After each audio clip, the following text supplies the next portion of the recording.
I never understood all these elaborate tortures. It's the simplest thing to cause more pain than a man can possibly endure. It's not only the immediate agony, but the knowledge that if you do not yield soon enough, there will be little left to identify you as a man. The only question remains, will you yield in time?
Rosa, dear, dear Rosa, Rosa, you are so blue.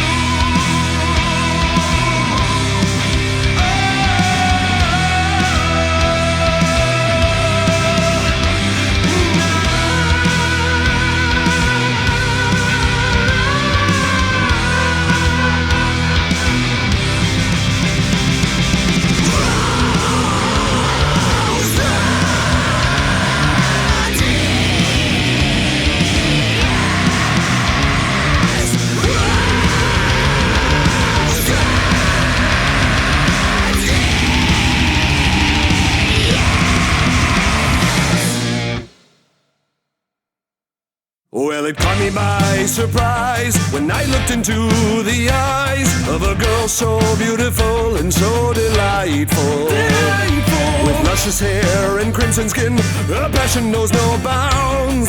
You'll fall in love with this courtesan tonight. She's your ruby, a singer by the sea, fulfilling all your fantasies. You're the ruby. If you follow down her horns, they'll always lead to more. Ruby, ruby, ruby, ruby.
Take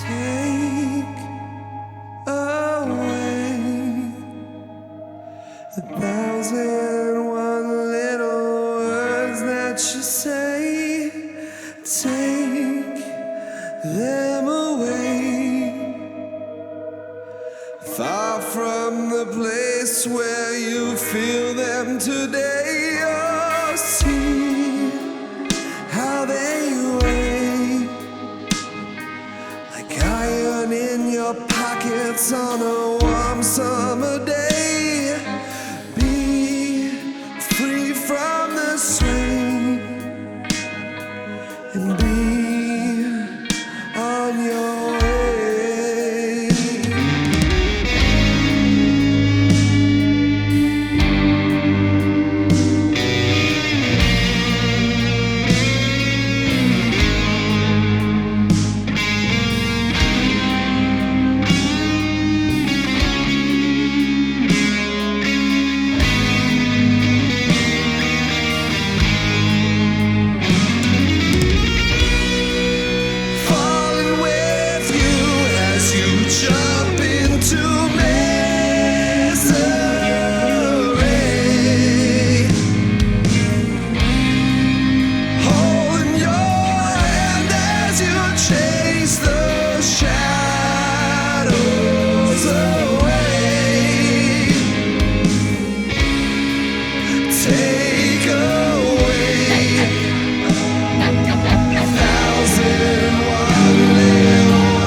That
Yep. Yes, it was. Yes, it was.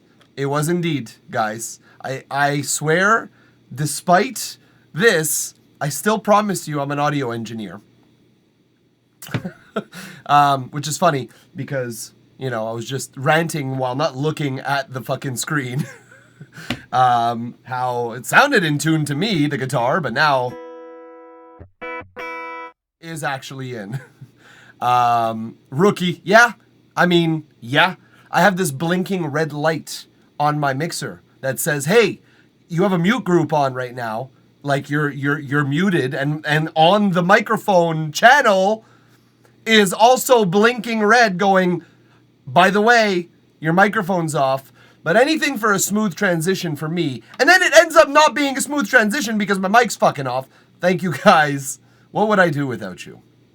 Not have a stream. I would just be in my studio making my music and minding my own business. And then all of a sudden, I think music in general would, not benefit. What's up, guys? Welcome, Uniform Prod. Welcome, Couch Tracks, being the first in the chat and first to join the queue. Uniform following that up. I don't have like a whole long queue, but I figured like 15 minutes is long enough for any intro, as it were.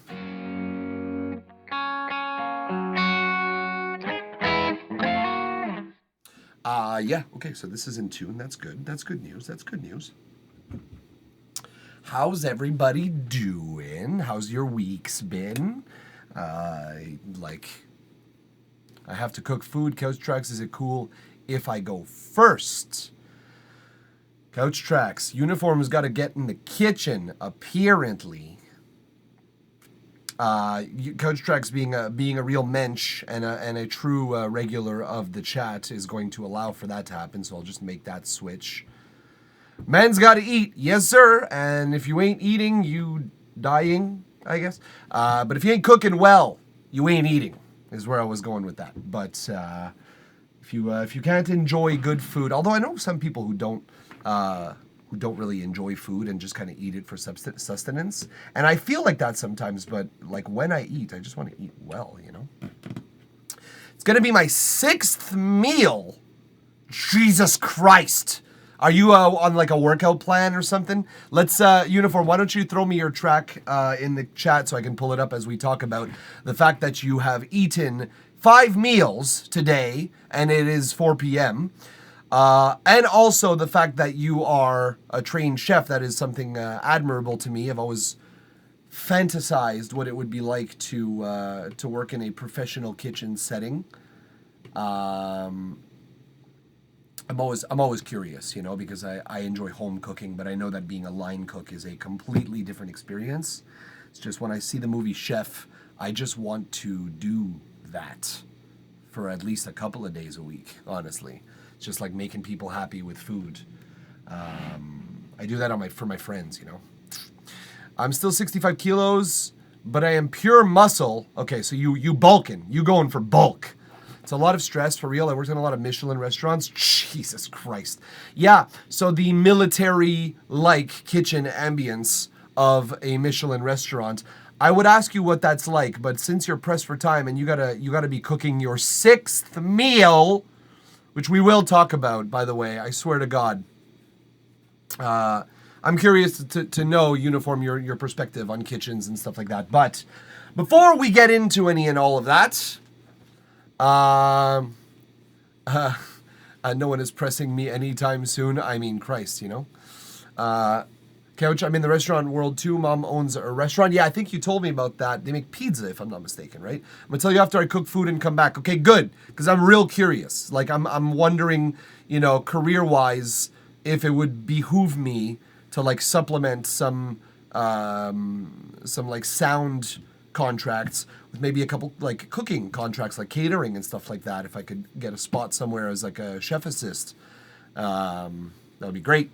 A lot of experience to be had in those places.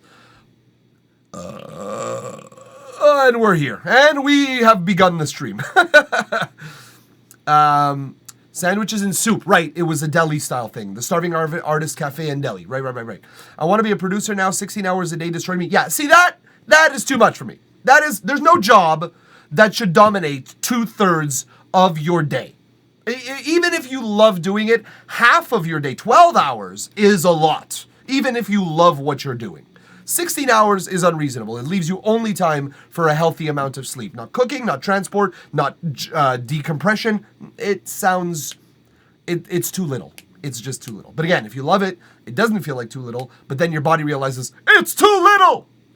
Anyways, we'll talk about it more after we listen to 2 minutes of this song by Uniform Productions, Timeless, ST, The Mix. I don't know, the ST is a stereo mix. Was it a mono track at first? I'm not sure. But yeah.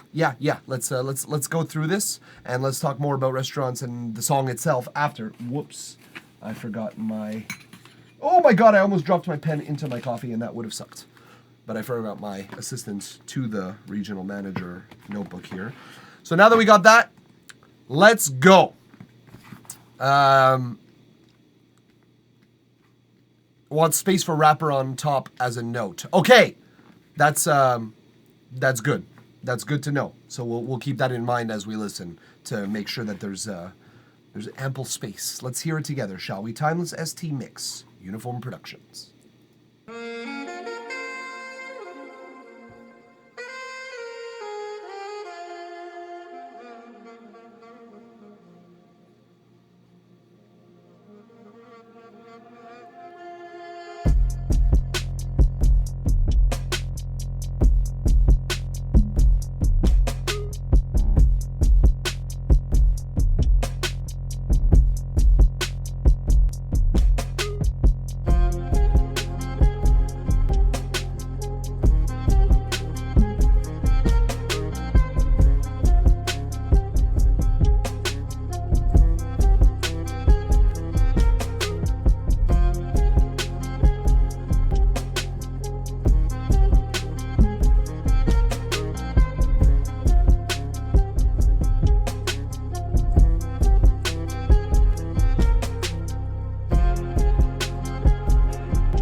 Okay, so that's more than 2 minutes, but this is great, dude. This is quite very spacey. I hear nothing but space, honestly. Very, very spacious for a rappist. Jeez, I gotta stop making that joke. I'm gonna get in trouble one day. You had a hard time mixing, so open to anything really. Seems like you're liking it. 3 a.m. car drive vibes. So all yes. Hard time mixing. It seems like there are some challenges that you encountered, but ones that are totally surmountable. Good vibes overall. Like the arrangement itself. First of all, my first note is just says Saxy. Okay, you can't read it because it's backwards, but that it says Saxy, which I'm happy about. That's good. That's like a good sounding sax sample, and well arranged melodies throughout. So that's nice.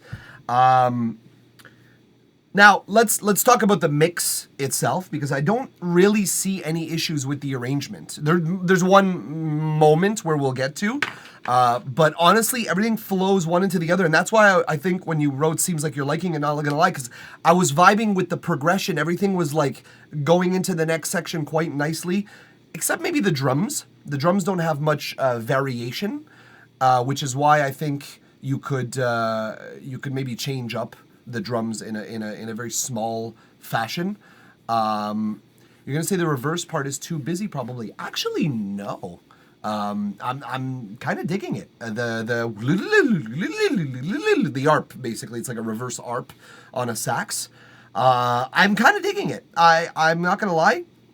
It's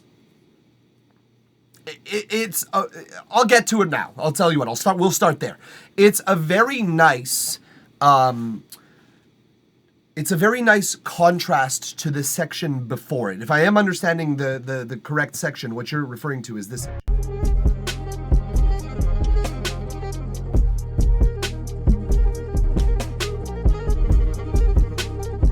So there's notes I have about this. Is it too busy? It could get too busy, but there's ways to mitigate that sound-wise. And it's one of my first notes about the sax itself. Shibalb, love your name. The fast sax is sick. Reminds me of Colin Stenson. Although I don't know who that is, I do agree that it is quite sick. It's a saxy song. It's definitely saxy, in every way that word means. So what I was mentioning is that it's a really nice contrast from the section before it, which is, I believe, this.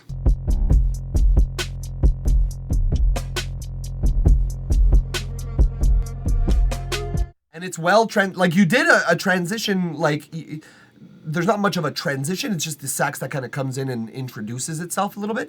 But I kind of like that, especially if the voice is going to be the center of attention.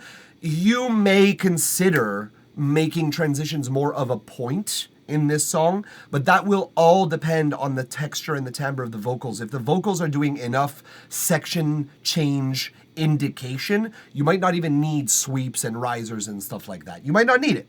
You might not need transition effects, but keep it in your back pocket, because you might like the rapper might have very similar sections between songs, similar vocal parts between sections, rather. That's what I wanted to say. The other note I have about this section, since we're here anyways, the one chord thing, again, it will really depend on the texture of the vocals, but that one chord, you might need to have some ambient effects in the background that aren't sax, something more high pitched or something that's a little bit like scooped mids and kind of present in the high register, to like fill in some gaps. That's more just if the vocals need like a call and response type of thing, it might need that. Again, this is all vocal centric comments, because if we have too busy of a vocal, then that is irrelevant and superfluous. The piano and choir does that. No, let me hear that.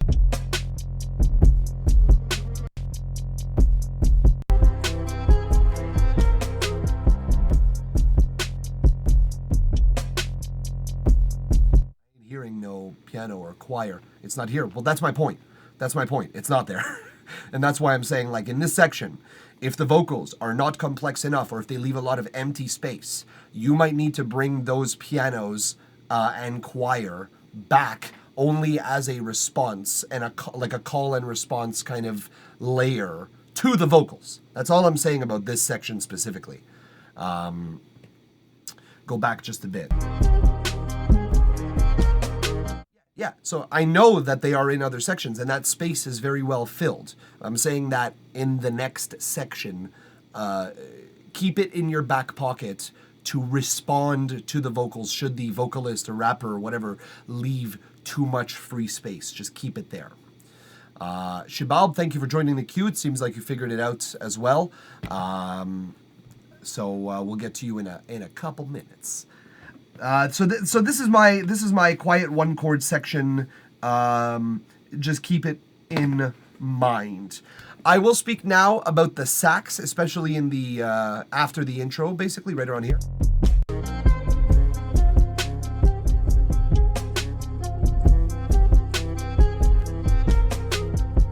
So, saxophone and oh geez, I just see that I have messages on SoundCloud, so I'll get to those in a minute. Saxophone and vocals occupy what are called masking frequency ranges. So they will share similar frequency pockets, if you will. They are mixed, the saxophones are mixed appropriately to leave space for vocals. It's also a melody that kind of occupies very dynamic registers, very low to high registers. In this, I think, is a tenor sax by the sound of it.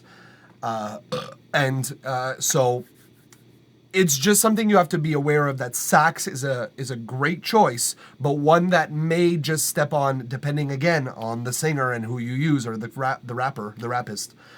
Depending on who you use, it might step on one another. So you may need to, at some points, employ multi-band or dynamic compression sidechained to the vocals, just to allow those masking frequencies to make a lot of room for vocals, because it is a trick. It is a trick you can employ should that become problematic. Most likely the verse parts don't be featuring sax too, but I heard them in the verse parts.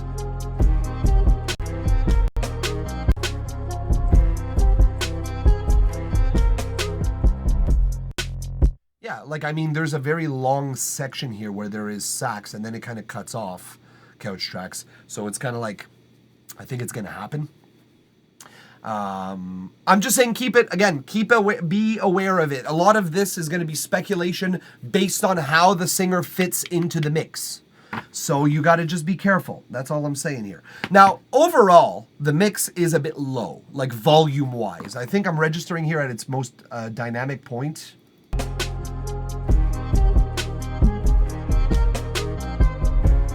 The highest peaks are scratching -9, -8. Pretty low for a mix. You're in general aiming for between -3 and -5 for a mix. Now, luckily, too loud is a more difficult problem to mitigate than not loud enough. The not loud enough, you basically just up mix your entire mix, you nudge it higher. Even aiming for -5 without vocals is a good spot. It's a good spot because you're allowing for that 2 dB to really just be filled by your vocals. I'm going to try and compressing individual tracks so I can make it louder.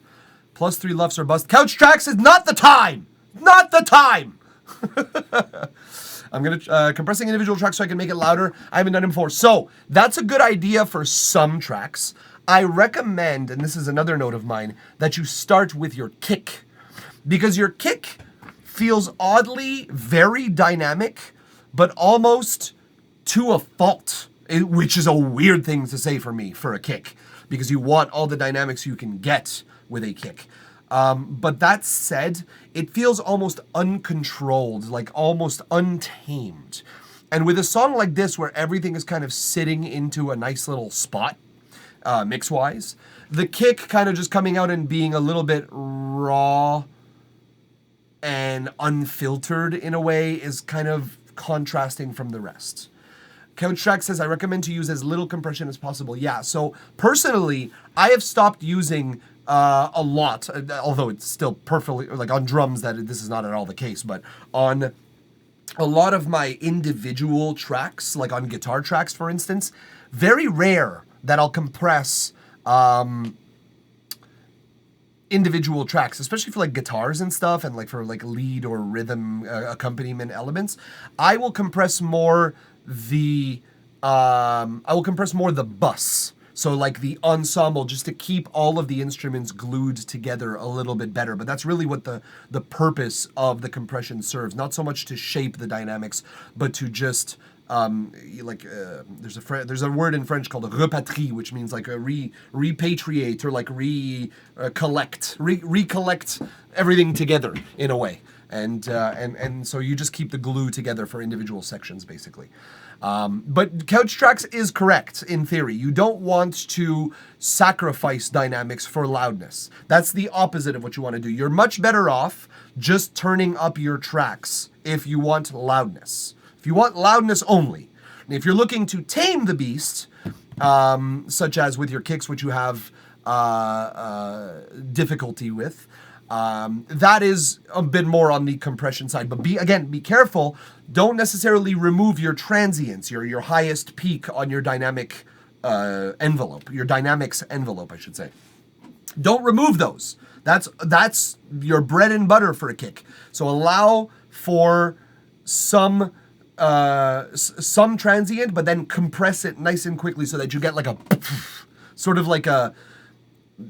It's as if you left the transient and you let the delay fade, except you're tuning the envelope so that it's more like sharp and then sustain and then decay. It's really like, that's the way you kind of shape your kick. You allow for a nice big transient, then you compress the decay, if anything, and keep that decay at a decent loudness. And then the release, you allow it to get like almost like a, like kind of a, it's kind of as if your kick is going woo, like, you know, it's weird, but that's the best I can visually describe a kick sound. Couchtracks, re-educate your sounds. I don't know if that was the intention I had, but sure, re-educate your sounds.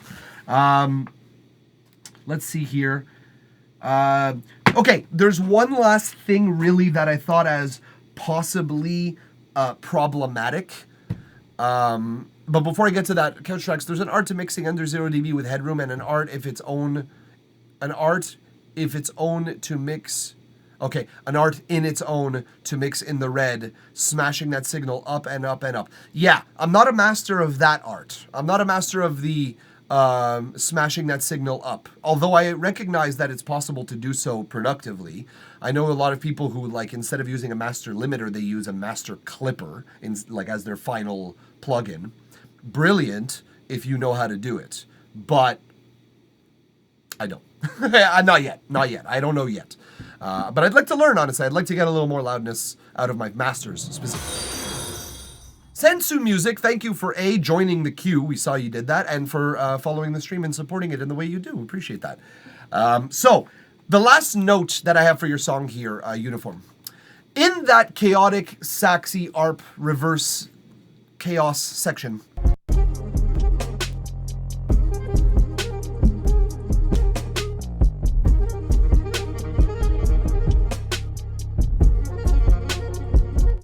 So, okay, I thought I heard it on the first listen through, but I now confirm that I heard it.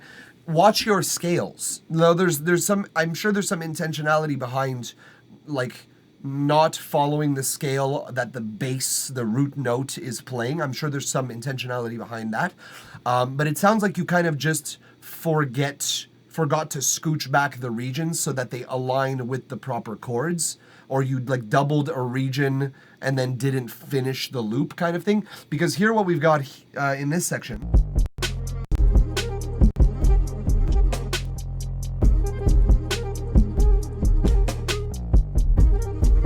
So your ARP is staying, let me just align myself chord-wise here.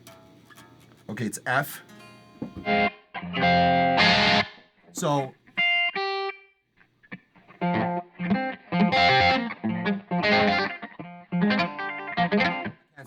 I've never been able to sweep pick, and I'm not going to start trying to today on stream. But essentially, your sax scale on the first turnaround that's playing the F. The scale of the solo, in a way, is correct. And the second one as well is correct.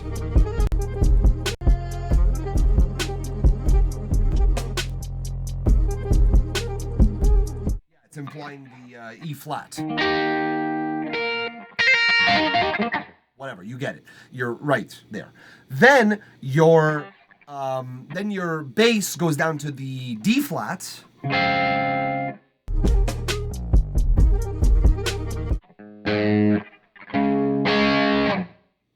And so your note is D flat on the bass. Your sax is still soloing in the E flat. At whatever fucking you get it.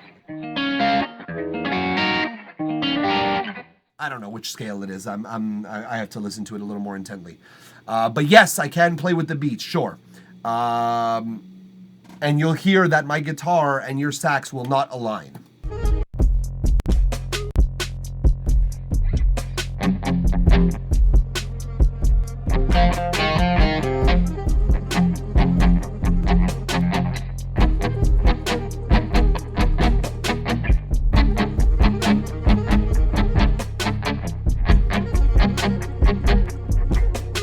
So the fourth one isn't correct either, but it is. I am playing the right note. What are you talking about? I am playing the right notes. So the chord progression is.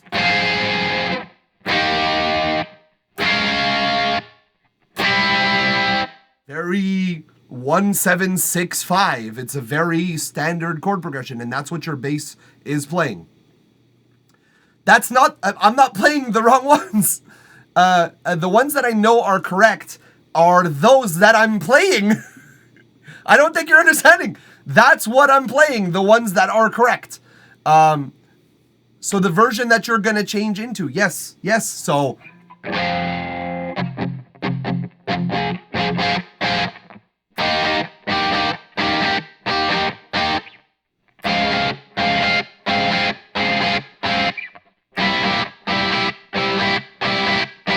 the real chords. Your version is playing is basically sticking on the, for the third turnaround, it's sticking on the,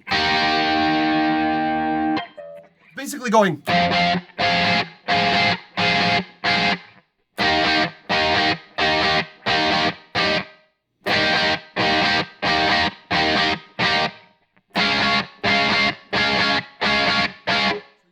You're like almost lagging behind one measure. Now, interestingly, I'm going to point out that at the fourth, the fourth turnaround, you start. Your notes can possibly be correct as long as you alter to the final note, which is I think the C. So let me play it once more with the correct notes being played.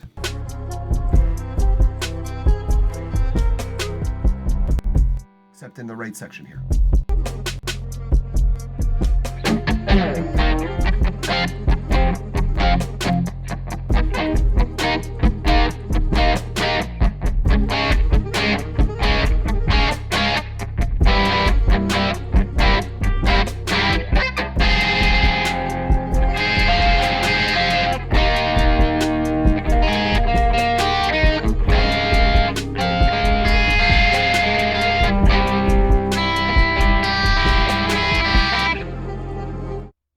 Okay, so once again, I think everything is correct except two very small parts. The third measure.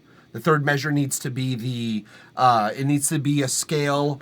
It needs to be the D flat major seventh. Flat major seventh. It'll sound the best. And then the final second half of the fourth measure, because you start on the chord. So that would be nice if you were to transition like halfway through your measure instead of just doing the whole fourth measure on your C major. So to resume, F minor, flat major, D flat major seventh, and then if you wish, some real tension, flat seventh, the C flat seventh, or C seventh, it would be. You can just go straight C. It's cleaner, but I think in this particular ambience, C major, C seventh would be a nicer choice personally. And so that's the only thing that I see as a hiccup, an actual error in that sort of RP sax section. I think you should probably work on that, and that's the only thing I would say. And that's it. That's as simple as it gets. It's not like the simplest things to do, but you know, it's what it is. Uniform Prod, either way, it's a great vibe to your song. You have like a great ambience, arrangement, pretty great as well. Sound of the mix was low, and some things too dynamic, and other things you just have to be aware of mix-wise to for the future, really, because when the vocals come in, everything is going to change. Everything is going to change, depending on if it changes for the better or if it changes for the like less than better. Your vocals will really have a big impact on that. Uniform problem. So the mix wasn't super bad. No, it wasn't super bad. Shibalbi, hold your link until it's your turn, because first of all, it's going to get lost in the chat. I won't see it by the time it's your turn anyways. And second of all, it's not your turn, more importantly.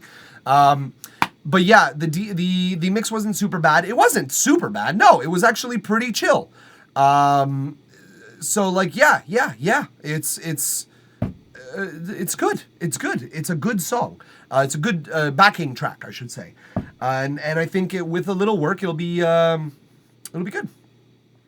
Studio Mike, can I send my YouTube link here? You could sub to me too. Sure. Solicitation right in my chat. No problem. I mean, you've been gracious enough to let us hear your song on online for free, so I suppose we can reward that with a little adulation. There you go, Uniform. If you wish. If you wish to subscribe to Uniform Productions YouTube channel to see this song come out soon, you can absolutely do so. Otherwise, Uniform Prod, thank you for allowing us to listen to the track online, provide comments, criticism, feedback, analysis, what have you. We appreciate it. We appreciate the opportunity to listen to something nice and chill coming into this. This is actually really nice. And so yeah, it's got some work to do, and when the vocals come in, it might have a lot more work to do, but so far, so good. Pretty good. This motherfucker, Less Than Perfect DJ, is like the third time he's rated my channel, and I don't know why I haven't done the same to you, honestly. I guess it's just our stream times are different. But thank you, Less Than Perfect. Appreciate you, as always. Goddamn, what a mensch. What a mensch. Either way, we're going to keep going with this. Thank you, Uniform Prod, for trusting us with your track. We're moving on down the line here, folks. Go, Uniform, make your food. Take care of yourself. Make sure to eat and stay hydrated. And we are going to keep blowing on down this line of people. Uniform, yeah, absolutely. Please come back, because I'm curious to hear your experience in a professional kitchen environment as someone who's always wanted to test their hand in such a place, which I don't know if I'm cut out for it, honestly. I'd probably fuck myself up real bad. Love the energy and advice around here. Gotta show support. Well, goddamn, Less Than Perfect. I'm gonna pull up your page. Less Than Perfect DJ on Twitch, because you are a streamer, and I'm gonna be following and rating you at some point. Warning intent.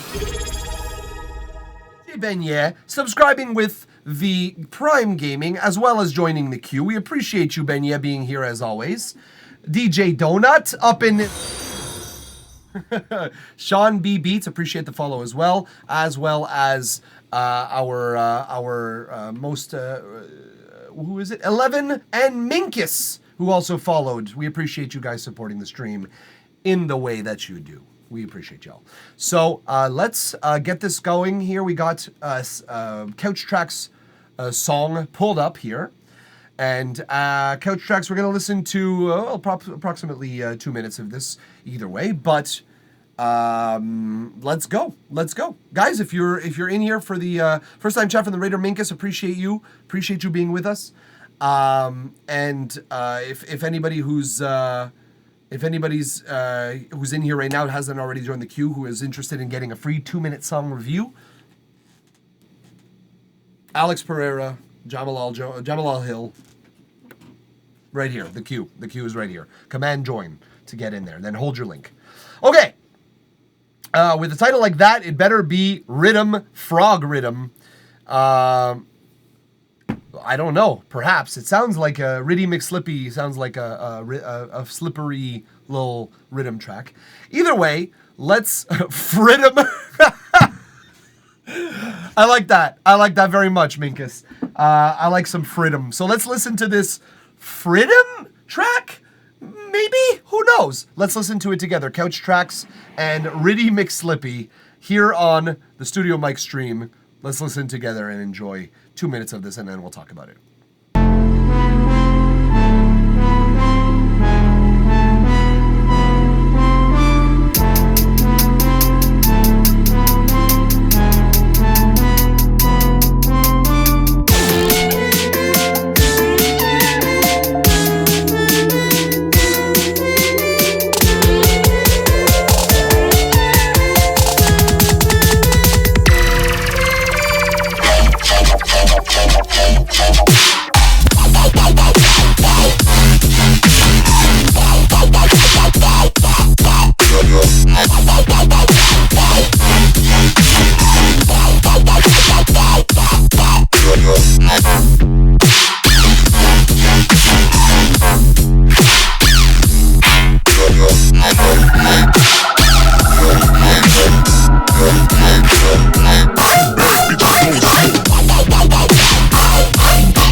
What?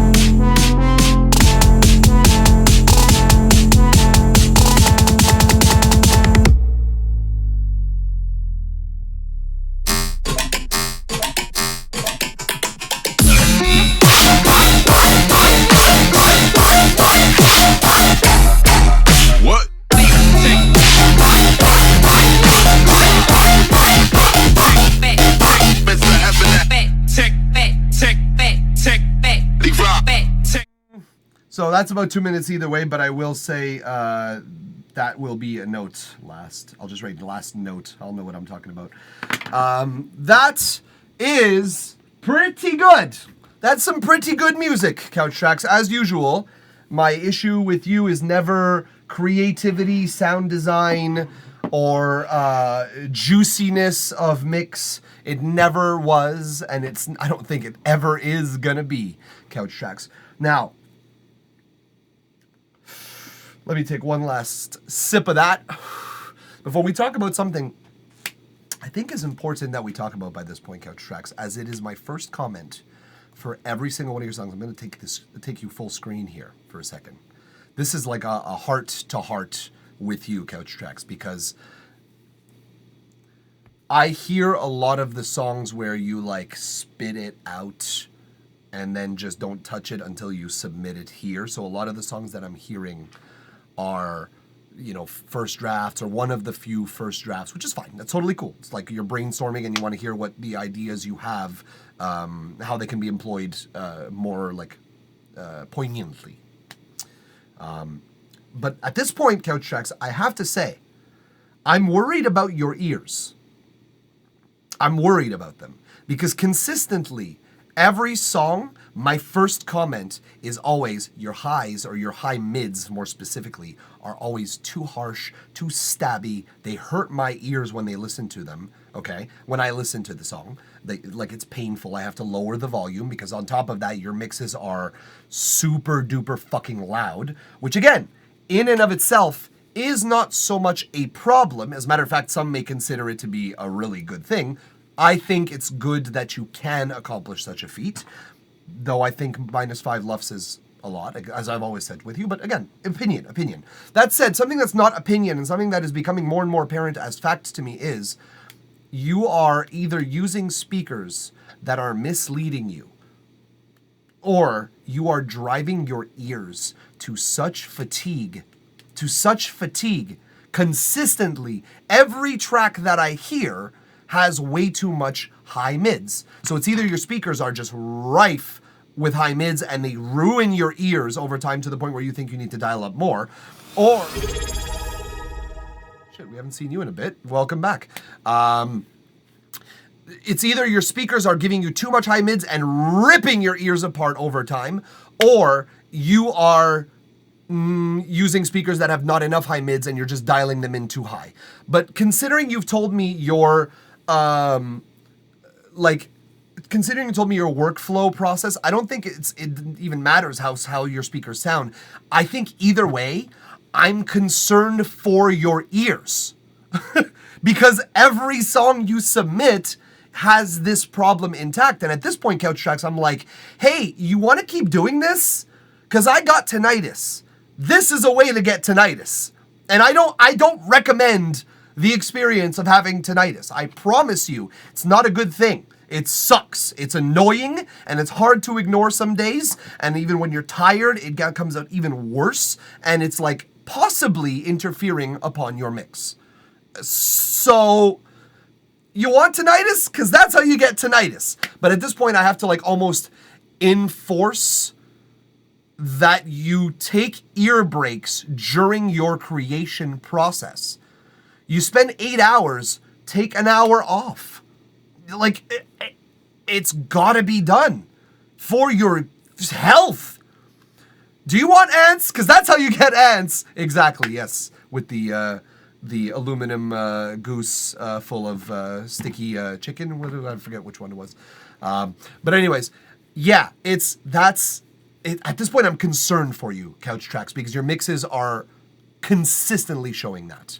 And that's unfortunate. Minkus, you used to, Couch Tracks actually, first you used to be, you always forget about taming your mid-highs and highs. My monitors aren't super bright for real. Oh, no, I believe you. Again, I believe you. I believe your ears are suffering, my friend. And at this point, I'm like, I'm stoked to hear your music. Every time you come in here, I know that it's going to be a good song, but like, you won't, this will get worse. This will just keep getting worse. So please take care of yourself, please. We'll get back to the track now, for real. Used to be a metal drummer without in-ears, so I think I'm already there. Minkus, I am a drummer as well, and a guitarist, and I used non-in-ear setups for decades. And hello, welcome to the reality of a metal musician who fucked up. Sean B Beats, I'm at the age I don't hear some high frequencies anymore. So that's a natural phenomenon. Around the 16, 18K starts to go around like 40 or so, regardless. And if you exacerbate that, then it's gonna slope more towards the 12 or 13, and that could very well be at your mid-30s, depending on how much you abuse. Which is bad, because then you don't know how much air there is in your song, and you kind of have to trust your gut, which is a terrible way to mix, because you're supposed to trust your ears. That's the calibrators, that's the microphones. But that's normal, Sean B. It's just, you gotta be careful. So Couch Tracks, my ears are spot on, still spot on. Had a hearing test just like a year ago. Yeah, but my point here is your ears are spot on when you start mixing. By the time you end mixing, they're not spot on. They are not. They are simply incorrect. They are adding too much high end. So while your ears are temporarily spot on, then they're not. And if you continue to get to the point where they eventually are not, your ears will no longer be spot on. This is science. This is mathematics. Too much sound over time wears down your timpanis, and they just do not work any longer as efficiently. So they will wear out faster, or you will have problems more consistently in your youth, past your youth rather. Less than perfect. I can't hear most frequencies over 15.8. That is, again, it depends on your age, but that could be very, very normal. Very normal and totally easy to mitigate. It's like totally easy to mitigate that. You could very well get a sound system that just boosts the 15.6, 15.8 and above frequencies, like a sound, what's that program there where you calibrate your speakers and then it kind of corrects your room. I forget the name, but it's you guys all know it for sure. Someone's going to jump in the chat and tell me. Couch Track Archer reference. Yeah, indeed. Archer's awesome. Sound B Beats must be the same over here because the last test I did wasn't good. Yeah, dude, I'm afraid to go do a test, but you are making me think that approaching my mid-30s, soon actually, approaching my mid-30s. I'm due soon. I'm very due soon. God damn, you got my age spot on? Mathematics, bro. Just math. That's all it is. Yeah, Crash Ride probably assaulted my right ear a little too long. Yep, that is a big problem. Also, your main snare in your first build, very, very loud, very clicky. So yeah. Sonar works! Thank you, Less Than Perfect. I knew someone was going to get it. I knew someone. Someone is too smart for this chat. And it's Less Than Perfect. Not too smart, just smart enough. Let's say it that way. Okay. Let's get back to Couch Trax's, the rest of the comments for Couch Trax's song. The kick. Let's get to the kick. The kick. Hey!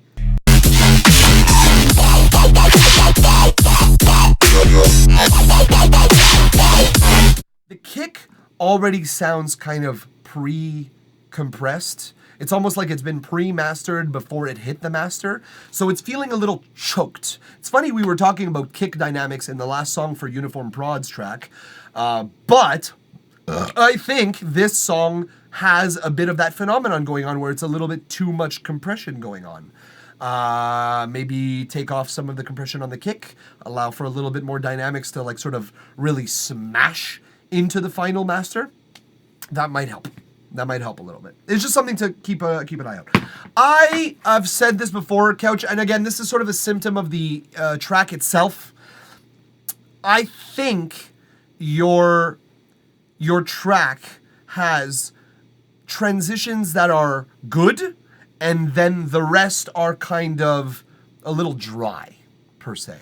And so, yeah, I think it might benefit from some transitional observations of like between sections, what can you do to talk to the next section so that it feels like a natural and sort of seamless blend or a reverse seamless blend. I don't know what the fuck it is. All I know is that the exception to this comment is this transition right here.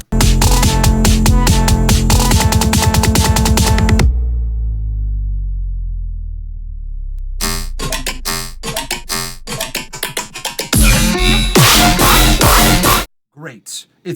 That's a great like false drop, making us wait not 4 but 8. It's like difficult to pull off, but this one in particular pulls it off.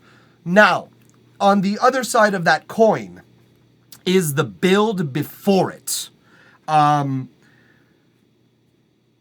First of all, I don't love the break.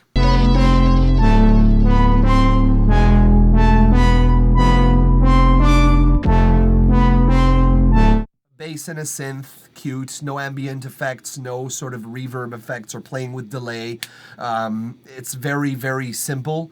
And then the build is about as basic as that section. I'm not a huge fan of like this break to this drop, to this build here. Everything that happens after, I like, except, well, we'll get into that. But essentially that drop is good, but everything on this section is very, very dry and meh. So we gotta look into that. And lastly, this last drop kicked my ass. My ass was kicked by this drop.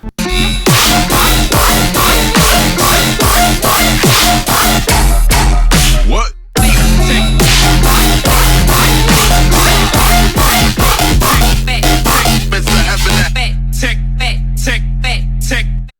Then this is my last note for you. I don't like this. Too little drop at this point for more break or more tension, whatever it may be. Too soon is I think my note here. It's happening too soon. We should get a little more drop, a little more something to sink our teeth into arrangement-wise. And I don't necessarily think that this section should really even exist in your song, in my opinion. Now, if you can make it work, great, but I don't think it works this way. Let's just hear what goes on after. Tick, Mr. Habernack.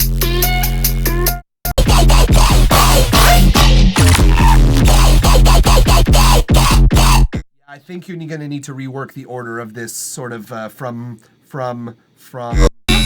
approximately 1 minute 56 seconds to the end of your song, I think you're going to need to do some rearrangement here, because there's something that doesn't quite tie in one section to the other. And it's not just the transitions. The transitions are bad enough, but it's the actual sectionality of these parts.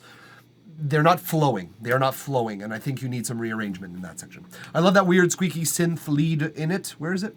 Tick, tick, tick,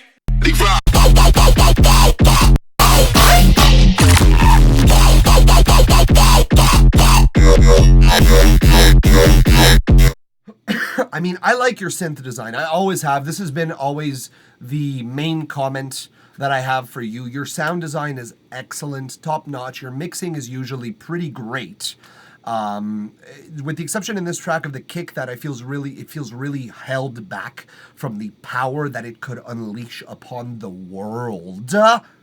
But apart from that, your mixes are always great. Your sound design is always great. Your creativity melodically is always quite good.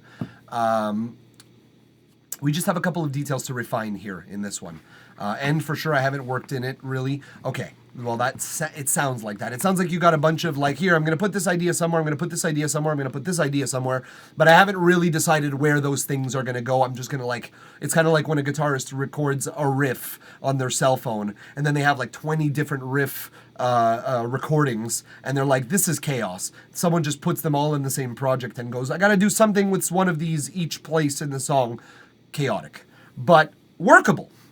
In this case, at least they all share a common sort of aesthetic, which is brilliant, by the way. Again, your aesthetic choices are always quite nice and never going to be my complaint, really. I doubt that at some point your aesthetic will be my complaint. I doubt it. But that's all I gotta say, man. Again, the meat and the potatoes are there. Now we got to think about the seasoning. We got to think about a little rosemary. We got to think about a little garlic. We got to think about a little bit of the things that tie together these flavors. But yeah, I think that's pretty much all I got to say about your track. Thank you for allowing us to listen to it online, to provide comments, criticism, feedback, analysis, what have you. Always fun. We started on a more chill note with Uniforms track, and now going full hype on this Riddy mixed Slippy, very rhythmy, dubsteppy sort of vibe, which I like. I very much like these songs, and I think there's a place for them in the music industry. And I just want them to be like dialed into their max potential, which is totally possible, I think, in my opinion. Either way, Couch Tracks, thank you for trusting us with your track. And be sure to stick around as we move on to the next one, which is Shibalbi. Shibalbi, who was a little quick on the draw with the submission of the link earlier on in the chat, and has not spoken since, but is here nonetheless. Yes, Shibalbi. Yes! We like that. We like you sticking around. We appreciate you having the patience to move from one song to the next. Appreciate you as a new listener. I was eating and texting. Man, a bunch of y'all be eating and cooking and stuff like that right now. It is technically close to dinner time, at least in the East Coast here. I guess it's dinner-ish time. Otherwise, it's like late lunch on the West Coast, and then across the pond, it's probably like super duper late, like it's almost 11 p.m. I'm in Texas. What time zone is Texas exactly? I'm not sure. It's not the West Coast, is it? It's like Central or something like that. It's got to be like what, 2 hours behind the 2 hours behind the time zone. So we are Central. Okay, cool. So yeah, you're probably like an hour and a half behind. Right now it's 4:46 in Montreal. So I don't know where y'all are at in Texas. Either way, we are 1 hour behind East Coast. Okay, well there you go. So it's 3:40. A little bit of a late lunch, like you said. You had some flapjacks. Some delicious pancakes. That's a good lunch, regardless of what you had for breakfast. I love fucking pancakes, dude. I fucking love pancakes. And we live here in Montreal. We live near everywhere that produces maple syrup in the world. And so we have the best maple syrup in the world. Flapjacks was breakfast. Oh, I see. So you had some flapjacks for breakfast, then you had a late little lunch. I understand. Oh, and bulgogi too. Some fucking Korean beef. That's some good shit. Love bulgogi. That's awesome, dude. So here we go. We have Human Beats, the artist, MSG to ESG. Speaking of the cuisine, speaking of bulgogi and Eastern cuisine, MSG, a key ingredient in a lot of those recipes, and rightfully so, because monosodium glutamate is fine. Everybody, it's fine. Everyone, stop panicking for now until we get better science. All right, so MSG to ESG, the K Flip, Shibal B, and Flots, and the artist known as Human Beats. Let's listen in. Talk about this listen to the entire track. It's only 1:33, and then we'll talk about it after we're done listening to it. Let's go!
Okie dokie. So I'll start by the end.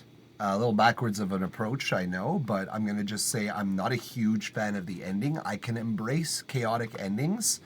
That outro was why I mentioned ESG. I don't necessarily know what you meant by ESG. Was it extra sodium glutamate? I don't know what that is, honestly.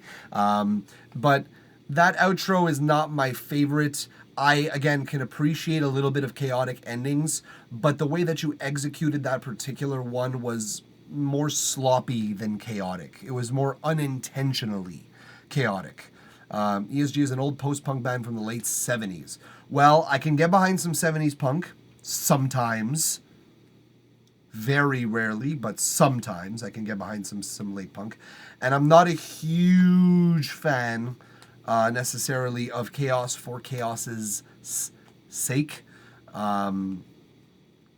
So it is... I would go a little more calculated. And I think that is a bit of a theme in general throughout your song. There are a few switches, there are a few changes that I'm like, I think you could do that better. Yeah, we were only allowed 1 minute and 30 time limit. Well, the thing is that the length of the outro is not what bothers me.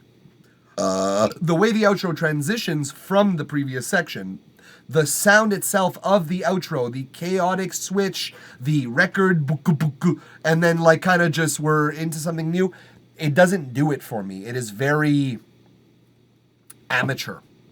And I don't love the aesthetic choice necessarily. So I think that we can transition that section a little bit better into itself. And I think we could be a little bit more creative in general with our pivots. For instance, you had a key change in this song. I believe it was around here.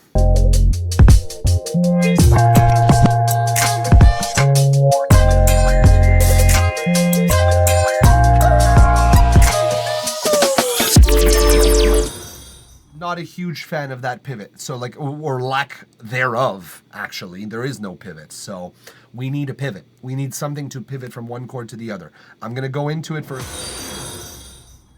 second. I'm going to just address y'all speaking to me. For instance, Expo Enet 2111. Appreciate you.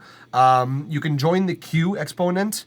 Exponet It's not exponent. It's exponet, expoenet, whatever the fuck. You can join the queue by pressing Command Join, just like it says in the instructions there. But it is only SoundCloud, unfortunately. First of all, what the fuck are you doing on Spotify if you're an artist that wants a future? Get that shit off there. Second of all, it's SoundCloud only on this stream because that for other reasons altogether. But get off Spotify! Jesus Christ! How much do they have to ream you in the ass for you to go, well, it's fine? That's One Talking Peanut. I love your name very much. Makes me think of like the peanut dude from the Planters Peanuts. Also, was good, Michael. Not much. Well, I plenty, I guess. Everything's good. Everything's okay. Do we know each other? You are chatting in the first degree for the first time in this chat. So, am I aware of your real life presence for you to call me by my government appointed name? If so, throw me a bone here. All right. So let's talk about this. We already talked a little bit about your end section, your outro here, Shibalbi. So that can work a little bit. That can be worked a little bit more. The other thing that I did mention was the pivot between those two chords, which we're going to talk about right this second. I was trying to be respectful. Sorry. You have nothing to be sorry about. And Expo Enet, if you don't know why Spotify is bad, do some Googling. It's bad for music. It's bad for musicians, and it's bad for music. Let's go back to this section real quick.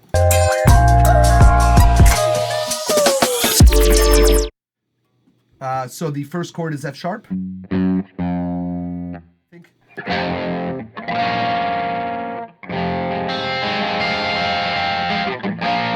Check to make sure I'm right here.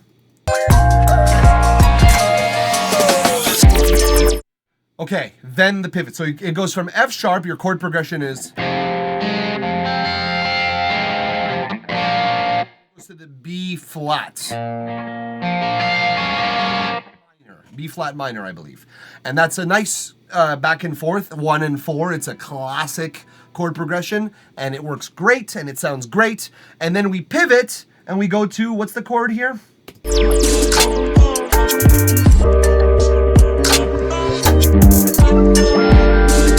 We actually go up 2 semitones.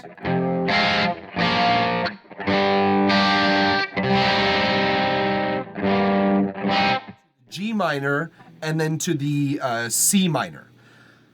I can think of approximately 3 ways to pivot this chord. You can do the you could very well just go like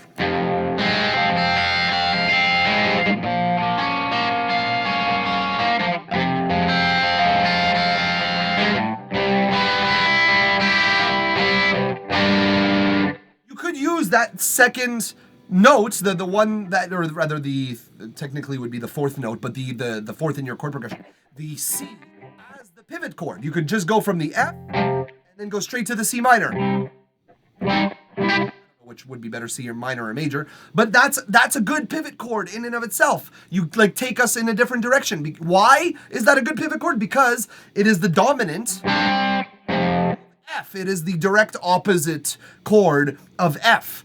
And so that really pivots nicely. And then when you take us in a different direction, you start taking us in a different direction with that pivot chord, and then you take us in a completely different place. Land on a different chord altogether. And I think that that's respectable. I think that we can strive for that musically and be like, have one section better than the other. I remember when I did the transposition for the sample, it was a fourth up. A fourth. Nah, dude, that's incorrect.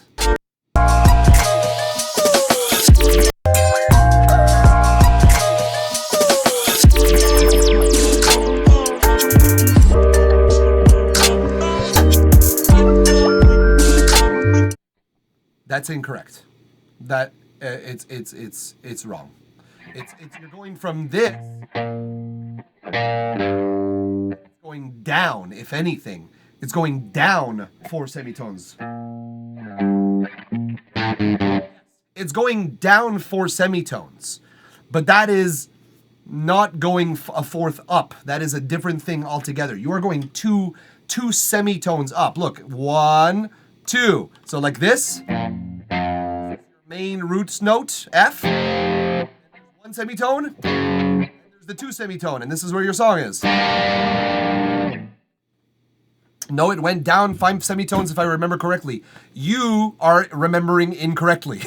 I'm saying musically speaking, that is not correct. Like, you look it up all you want, Shibalbi, but that is 2 semitones. The F that you start on is 2 semitones lower than the G that you end up on. Regardless of what you think is right or not, it doesn't matter. The facts are the facts. And the fact is that you don't have any pivot chord here. You need a transition melodically from one chord to the next, and you don't have any, and you need one. I suggest using the C because it's already in the scale of F, and it is the next chord that you play after the G. So it's the easiest, the path of least resistance. It'll allow you the same thing that you're doing now, and it'll just allow for a much smoother transition. That said, there's like 2 or 3 other possibilities that are easy for me. You could go down and then come back up. You could... No, I'm not going to do your job for you. Find a pivot chord.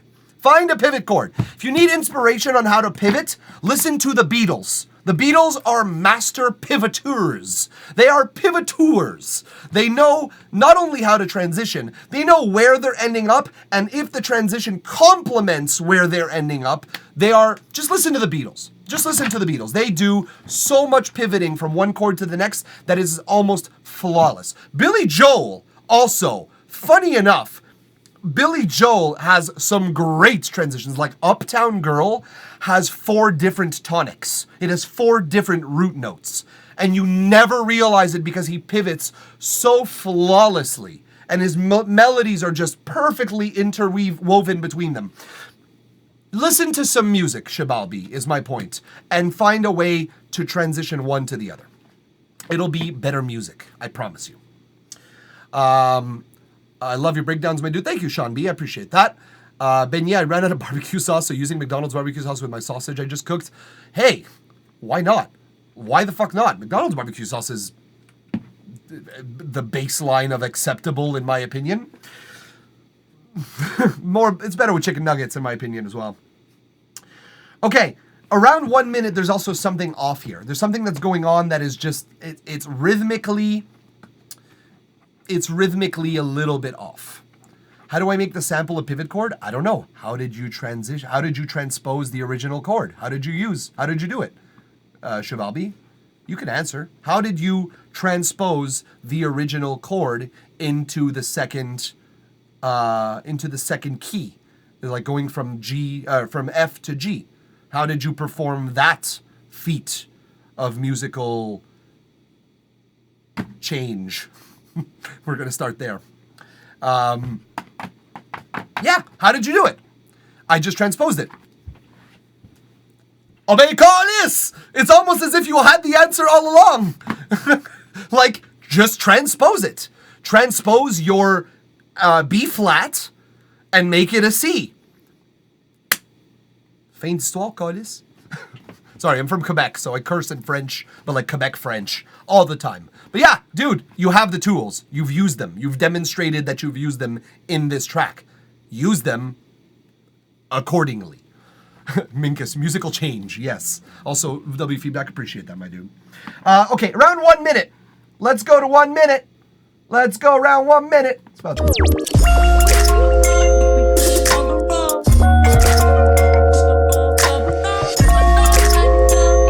Okay, so you're doing dun, like you're doing a double snare kind of effect.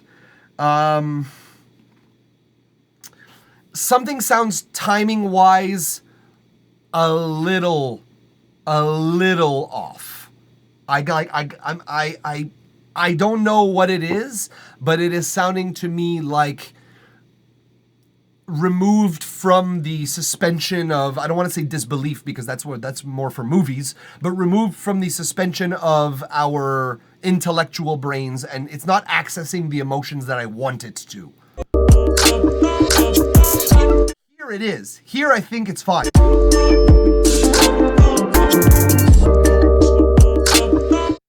It's sort of like it's sort of like pulling or pushing the beat, rushing it a little bit. And that's cool. Anderson .Paak is one of my favorite perpetrators of rushing a beat. It makes me mad how good he is. Here it's fine.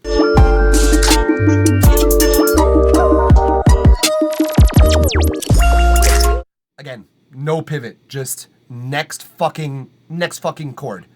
Another pivot opportunity that we missed. You could play with the music and make it seamlessly transition. You could. You have the opportunity. You're choosing not to. That's a wrong choice in my opinion. So here, the real problem though.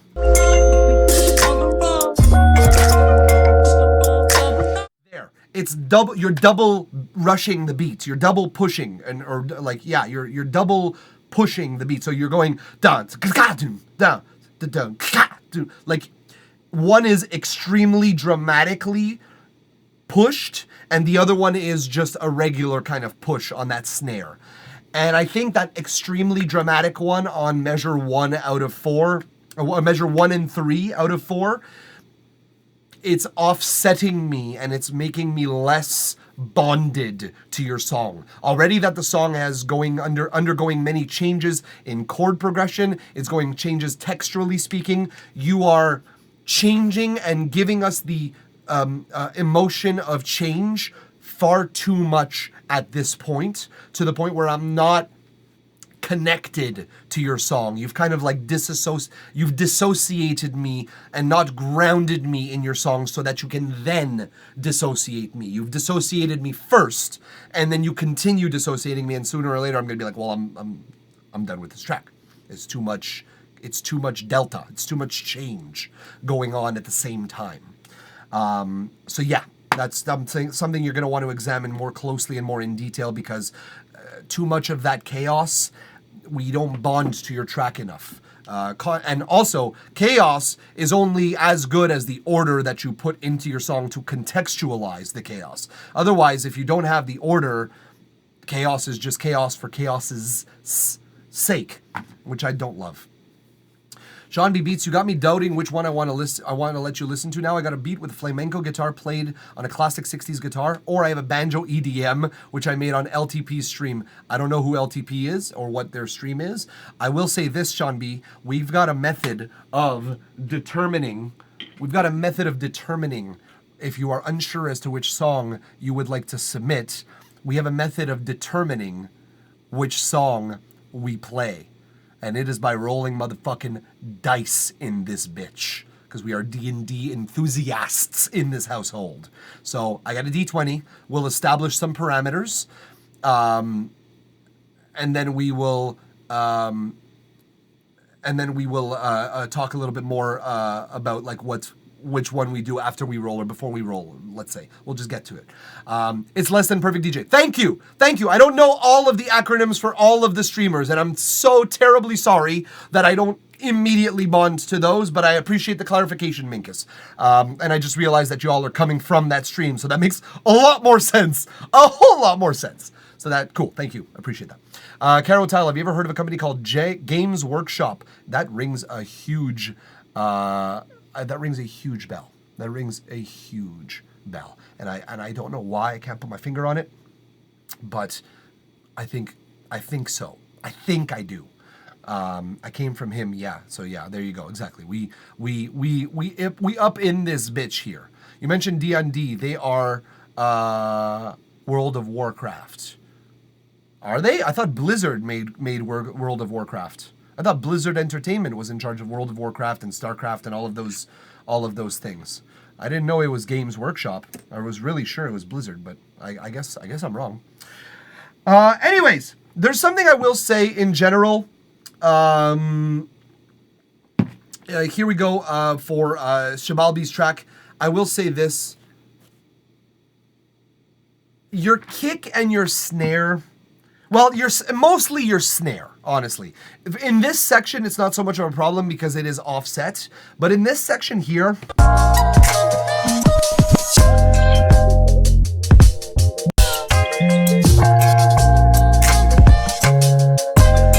very thin, especially as well in the more advanced section here.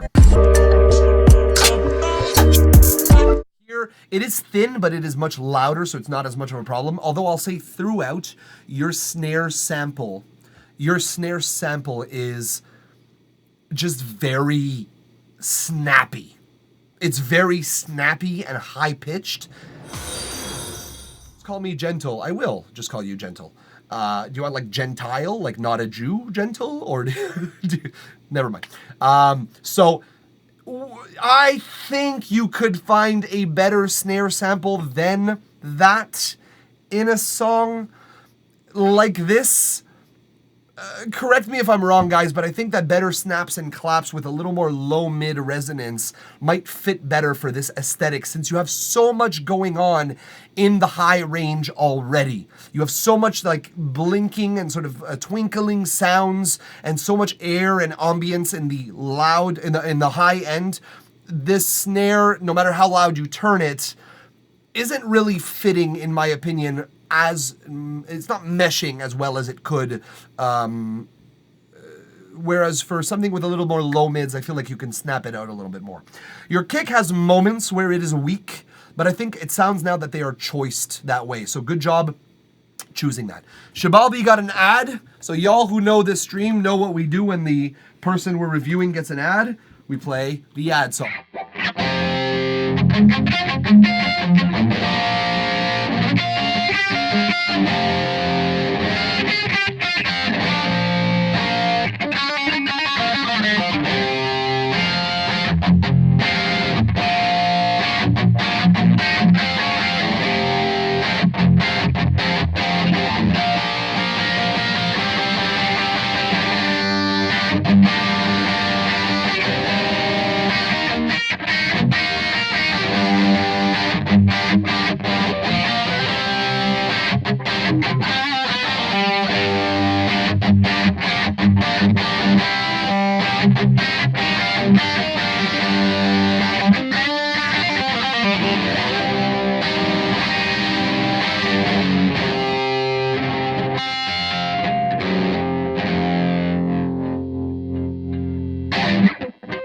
So there you go. There's the ad song.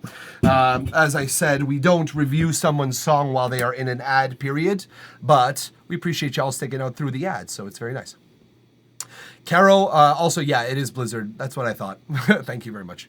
Just call me gentle. This is so hot. I don't know what exactly you mean, but cool. Is it sub songs via Discord? I can't remember. Not been here for a long time. No, Carol, it is right here in the chat. So you are just all you got to do is join the queue, which you already have done. I see that right now. You just the last one to join, and when it's your turn, you just submit your SoundCloud link right here in the chat. I try and make it as easy as possible. We have a Discord community, we have Reddit, we have Facebook. You know, we have the communities there for y'all. But in terms of functionality, I just like to keep it all in one place. You know what I mean? Apparently y'all know Gentle, so that's cool. Gentle is the GOAT. Let's go, Gentle. Welcome to the chaos. Welcome to the jungle. You go to die. I am no Axl Rose. Okay, so let's continue. No, that was it. Actually, that was my last note. Is essentially tame your kick. I'm so good at this, guys. I'm a nailed it, Minkus. Thank you, I appreciate it. I'm a natural, is what I was gonna say before I saw the word nailed, and then my brain started seeing hammers and nails. Yeah, so tame your kick. Essentially, my last note to you was not the kick. The kick itself was. I was mentioning that it sounded weak in some parts, but it sounded more like a choice to be weak in some of those sections, whereas the snare sounded either too thin throughout or loud but too high register, like still too thin in another respect, essentially. So not necessarily your kick, but your snare. I would maybe check for a better sample, or maybe re-EQ your sample so that you can get a little bit more low-mid juice out of it and not as much high-end, because again, you have enough high-end frequencies filled in this track. So you don't need more with a snare. You need the snare to be clean, you need it to shine through in the high end for sure, but you need it more to occupy a little bit more low mids. And that was my last note before you went into your ad song. Some need to be, though. Yeah, indeed. Sha-na-na-na-na-na-na-nes. Yes, exactly. Give it the juice. Exactly. Like, not the Gentiles, but the Jews. That was bad. Thank you very much, either way, Shabalbi, for allowing us to listen to the song online, provide the comments, criticism, feedback, analysis, what have you, that we do have for this song. We do see something that is simple and also complex at the same time, and I love a song that can juxtapose itself in that way. Two chords, or two different chord progressions throughout, but like with a bunch of complexity in the sound design and in the placement of your samples. Your stereo image sounded nice. Everything sounded like broadly panned in a way that filled up your stereo image quite nicely.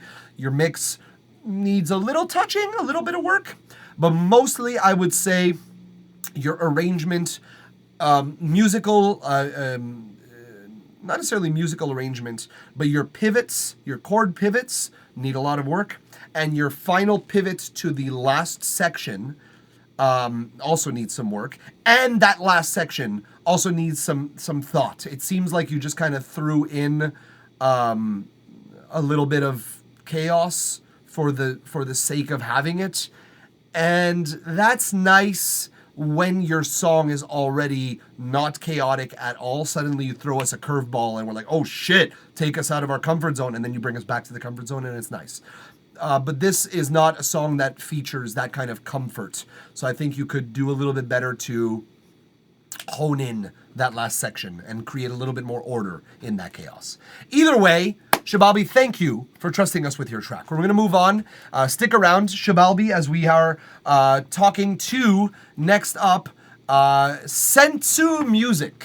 Sensu Music, we are going to listen to your song, if you are still with us, that is. Basterix, welcome back. Appreciate you being back with us, dude. Thank you so much. How y'all doing? We're doing okay. Thanks for following. Appreciate it. And joining the queue. You just coming in hot today. You just coming in hot. I don't know if Sensu's with us right now. His name is in the chat, so I'm gonna tag him one more time in this chat. How you doing today? Fast and loose, Minkus. You know, I don't want to know. I don't even think I want to know.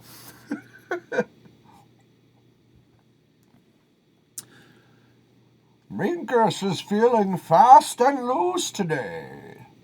Little does he know I was born of the looseness, molded by it. In before, you've seen another one of my 7+ minute long track ideas. I don't know if I'm a huge fan of listening to a 7-minute track, aka even as a subscriber, even as a tier 3 subscriber, I listen to like maximum 5 or so minutes. So pick 3 minutes of your song that you like and tell me where to start it when it's your turn, if you wish to join the queue, that is. 7 minutes, that's my Discog length. I know, it's a lot. Look, I like 7-minute songs.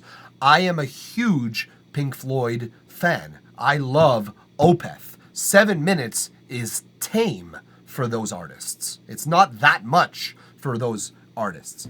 But if you're going to tell me that your song, which is 7 minutes, is as good as Pink Floyd, Opeth, those long-form musicians, if you're going to tell me that it is as worth listening to, it means you shouldn't be on a feedback stream, because what the fuck am I going to add to a song that is as good as Pink fucking Floyd? Not much. Not all that much. Either way, yeah, pick a couple minutes that you like, and we'll listen to that either way. All right, Sensu, I'm really sorry, dude, but if you're not here, you're not getting listened to. That is as simple as that works. So, Ben, yeah, it is your turn. So if you wish, what did you say here? Might be when it gets fully fleshed out. Well, for the sake of everyone else who is in line for us to listen to listen to their songs, aka the other 5 people in line right now. We're gonna listen to 3 minutes of it. Now, if you all, it's not working though, Beignet. I think you might have sent me the non-private link, so I'm you might send me the private link. There you go. Super chaotic, uncopyable link. We got it. It's pulling up, I'm pretty sure. You know, you're memeing with me. Is that a new verb? Is that, guys, no, real talk for a second. Is that a real verb? Memeing with me? Did I miss like is that a thing? Is that a thing? Please someone tell me if that's a thing or not. Zeal and Ardor Redemption spelled, I stand by that typo. Good. Redemption. Memeing has been a thing. No, I know that memeing as in like the meme itself is a thing.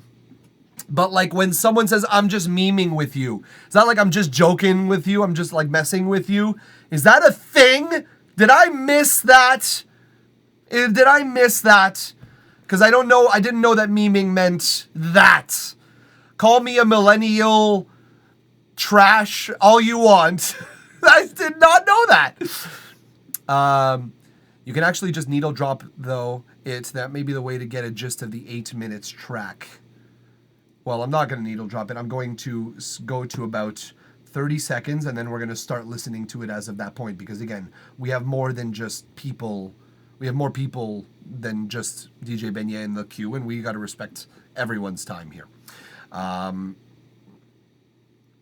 Who actually says memeing? Well memed, sir. I tip my fedora to you. Jesus Christ. All of this is too much for me. Okay, folks, we're going to listen to DJ Beignet. Your move, Chief. Jesus, my lips wanted to do the F sound, but then decided P was better. Your Move, Chief, version 4, the work in progress by DJ Beignet. Let us together listen to this song and provide the comments, criticism, and analysis that we usually do thereafter. Let's go. So what's this? Thought about what you said to me the other day about my painting. Stayed up half the night thinking about it. Something occurred to me. Fell into a deep, peaceful sleep, and I haven't thought about you since. You know what occurred to me? No. You're just a kid. You don't have the faintest idea what you're talking about.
been out of Boston? Nope. So if I asked you about art, you'd probably give me the skinny on every art book ever written. Michelangelo. I know a lot about him. Life's work, political aspirations, him and the Pope, sexual orientation, the whole works, right? I bet you can't tell me what it smells like in the Sistine Chapel. Ah, Robin Williams. It was a great movie, first of all. Let's just talk about this for a second. It's a great movie. Good Will Hunting, right? Like we are all on the same we're all on the same page here. That was a living legend among us. That was someone with such a creative brain that was able to come up with ideas and deliver them with perfection in so little time, with so little processing necessary, that it was beyond anybody who is living right now, in my opinion, which is unfortunate because we lost an excellent legend, unfortunately. So kudos to you, Benyef, for shouting out or for tributing that individual, because we are big. I'm a big fan. This household is a big fan of Robin Williams, and Good Will Hunting, powerful. I'm more partial personally to Dead Poets Society, and as Robin Williams movies go, Dead Poets Society makes me cry so hard. So good. But anyways. Okay, Binya, let's talk a little bit about your music. But first, before we do, let's talk about what you guys are talking about here. Let's go through this chat a little bit here. Thou hast valiantly memed. Isn't it basically saying trolling? You like the waveform? I will talk about the waveform, Minkus. Good Will Hunting, yes, we are with you, Basterix, on that. Is stream buffering a lot for anyone else, or just you, or just me? It seems like there was a problem. Although every now and then I do get a couple of dropped frames. Maybe it's my computer just going, this computer is over. It might just be warning me of the danger ahead of my computer. But apart from that, I don't see any other issues connectivity-wise. I'm getting great bit rate on my end. Heard must be something up with my internet today then. Yeah, exactly. I think memeing can be non-antagonistic. Trolling always is, right? I don't know. I've seen some non-antagonistic although, no, it was antagonistic, but it wasn't maliciously antagonistic. So I think, I think that's the line then, Zeal Leonarder. Because there can be antagonistic jokes made to people, but whether they are malicious and made to cause pain or made to cause humor or laughter is something that is a big distinction to be made. So yes, I think memeing is non-antagonistic, whereas trolling is antagonistic. Let's go with that. Let's since we invent words on this stream all the time, let's be the arbiters, the arduous arbiters of what these words mean together. Shall we? Join me, would you? It's very prog, deep, lo-fi house. So okay. Are you memeing right now? It's true. That is true. Good point. Exactly, Minkus. I think it's a good way of distinguishing the two. Ebels, how's it going? Welcome. Welcome to the queue. Welcome to the chat, I should say. And Zeal Leonardo joining. Appreciate you. With this kind of song, fair enough, long 8-minute DJ edit for a house set, but for demo streams, this could be 3 minutes. Carotile, that is a big point that we're going to talk about when we get into this song. Once we're done...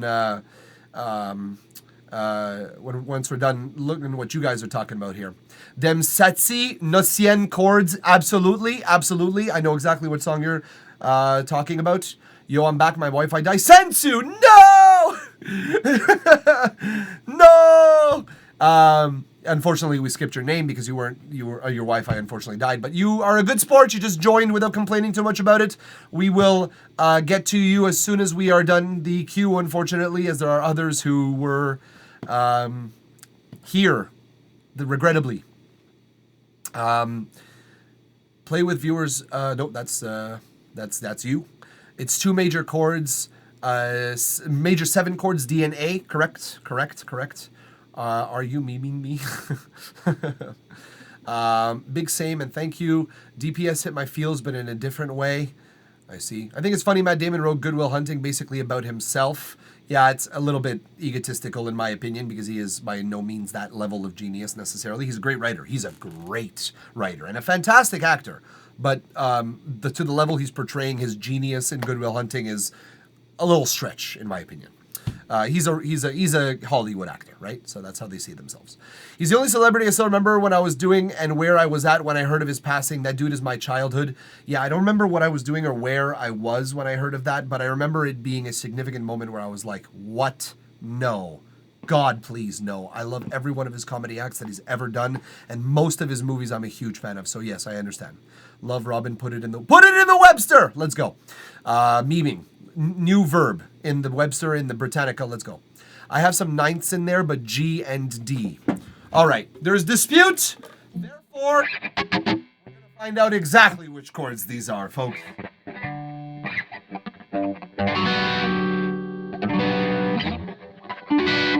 It is indeed G, the first chord. G major 7th.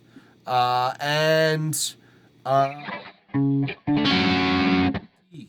It's not D and A carotile. DJ Benya's correction is correct. He has a correct correction. It is G major 7th and D major 7th. I don't hear much of the ninths in there, but maybe it's a...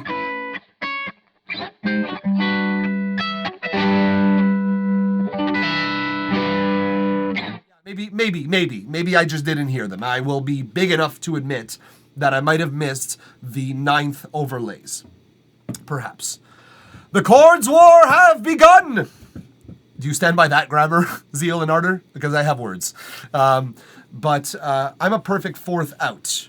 Yes, yeah, because you were going on the you were going tonic and dominant, and instead this is Dominic. It's dominant, subdominant, and tonic rather. G, B, D, F sharp, A, D, F. What are you doing with your chords here? I don't understand because there's only two.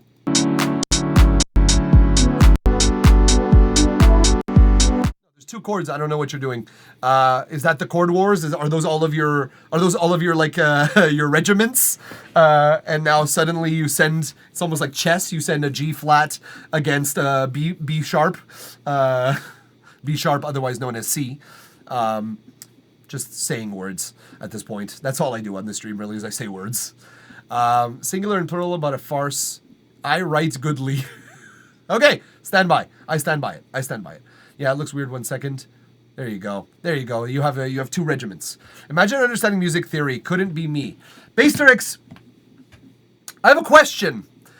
If you're here making music and you don't understand music theory, why are you here with your music and not in studio learning? Is that mean? What are you, like, don't get me wrong.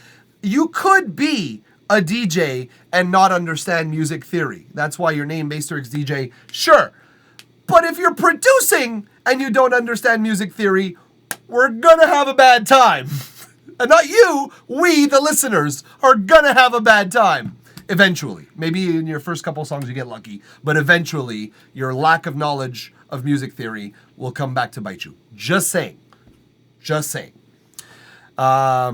Just wait till you get to my chords. My theory is sketchy as hell. Guys, basic music knowledge is very easy to learn. I'm not going to lie to you. If you're able to produce music, if you're able to learn the production method of how to do stuff like this, music theory is actually a pretty important aspect of that knowledge. That kit could use some saturation. The track is fun though. Oh, you also use the Goodenizer plugin. Yeah, I think I heard it too. I understand like the least bit. Yeah, well, okay. Well, no, necessarily. That's not the best. Evels, I feel you to a degree, but I know enough to be dangerous. We will see about that, Evels. Shall we? Anyways. I went to jazz class every Monday for 2 years and I still don't know how to name chords quickly. It takes me ages, but that's fine. The knowledge of the name of the chords, that's something that will come to you eventually. It's especially when you operate and you speak out the name of the chord and you like actually give yourself reason to identify those chords. But like it's the hearing knowledge that is important. It's the knowledge of like you know that the chord exists and you don't know what it's called, but you know that and that does or doesn't go together. It's very important. For instance, let's link it back to DJ Benya's song right now.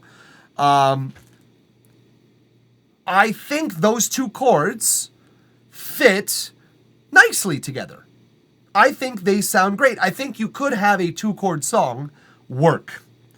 However, Beignet, let's talk about this for a moment. I think the execution that you have done here needs some work.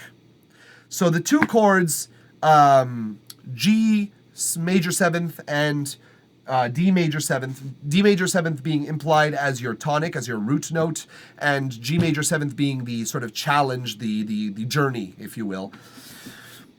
Very limited in terms of a journey. It's away from home, but it's not that far away from home. You're not going minor at any point. You're not creating much conflict in your song. And I think that is the main problem here in this song. It is without conflict. And I'm not saying that you need a minor chord to create conflict. What I'm saying is you need conflict in terms of evolution. You need complexity. You need something that is changing. And you do have some tension. You do have some, yes, thank you, Zia Leonardo. Took the words out of my mouth as I was fucking saying them.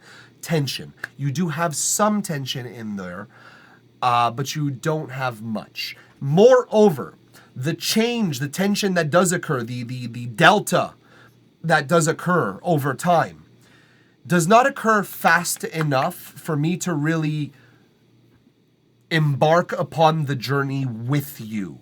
So addition does occur. It does occur. Like if we listen to the song, even from the beginning,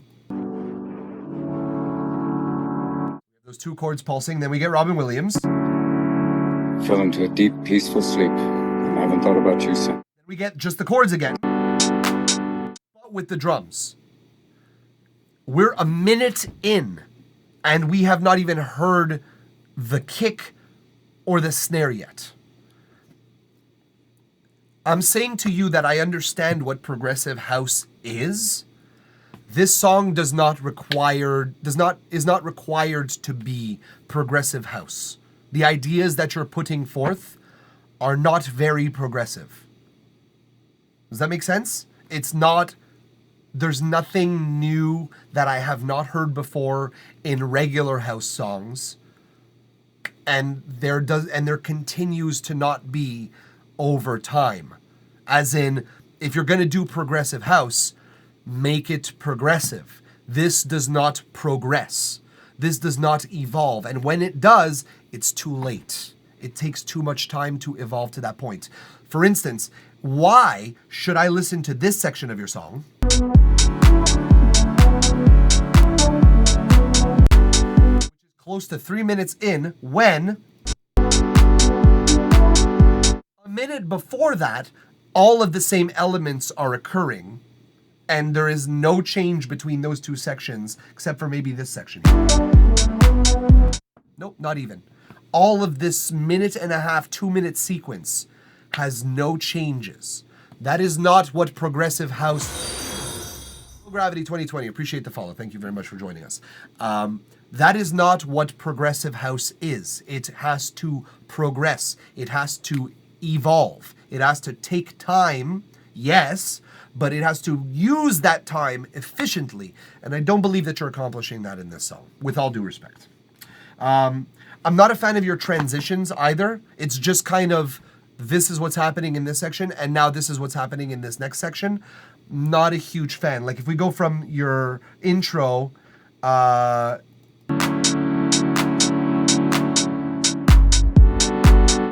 then we go straight to your next, song.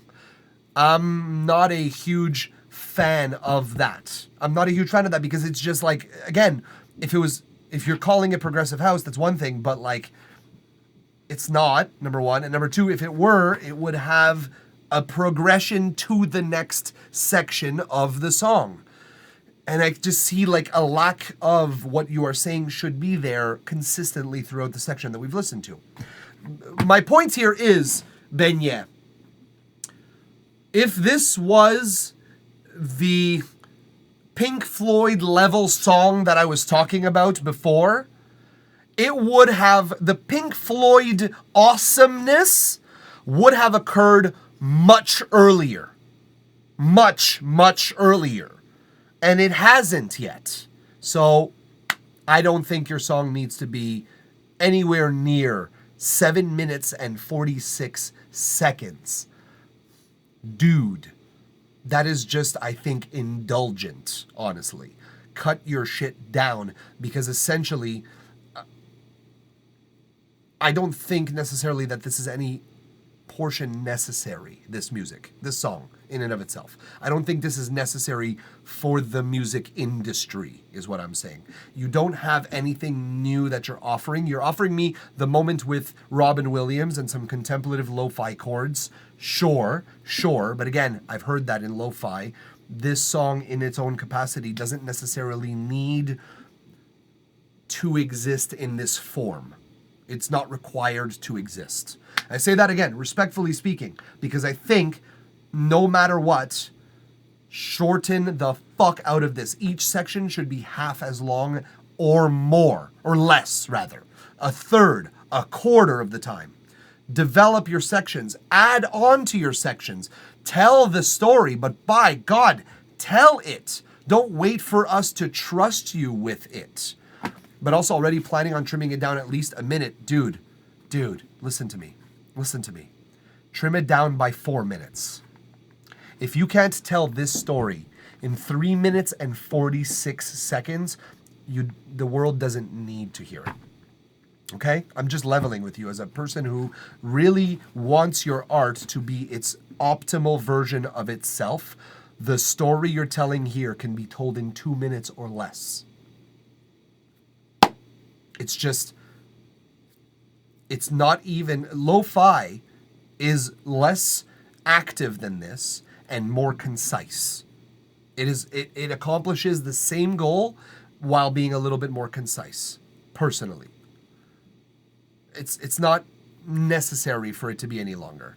I'm sure it can, but the story you hear now isn't the full song.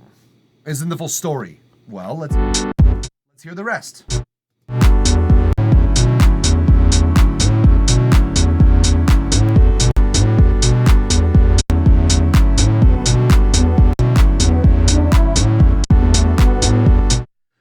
Bro, don't fool yourself. Do not fool yourself. Stop fooling yourself, because you're already beginning to fool yourself. I see it happening with your justification. Don't fool yourself. You don't have fire here. Like, you're taking what I'm saying in a different direction than I'm meaning. Oh, well, my apologies then. What do you mean? What do you mean? I'm not sure what exactly you mean. While you write, I'm going to read out a couple of your other comments, folks. Also, Basterix, thank you for indicating what to do in this stream. We appreciate you taking that time, taking that initiative is what I mean. But I did like to listen to it. Simmer that broth into a sauce and it'll kill. Exactly, that's my point. You boil down a stock into a sauce. That's great. I have boiled down a dozen stocks into a delicious demi-glace. And then you take that and you add that to another ingredient, and suddenly you have another sauce. Like a different, better sauce. I totally dig that example, Zeal and Ardor. That is a great example, actually. Boil that broth down to a sauce. That will be great. Broth to a sauce is great, Minkus. I agree with you.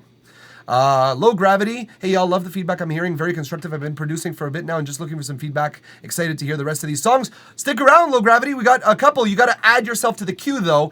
Although it's full right now, we will, as soon as we get after Benya's turn, there will be one space left. Or no, sorry, there's space now. You can join. It's true, I changed it to 20 spaces instead of 10.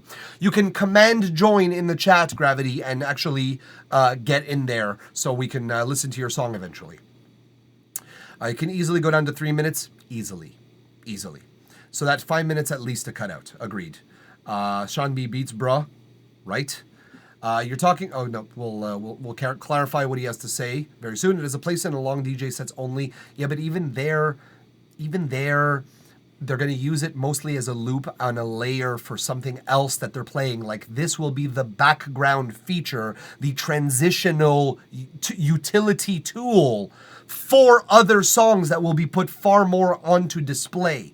This one vibes a little bit and could vibe a lot and could very well be a long form song if it took the steps to accomplish that, which it is not. Unfortunately, I don't even think it belongs in long DJ sets because I've heard long form DJ songs and there's more of a story being told, simply put. Yes, very good analogy. Minkus, right? Right? Fucking love food. Love food analogies. So guttural. So in tune with our intrinsic basic human needs. Carol Tylen, mind you, writing shorter songs gets you to arrange better. Let's make this things sound interesting. Yes, that's my whole point here. When you force yourself to challenge yourself to make people give a shit in such little time, it actually makes you a better producer for it. And I think that that's a useful tool that we should all learn. And then from there, making a 7-minute track is far more possible, in my opinion. Zeal and Ardor, love you too. I still haven't added in the actual drum variations and other stuff to actual create the build-up and release of tension and stuff. There's very minimal automation to create movement and stuff. Okay, but this is your 4th version of this song. You're telling me that after 4 versions you were like, no, it's fine. Like, version 1 may consider having that. Version 2, like, this is how I operate here, guys. When I'm mixing a client, when a client gives me tracks and says, mix these things, usually the way I go about it is leveling, compression, EQ, making everything sit pretty together, okay? Mix 2, I usually apply effects and other things creatively speaking. And then by mix 3, we're either taking away some of those effects or adding more, and we're just doing fine tuning and polish. Then by mix 3, we're done the song. Because you don't need that many versions to get to the meat. You should be operating at a more efficient level, in my opinion. Now, don't get me wrong. I remember when I was 18, 19 producing these songs, version 21 exists on some of my songs. I understand, but learn from that. Like, produce more efficiently, save your time, make better music, quicker, better, faster, stronger, more than ever, hour after. I'm gonna stop this. Okay. Or chipping away at a sculpture is how I look at it. Yeah, there's an argument for that. Chipping away at a block of marble until you get something. That's an operating technique. You could very well put out these 7 minutes together and then just be chipping away at it slowly over time. But this is version 4, dude. This is version 4. There should be much less chip on this track. If you only have 2 to 3 minutes to get a song across, you need good ideas. Correct. You need them to be good. You need them to be boiled down into the best and most efficient form that they can take, which is how you make music. Like, this is pretty much just songwriting / arrangement and not really like polishing each of the other sections to make them have the desired impact you're looking for. Again, version 4. Version 4, dude. We got to get back to getting this sounding like this at version 1, please. And as you can tell by the transition, I haven't even actually built transition, just thrown sections together. Again, same comment. Beat battles help with that too. Yeah, beat battles. I've heard a lot of artists that have come to my stream and then started doing beat battles and then came back to my stream, and they're just like much better. Because they're challenged, right? Then this is great feedback for you, I think. It's good sending things over that isn't finished. Oh, 4 versions. Dude, 4 versions. You wrote it. I didn't write it. You did. It's the 4th version of the rough draft of this song. Dude! You don't need 4 versions of a rough draft. The rough draft is the rough draft. Edit yourself first. Jeez. Sorry, I think this is beginner knowledge, but then I know some people don't understand that. And also, DJ Benya, how many hours have you spent on this track? Great fucking question, Caro. Great question. Then Flanger on the master. Zeal and Ardor. That is how we, as professionals in the music industry, operate. Correct. Flanger on the master. Maybe like 8 hours in real time, on and off over the past 2 weeks. How is this version 4 after 8 hours spent? Dog, I think you're calling your versions a little early. I think you're calling your I think these are just like exports. They're not even versions. I see a pattern here, and I see you needing to challenge yourself to boil down your art from the get-go. This here is the rough draft. This is version 1. Version 2 is far more condensed and far more artistically efficient, in my opinion. But 8 hours on this, at least you didn't spend more. Sure. At least you didn't spend more. I kind of agree with you on that, Caro. It's very like the kind of tracks I made back in the day, which went on for ages. Yeah, it's indulgent and it's not necessary, is my personal opinion. My mixing professor says, if it sounds good, move on. Don't sit on anything too long. Right. And then you have to adjust Low Gravity, your definition and your anticipation or your expectations of what sounds good. Because at some point or another, what you can do now isn't what you could do later with a little bit more time, practice, and patience. In my opinion, sometimes we need to adjust the expectations of what is good in our head, or what is ready in our head. Zeal and Ardor, there's a famous story when the mixer of Billie Jean made 50 plus mixes and after a month they printed version 2. I remember hearing that from the mixing engineer. I remember watching that video and going, holy Christ, is this an example of overworking something for no reason? Yeah, absolutely. There is a world where that exists. Not this world. This track is undermixed or underproduced, in my opinion. It1MCH, thank you for joining the queue. Appreciate you. Welcome to the stream for the first time. Subscribing, becoming a subscriber, and that is going to get you an extra minute on your listen. So thank you for supporting the stream in the way you do. We appreciate you. Lil Seven Foe, yeah, you're joined the queue, so that's cool, but you're going to hold your link until it's your turn. And also SoundCloud only. Beats, appreciate you subscribing as well. Thank you so much. Guys, you're supporting the stream, and we appreciate you very, very much for it. Apparently, there's an incoming hype train, is what the chat is telling me now, but okay, great. So yeah, SoundCloud only, Lil Seven Foe, but appreciate you either way. Caro Tile, 91 mixes. Zeal and Ardor, thank you so much. You started. It is. We started a hype train there, and appreciate you supporting the community. You are a badass motherfucker. This also means, technically, Zeal and Ardor, if you were in the queue, you as the top gifter of the month right now are able to use the skip privilege today and today only. If you wish, you can go next in line right after DJ Beignet. Appreciate the support, honestly. Really, truly do. 91 mixes. Yeah, it's crazy, dude. That's fucking nuts. DJ Beignet, also V1 is literally 30 seconds long. Okay, well, okay. I think you need to distinguish between versions and ideas that are not exportable yet, like that are not versions. I think we need to make a distinction here between what encapsulates the term version. Because, yeah. Can I send only one demo or also 2 allowed at once? Only one, my dude. We have 13 people in line, so pick one. We could pick one for you, though. We can roll for it. We have a die. We have a method of picking songs. We have a whole ass dice cam ready. If you can't decide between 2, we can decide for you. Because there's a disconnect between our diction and terminologies. Well, you are correct that there was a temporary disconnect between our diction. Agreed. But I think I understand what you're trying to say, and I think you need to adjust your expectations of what is finished and what is a riff that you need to hone in. So again, like this is a point that I've stressed time and time again in this stream.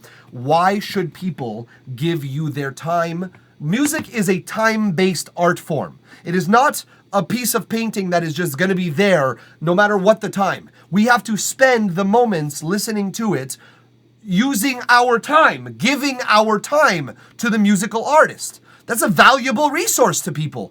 It's a valuable resource to me. I can't imagine what other people are thinking about their time. So I would say, honestly, you deserve to do better with people's time. Your people deserve better with their for further time. I also see Low Gravity. Appreciate you subscribing with Prime Gaming. That's a very, very kind of you. I think workflow advice is needed. I think I agree with you, Carotile. Also, don't fall in love with your mix. Don't listen to it too much without deliberately working on something that isn't finished. Great advice, Zeal and Ardor. If you listen to something enough, you'll get used to it, and you'll think that's the way that it should be because that's the way that it is. Wrong, incorrect, and absolutely false in every way. Just because it is the way it is doesn't mean it can't be better. Now, there is a limit to that, but Jesus Christ, don't listen to something too much or you're going to get used to it. And challenging yourself creatively to get unused to it is so much harder than just keeping it flowing, keeping it moving. I mix continuously through my process, so it's not 1, 2, 3 mixes, it's a continuous mixing blur. Yeah, when you create your own art, it do be like that a little bit. I do understand that. However, when you're mixing clients who like come in with you and come in for you to mix, you have time, you have dedicated time and dedicated process, which is again, sort of what Zeal and Ardor was saying, or sorry, Carotile, my mistake. I think workflow advice is really the best thing for you here, Beignet. I think we need to really like sink our teeth into the workflow of how you produce and how you chip away at your music. It's important and it's part of every production, producer or musician's work process. Eventually, you refine the way you work. It's important. It really is. It produces better work. Are bootlegs okay, by the way, or only original tunes? Yeah, bootlegs are fine. Supporting a great stream here. Nice feedback and good vibes. We appreciate you as 100%. You'll be the Skippy dickhead if that's okay. Consider it done. Zeal and Ardor, you are next in the queue. And that is just the way that works. Oh shit, Dicecam, you bet your ass, Minkus. We are D&D-ists in this household. So yeah, disconnect with my terminology and what others use it as. Sure, but you're being inefficient with your art. And I think that is, disconnect with your terminology as much as you want. Or disconnect with my terminology as much as you want. But that is just the way that this music do be. Music is vanishing air decoration. It's amazing, isn't it? I listen too much and end up hating it. Yeah, fair enough. Oh, there's a hype chest. I don't know how to open a hype chest. What the fuck? Oh, it disappeared. Oh, crap. Hold up. Guys, there's a hype chest. Hold on. I don't know what to do with the hype chest. I don't know what it is. It says open. I click on it. Okay, hold up, guys. Pause for a moment. I don't know how to open this. Oh, kitty hype emote. Cool. Share. Everybody. Hype train reward. There you go. Cool. I don't know what that fucking does, but I'll take it. I'll take it. Okay, folks, we're gonna move on very soon, but I do want to talk about one more thing in your track here, Beignet, something that is productive in a musical sense here as well as being concise. In your song, you have 2 chords, right? Huang! In your song, you have 2 chords, right? So you have the G major 7th and the D major 7th. Your bounce between the 2 is fine, but the bass is not following, and the bass is staying on the G major 7th.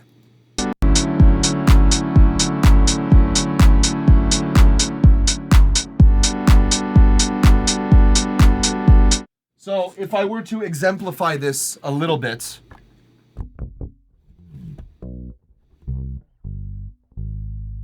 G. Let me just drop this. What you're doing right now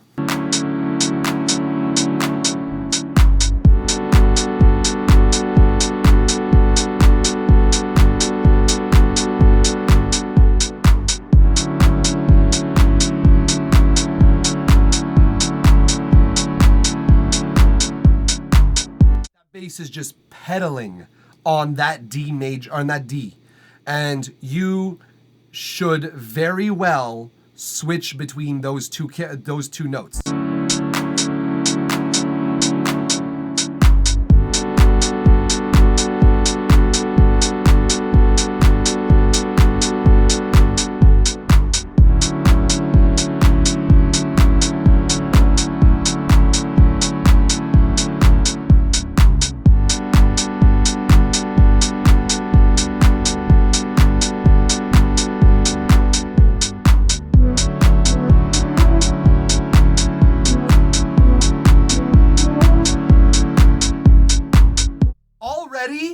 already, that is much better. Already, that is far better, I think, in my opinion. I don't know what you guys think. I think that that's better. Bass is doing a 2 semitone descend, though? No, it is not. It is absolutely not. Caro Tile, the bass is absolutely where the magic happens. I totally agree with you on that. And it is very quiet. Honestly, the bass, there was more so to solve the problem. How do I get my kick to sound similar to the kick in Winona? But that's not the only purpose of a bass, Beignet. That is not the only Okay, you're approaching music from a very limited production point of view. You think one thing serves the purpose of one thing, but things can serve multiple purposes, and you can do so artistically. And the bass is the soul of the track. Rhythm, very important. Leads, very important. Bass, crucial, non-negotiable. If there's a bass in your track, you better do it properly too. You better do it very well, because it is the heart and soul of your song. Rather, the heart is the drums, but the soul is the bass. And I don't think that you approaching it from just to make your kick sound like one place is a really good way of approaching your bass sound. I'm sorry. Bass is doing 2 semitone descend though. No, it's not. We already talked about that. Okay, back. Sorry, I had to deal with something. Cool. Welcome back. It's okie dokie. Soon I have to go because it's midnight for me, but we shall see. Sean B Beats. Hopefully we can get to you, my dude, but we do take the time needed for each track. So hopefully we can get to you. I'm looking forward to hearing from your track. Either way, if you got to go next time when you're here, you come a little earlier and we can try and squeeze you in a little earlier. That's a starting point for the bass. Then you need to syncopate that bad boy up. Yeah. If you were to bump, bump, bump, that would give a whole different feel. That will create an evolution. Second beat section after the breakdown actually has an actual bass line that you kind of heard. Yes, a musically incorrect bass line that is playing a completely different tonic, a completely different set of notes. Right, I did hear that. Listen, Beignet, I don't want to. You're very kind, and you've not been argumentative so much as you have been expressing your opinion on what you have been trying to do. But you're in a feedback stream. I don't think your intention here is to take my feedback. It's unfortunate because I think you can do with some good feedback, and it doesn't seem like you're acting in a way or speaking in a way, I guess, that it's going to change anything that you're going to do. And if you're going to continue to submit songs so that you can not fight me, but rebut me as for the reasons you are making incorrect musical decisions, I don't know, dude. Maybe this isn't the stream that you're kind of looking for. I don't know. Maybe you're looking for a yes man or vibe check. Go see Robbie Guitar. He does vibe checks. I don't do that. I do ways your music can get better. That's just the way things are. You should get better. And you telling me, well, you're not seeing my perspective. No, I'm seeing your perspective. I'm saying it's wrong. And you can tell me that it's your opinion all you want, but I don't think you know how to improve yourself. And though you say you're aware, which you do say later, I think based on your replies, you're not. And you're correct that I don't think I see you as being aware. Just there's ways to become aware.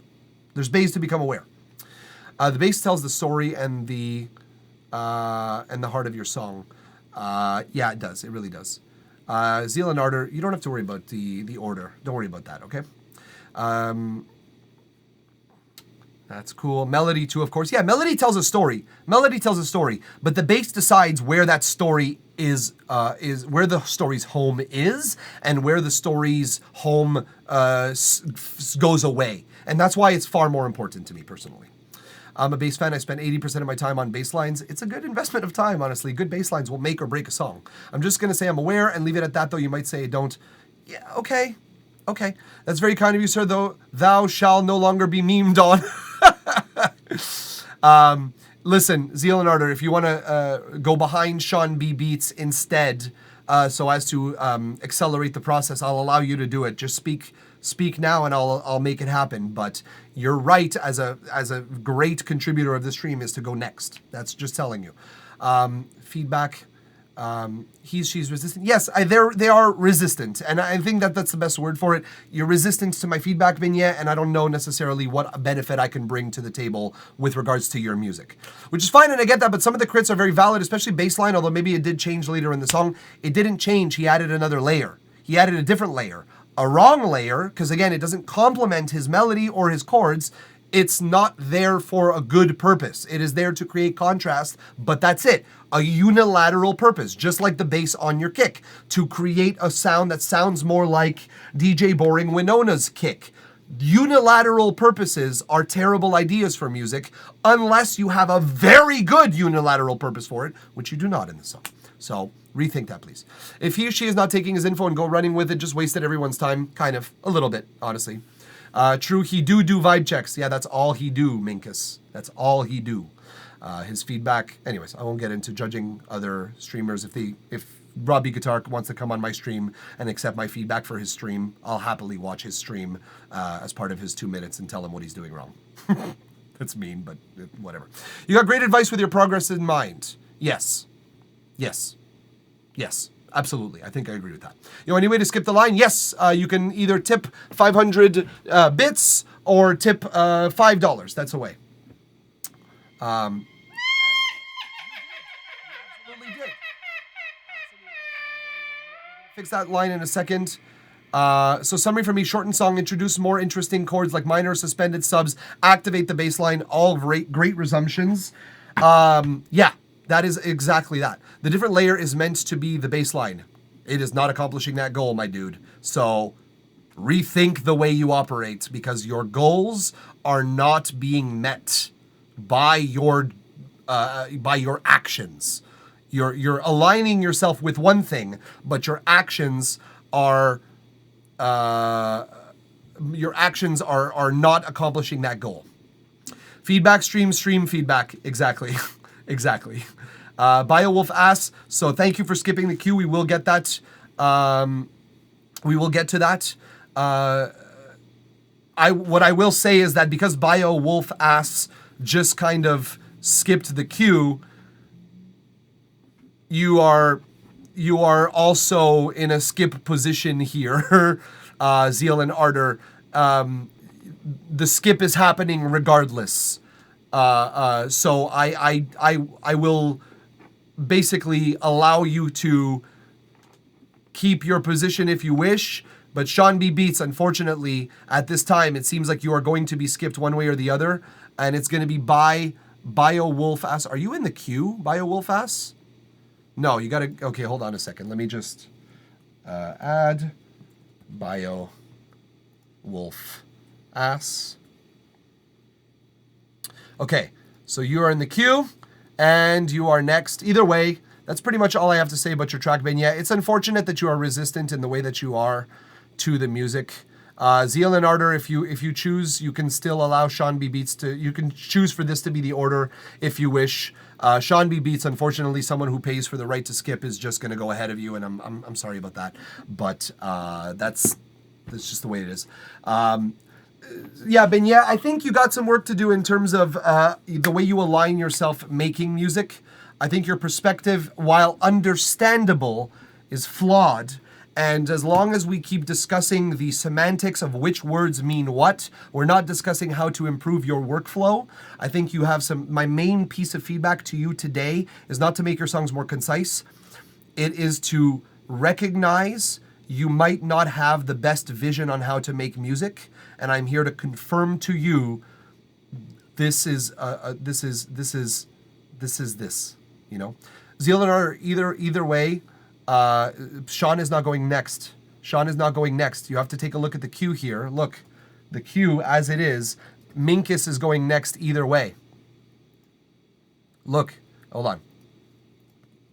Well, no, Biowolf Ass is going next either way.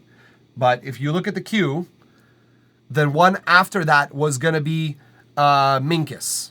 And then it's Sean B. Beats. I put you as 5th. If you wish to nix that and go next after Biowolf Ass, it's within your right. You have been a great subscriber and a great supporter of the stream today. But either way, Sean B. Beats is not going to be going next. He's going to be going 3rd at the most, at the quickest. So anyways, DJ Beignet, I appreciate you allowing us to listen to the song online together, to comment on it, critique it, provide feedback, analysis, what have you.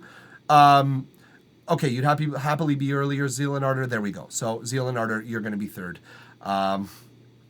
Nor am I Zeal. I'm dumb as a box of hair. So listen, again, Beignet, you've got work to do. You've got work to do, but your main work is going to be in realigning your perspective on how music is made.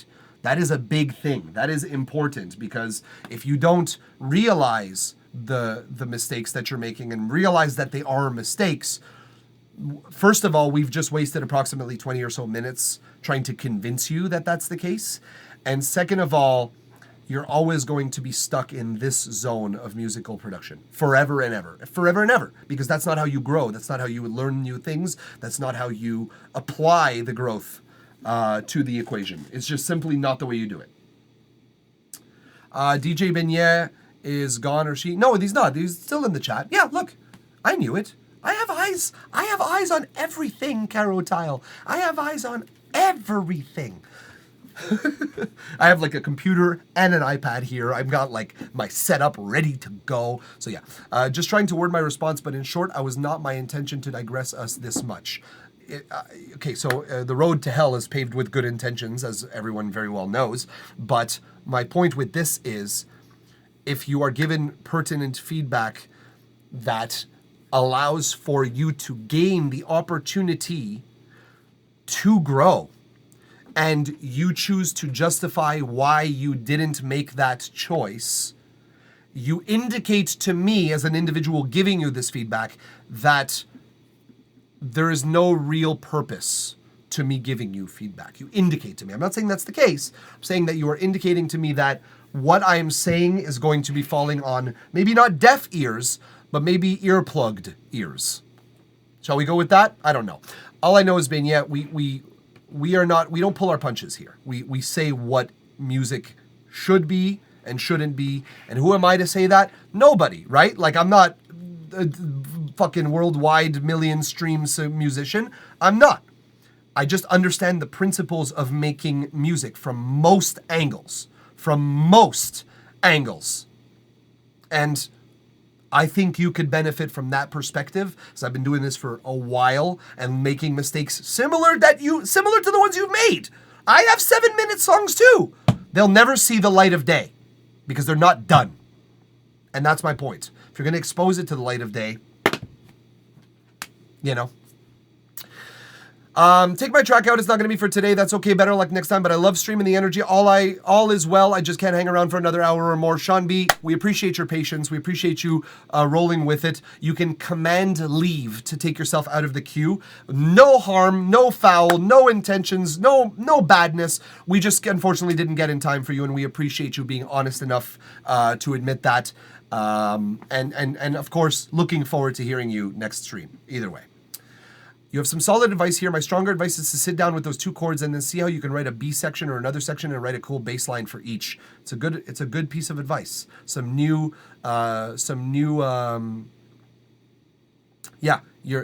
shit, basically. That may work. You're the one we're taking the time to listen to, though. Ain't no way y'all still on DJ Beignet. I might have to leave too. This has been fun, though. Yeah, so not remove Sean B, but leave. Sorry, command to leave. That's the way you get out of the queue. And again, we appreciate you. We will be moving on one way or the other. But thank you, Beignet, for trusting us with your track in maybe a more limited capacity than others have. But I recommend that change sooner rather than later. It is best for everyone, in my opinion. So yeah. Sean B, thank you for leaving the queue. We appreciate you being here nonetheless. Biowolf, I think I have your link here pulled up. Yeah, I got it here. So it is your turn. That one talking peanut. Also leave. I'm sorry about that. we're sorry we're not able to get to you as quickly as possible, but hopefully next time, hopefully we can get to you. We just have a long queue today, unfortunately. Well, fortunately, I mean it's by all intents and purposes a good thing for the stream, but yeah. I'm hanging around. I enjoy the chat, and I'm mixing in the background where I realize a where I realize a baseline sucks. My baseline, yeah, that'll happen when you're watching the stream and you're like working on your own music. It's funny that it's like a lot of the time when you're not listening to your song but you're listening to others, you get great advice for your track, which is why I tell a lot of people, like, even after you're done we're done listening to your song, there might be pertinent advice in another person's song that might apply very well to yours. Either way, that bass line section is terrible though, mine. Well, improve it. Okay, so next on the docket, Bio Wolf Ass. I rage deleted. I've done that many times, and that's generally a mistake. I prefer rage muting now in my later years, I guess, because I think you can still keep it without getting rid of it. I think you could not delete it entirely, because that is a bit more of a... Anyways, doesn't matter. Kept half of it. That bit, that didn't suck. There you go. All right, Biowolf asks, for this song, I'm wondering how good the mix feels. What changes should I maybe make? And just sound selection, overall vibe, maybe where could this song fit? So I have no idea where this song could fit. We haven't heard it yet either, so we'll listen to approximately 2 minutes of it. But, pretty much all of it. Maybe all of it. We'll see. I'm in a good mood. Yes, don't delete anything unless it really sucks. Always mute. Yeah, agreed. Low gravity, agreed. But let's go! 250111 demo 10. Okay, another long form production. Let's listen to what we've got and let's talk about it right after. I'm gonna make you stay. I think we could be something so good. If only you would love me like you should. I'm gonna make you stay. I think we could be something so good. If only you would love me like you should.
That was good.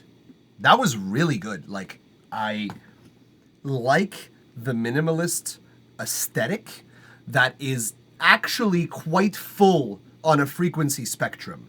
We think that it's very hollow, or rather the opposite. We think that it's very full because the things that are in there are occupying a lot of things, but the real number of elements that are accomplishing this goal are very minimalist in nature, and I like that, and I think it's probably the songs or the aesthetics' greatest quality.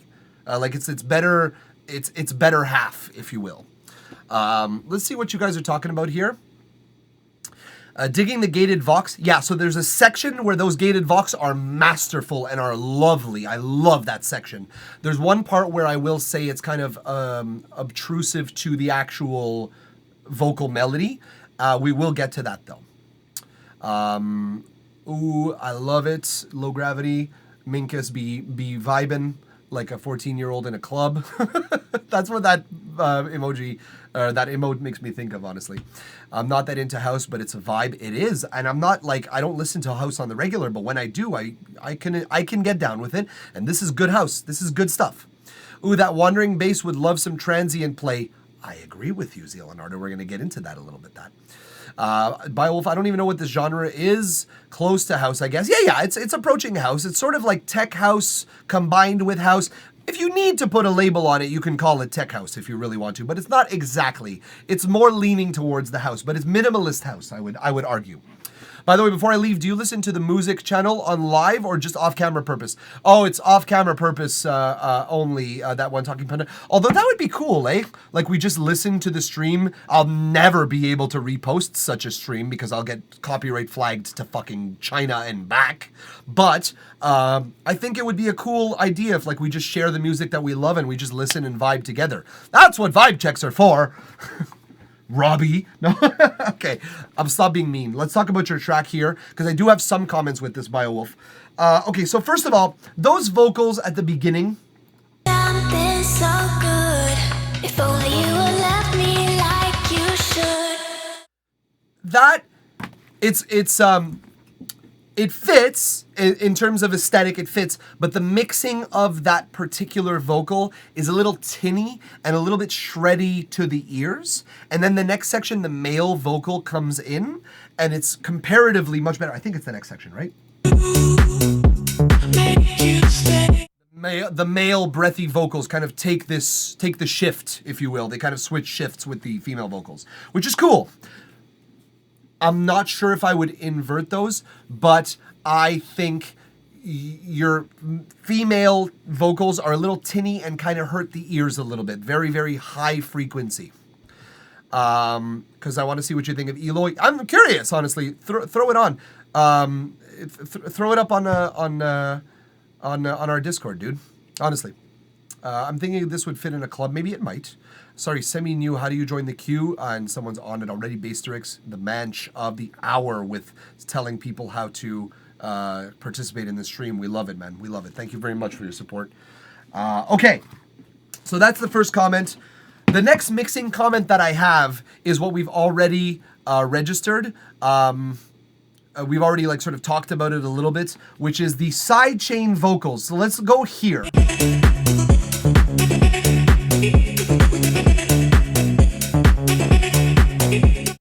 Fantastic section. Fantastic articulation. The delay and the reverb are properly timed. The step slicer is doing its job properly. The side chain is it's giving. Hold on a second. What's your Discord name? What's your Discord name, Peanut? I don't see you here. I'm gonna allow your permission. I'm gonna allow permissions for you so you can post it before I forget. They have minimal sidechaining in this section. Well, they have minimal sidechaining, but I think we could be something so good. If only you would love me like you should.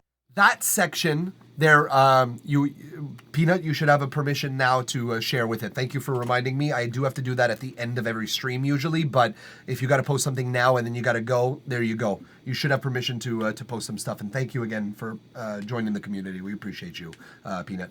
Okay, so the sidechain in this particular section, where your vocal's actually singing. I think we could be something so good. Personally, I think it's a little too much side chaining here. I would reduce the amount here, and if anything, enhance the amount in the next section over. If I'm being honest with you, that would be my move. Because again, we're losing the melody, we're losing the vibe of the syncopated melody, because while your drum is going 2, 3, 4, 1, 2, it's syncopated. And what's happening is it's starting its note off beat. It's kind of like off the grid, and then as soon as the kick comes in, it's cutting away the sustain of any of those notes that might be occurring on the grid. And it's kind of, we're losing meaning from your vocals, so we need a little bit more of that. So yeah, that's that only point there. The last drop, I think here. Your vocals stereo spread very nicely left and right. It's a nice change in the vocals. Two things about that. One, the vocals are way too loud now. You can bring those down a good solid 3 to 5 decibels, and you might even still need to bring down after that, because now that they're left and right, they kind of have our full and undivided attention. And then the kick and the bass that's sticking in the center is also clean and removed, but we have a lot of room to work with here, and they're just, all they need to be done is brought down in the mix and they'll be fine. Secondly, the center is now feeling a little bit empty. So I might consider putting in a layer of vocals, or even your reverb, the reverb of those vocals, maybe throwing those to the center, which is funny because usually the trick is, if you want your vocals to sound a little bit more full and everywhere, is you put you pan your vocals center and then your reverb left and right so that it feels like bigger vocals. I'm saying because you pan your vocals left and right, pan the reverb to the center to fill in some of that space. Perhaps it will help. But it might not be the thing that you need in the center. You might need just a different frequency register altogether. You might need something in the low mids or something in the high mids that isn't your vocals to fill in that gap. Either way, something's missing, dog. You need something in there. The first drop. What? Wait, what? The false drop. Let me hear where it goes. Oh, baby, love, love, love me now, me now, me now. Oh, baby, love, love, love me now. I don't know if it's just that your delay repetition is too loud. The second and third repeat, technically the first and the second repeat. I don't know if it's just too loud. The repeat is too loud, but I don't know that I love this false drop as it is. Let me count for a second. I'm gonna just see how it feels.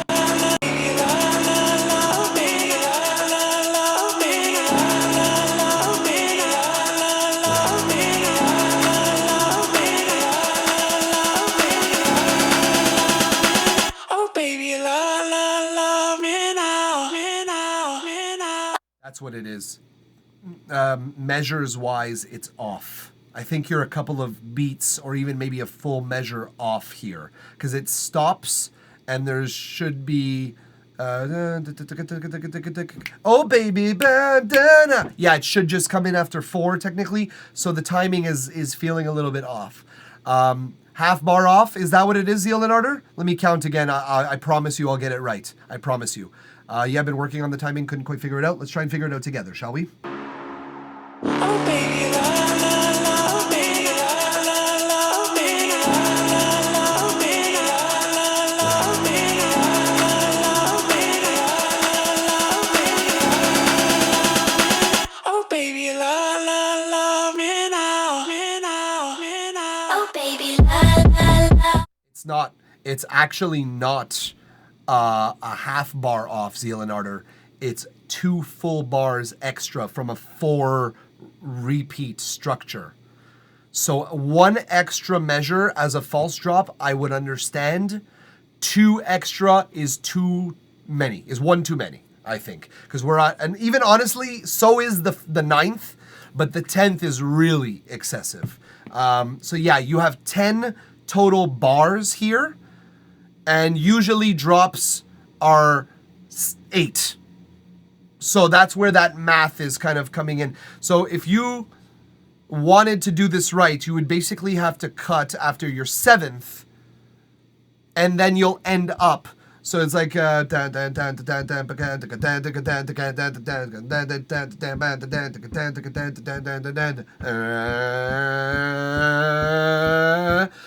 baby la la la la. So it's after 7, not 8, you cut. So I think that will shift everything over, if I'm not mistaken. Also, it will do you a service because your build in and of itself is also quite repetitive and it doesn't really change dynamically that much. So yeah, I don't know. It doesn't really do. It seems like it could be reduced, honestly, already. Fuck, I forgot the pickles. I love that. Oh, hi. Less Than Perfect DJ says hi back with a Squirtle. Yes, that's the usual thing. Still no pickles. Yes, that's the usual thing. But what if I want to be different? If you want to be different in your build texture, if you wish. Be different. Yes, Basterix, you are correct. We should hydrate, and I'll get my water bottle ready. Be different in the way that you create your false drop. Different doesn't necessarily mean better for your track. If your track was an original and super weird and super different and super like non-mainstream sounding, okay, yeah, that's a really good initiative to maintain the difference.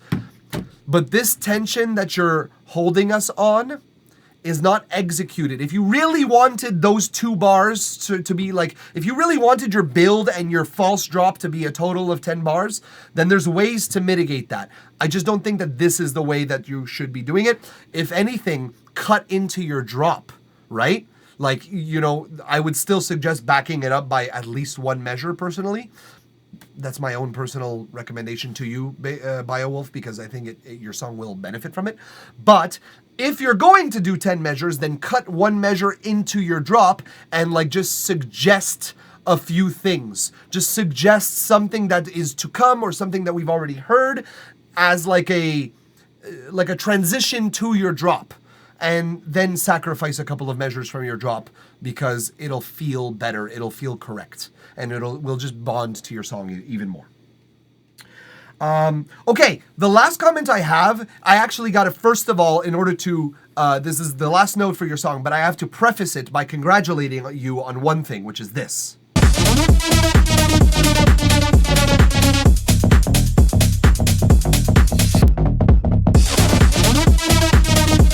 That synth, the addition of that synth, the addition of that feel of this new sort of section right at the end, I congratulate you. It's a bit out of left field, but that's the kind of different that I want you to be. It's like you are capturing our attention with something right before you say song is over, which is a good thing.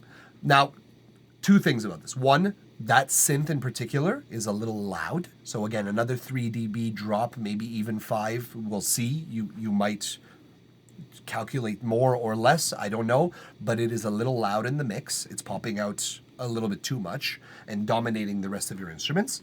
Second of all, this is not so much what to change, or this is not so much a what to improve, but, well, it kind of is.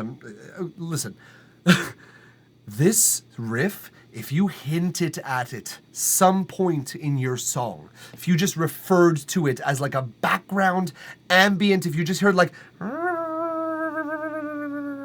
during a drop or during a build or something like that, just in the background once, maybe twice in the rest of your song, but honestly, once would be enough.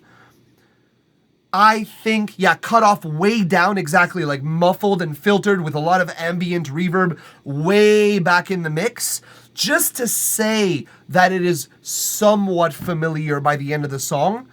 I think that would be a masterful play. I would love your song even more than that, because we will have heard it. We're like, oh, that's so cool. It fits with the song.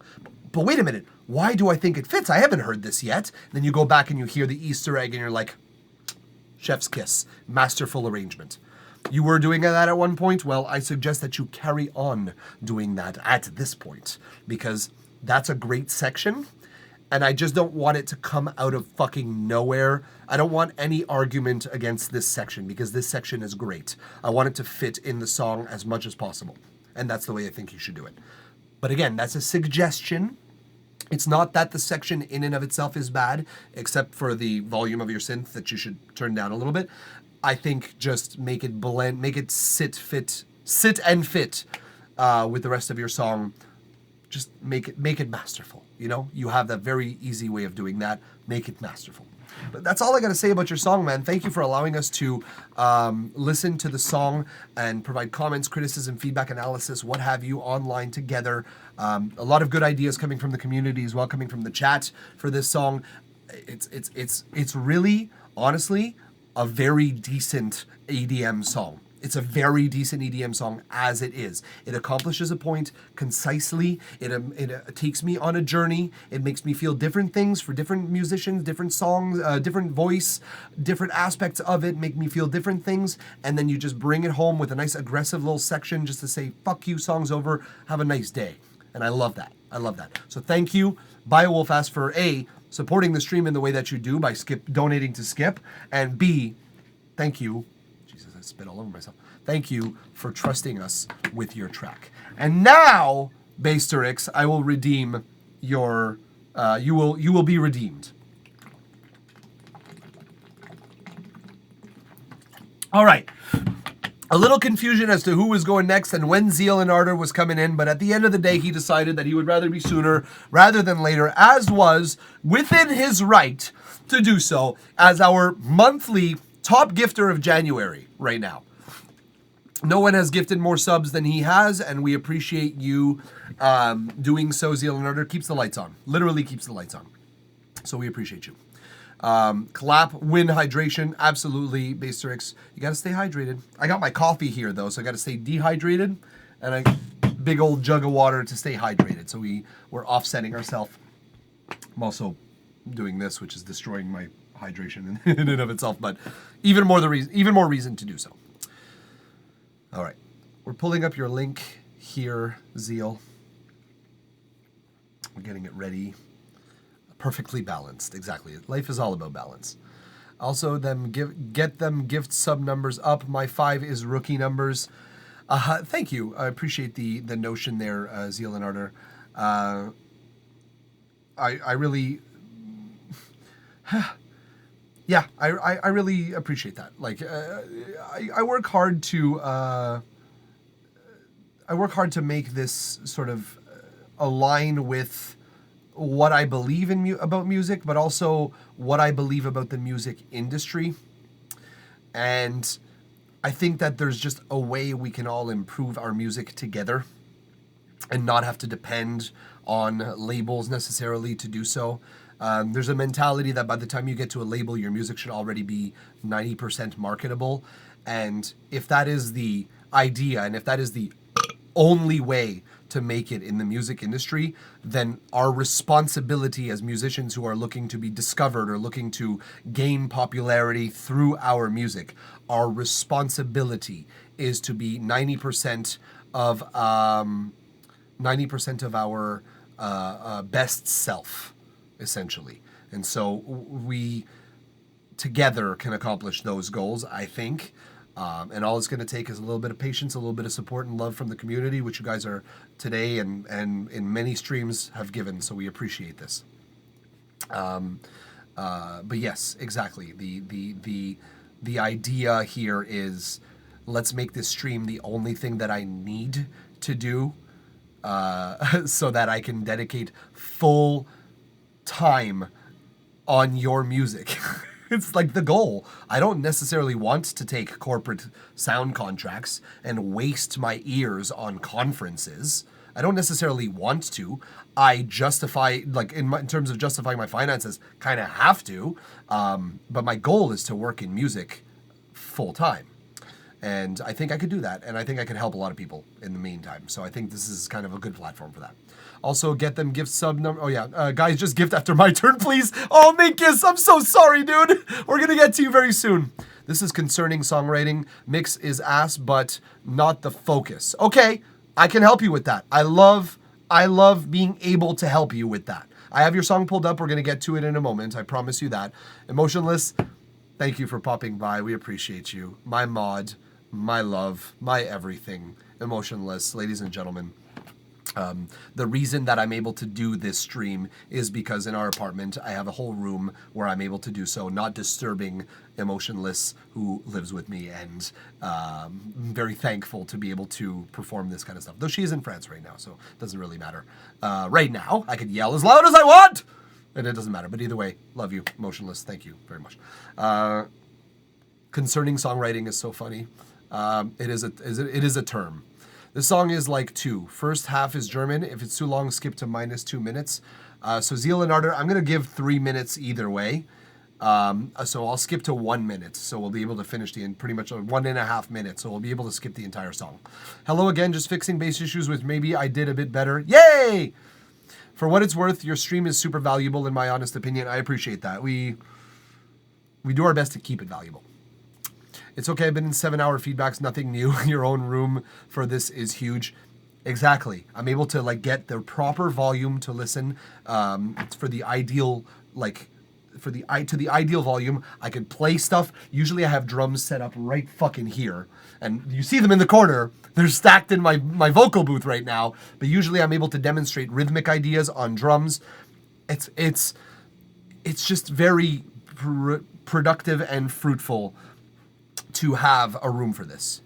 What are you listening on, by the way, just out of curiosity? So then this is the last question, and then we'll listen to Zeal and Ardor's track and provide some songwriting feedback here. I'm listening on Yorkville YSM 7s. They are 6.5-inch drivers. They have 1-inch dome tweeters. They are very inexpensive speakers, and when I put them side by side against Dynaudios, Yamahas, Rockets, they far exceeded my expectations in terms of neutrality compared to every other speaker that I put my ears up against. The ones that started coming close were the Adam Audios. Those things at a much higher budget are better than my speakers. Focal as well started scratching. Barefoot, those ones were really like blowing my speakers out of the water, but at that point, I was in a different price range anyways. So with these Yorkville YSM 7s, a Canadian brand, yay, local, you can get a very flat response. And I love that personally. I haven't played drums in a year because not having a spot. Drums are tough in those terms. Yeah, that's why I turned my acoustic drums into mesh heads and triggers on them so that you can play in an apartment. I have low noise cymbals that basically when you hit, they make 80% less noise than a regular cymbal. And I have it all wired up so that even when I close my door, the only real things that you can hear are the vibrations of my kick and my pedals. And essentially, I have triggered my crashes and I've triggered every one of my drums. And the only things that are coming through live mics are essentially they're essentially just my hi-hat and my ride, and that's the only thing that's like actually my drums being heard in the mix. Pioneer VRM 80 here, 8-inch. Yeah, those for electronic music are the tits. And a sub, of course, because I'm a bass ho. Not necessary when you have 8-inch speakers, but I understand. If you want really a full spectrum to 20, you can definitely get it there. Okay, guys, we got to get to the song. Zeal and Ardor, don't get lost. We're going to listen starting at around a minute and a half so that we can get through your entire song. And we're going to talk about it after that. So please, ladies and gentlemen, join me in listening to Don't Get Lost by Birdmask, otherwise known as Zeal and Ardor. Let's listen and let's talk about it togethers. Bitte vor der Risse mir und tutst du weh. Wie sie immer bitslits viel han wollen Lass mich bitte liegen, kann nicht aufstehen. Fühl mich heute wie Dreck, so wie ne Loser. Und weich wie das ist, wenn du allein bist. Und wie scheiße das ist, wenn du heim bist. Lass mich bitte liegen, kann nicht raus. Und alle, wenn sie chillen, so wie's aussieht. Du weißt,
just hope you beg my pardon. Meet me in the Garden of Eden where we start, and I'll never let them know.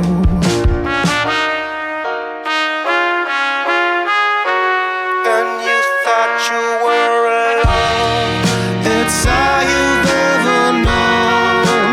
Fighting around the throne. You thought we didn't know. You thought you were alone. Don't you ever get lost, my friend.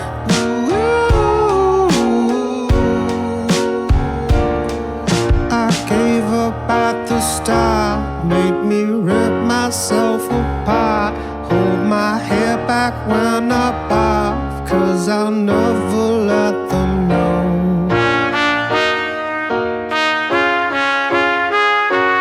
And you thought you were alone. It's all you've ever known. Fighting around the throne. You thought we didn't know. You thought you were alone. Don't you ever get lost, my friend.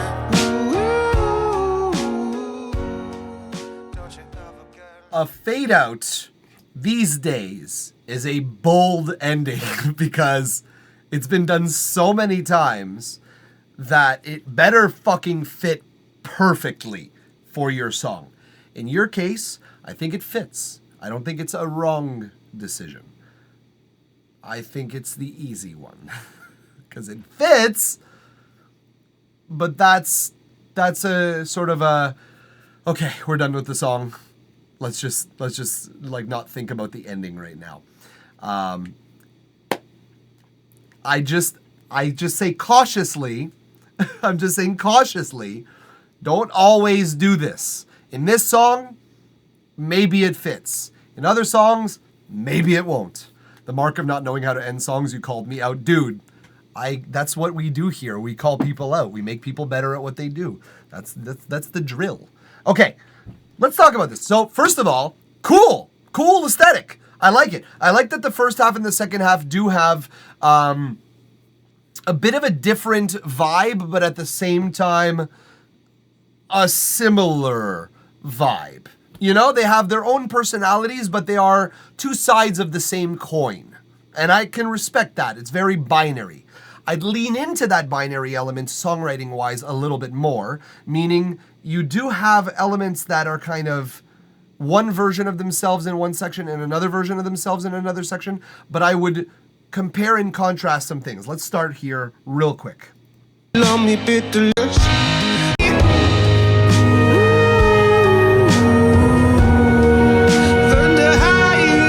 The trumpet there, you have the synth there, and you have the vocals there, and they're all kind of doing their thing. You have the ooh, which is a nice melody, by the way. It's quite nice. It's very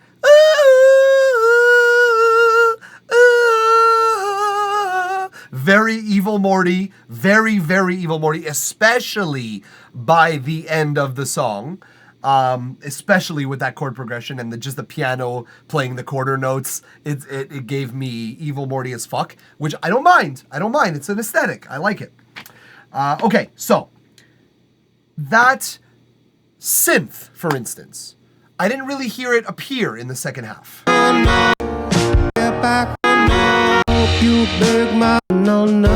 So the synth could be doing a completely different thing in the second half that it was in the first half. It could juxtapose itself. You were doing the triplet arps, the eighth note triplets, I think. The arpeggio. That's 16th note triplets. You were doing that arp in the first section. Maybe slow it down. Like eighth note. Not triplets, like eighth note arp.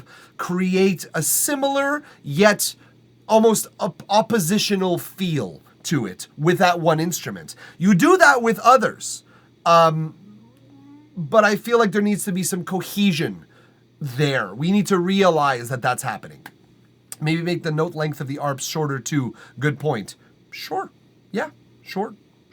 Sure. Yes, absolutely.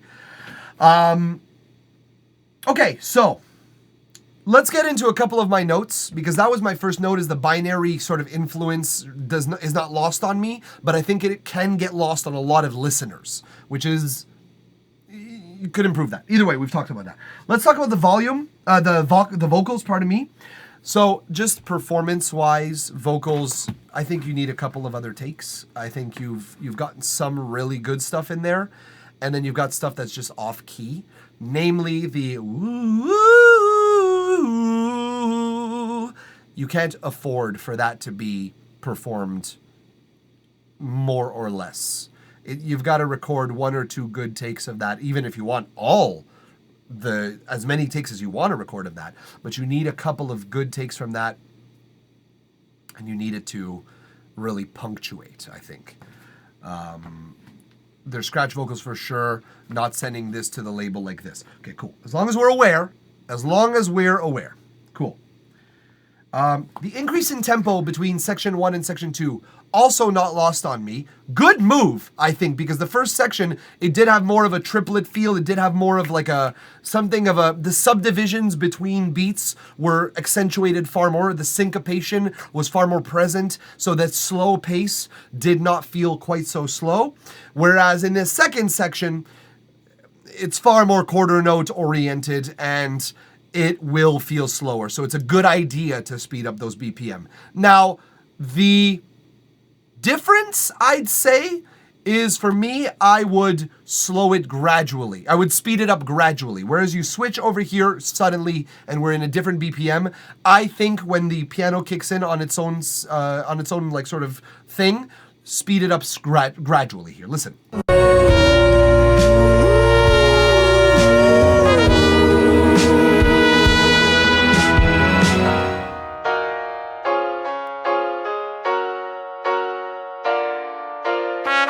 It's all at once. And I think that if you were to like slowly pick that up over the course of 2, maybe 4, maybe even 8 bars, even 6. 6 bars is a fine way to speed up a thing, because it basically, by the last 2 bars, we're already in the new speed. So we kind of like get up there and then settle in for 2 bars. But either way, I think for this, you'll need maybe 2 to 4 full bars to speed it up and to stay there in that juice. Tried the ramp, sounded kind of forced. Might just let that break breathe, maybe a speech sample or something. Could work. It could work, actually. That's actually a good idea. I think that might be a good idea. Yeah, we need a break. Either way, we need something to delineate those 2 sections, because right now it's just one section, then the next. So yeah, try that, Zeal Leonardo. Try a break with a vocal sample, because if you tried if you tried that and it sounded forced, then you might be onto something there. What else do we got? Okay, so here's something that I want to just say about overuse of tools. So that woo, we use that a lot in the second section. Another thing that we use a lot in the second section, cutaways. We cut away from the sound and then we cut back into it. I think there should be less of each, and I think each of those like tools that you have in your tool belt as a songwriter should be used more poignantly, that they should be applied at more key moments. Cutaways are powerful. When you just cut away from the bass, or you cut away from the drums, and you allow just the vocals or just the guitar or just the piano to like shine through for 1 bar, that's a powerful moment. It emphasizes everything that was before, and it tensions everything that's about to come. Too many of them, and each of them are undervalued. The first one's gonna have great impact, the second one's gonna be okay, and by the third one, we're like, okay, this is just a texture now. It's just part of the fabric.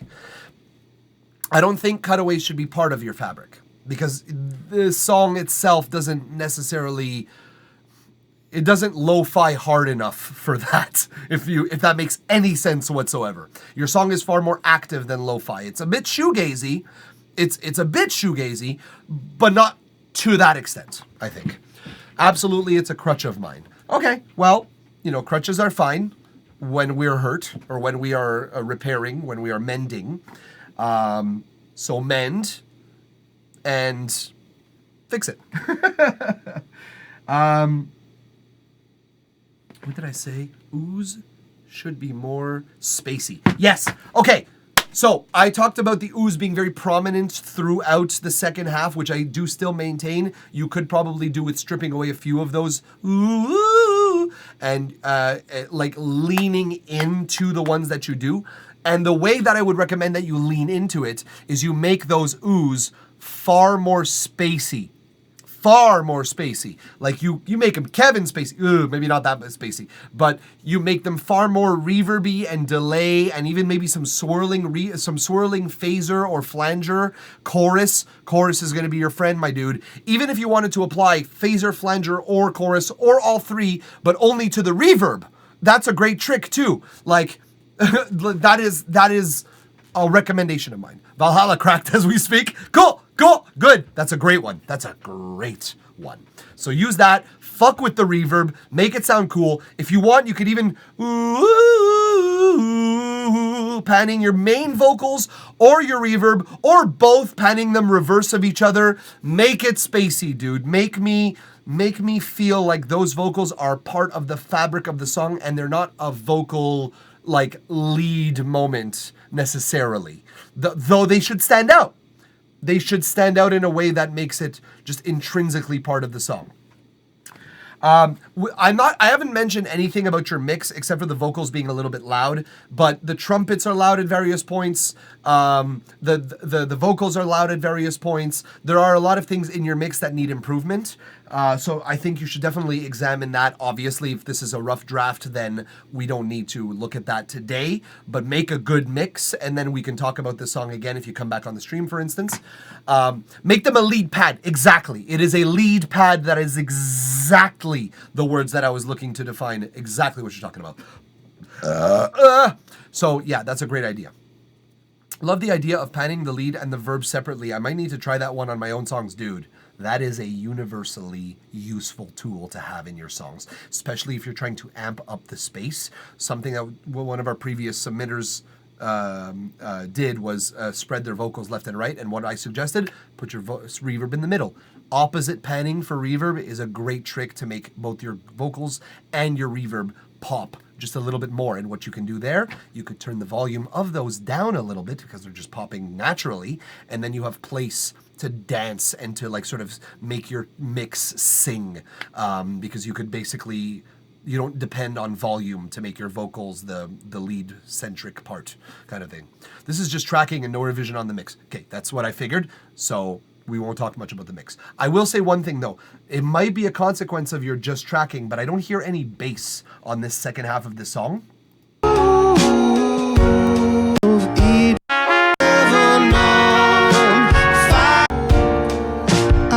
I'm just hearing the low notes on the piano, but there's no bass. Or there's bass in the first half, I think.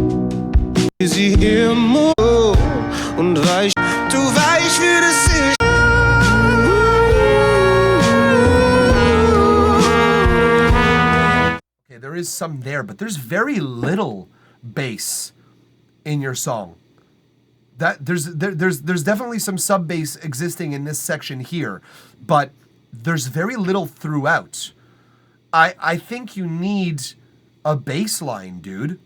I think you need someone well, someone, not necessarily a bassist, but I think you need something to fill in those gaps a little bit. Honestly. Let's see. Bass is going to do just a sub bass on that. I think I was there for that. Okay, cool. Yeah, cool. Low gravity is cool. Hey, Steven from Ohio. I'm here to rock out some killer constructive criticism. Awesome. Well, get in line and I'll do you'll do your time. There, made it rhyme. What the fuck? Almost wanted to say slight Hozier vibes to the vocals. Yeah, I agree with you. Take me to church, I'll whistle like a dog in spite of your life. It's that same key. It's actually the same key in the song. And it's also very productive. I would ask to send me these Vox, but I would just end up listening and not touching them. It's pretty much what I would do. I don't know what to do with the bass necessarily, if I want it to be walking or if I want it to be something a little bit more complex.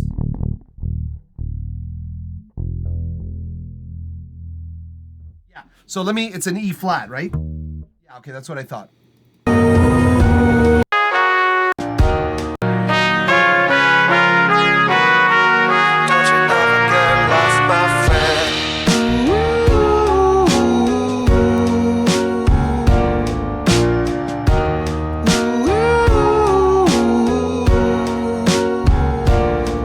just hope you beg my pardon. Meet me in the Garden of Eden where we start, and I'll never let them know.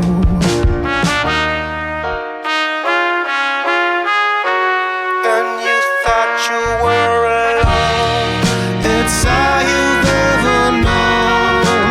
Fighting around the throne. You thought we didn't know. You thought you were alone.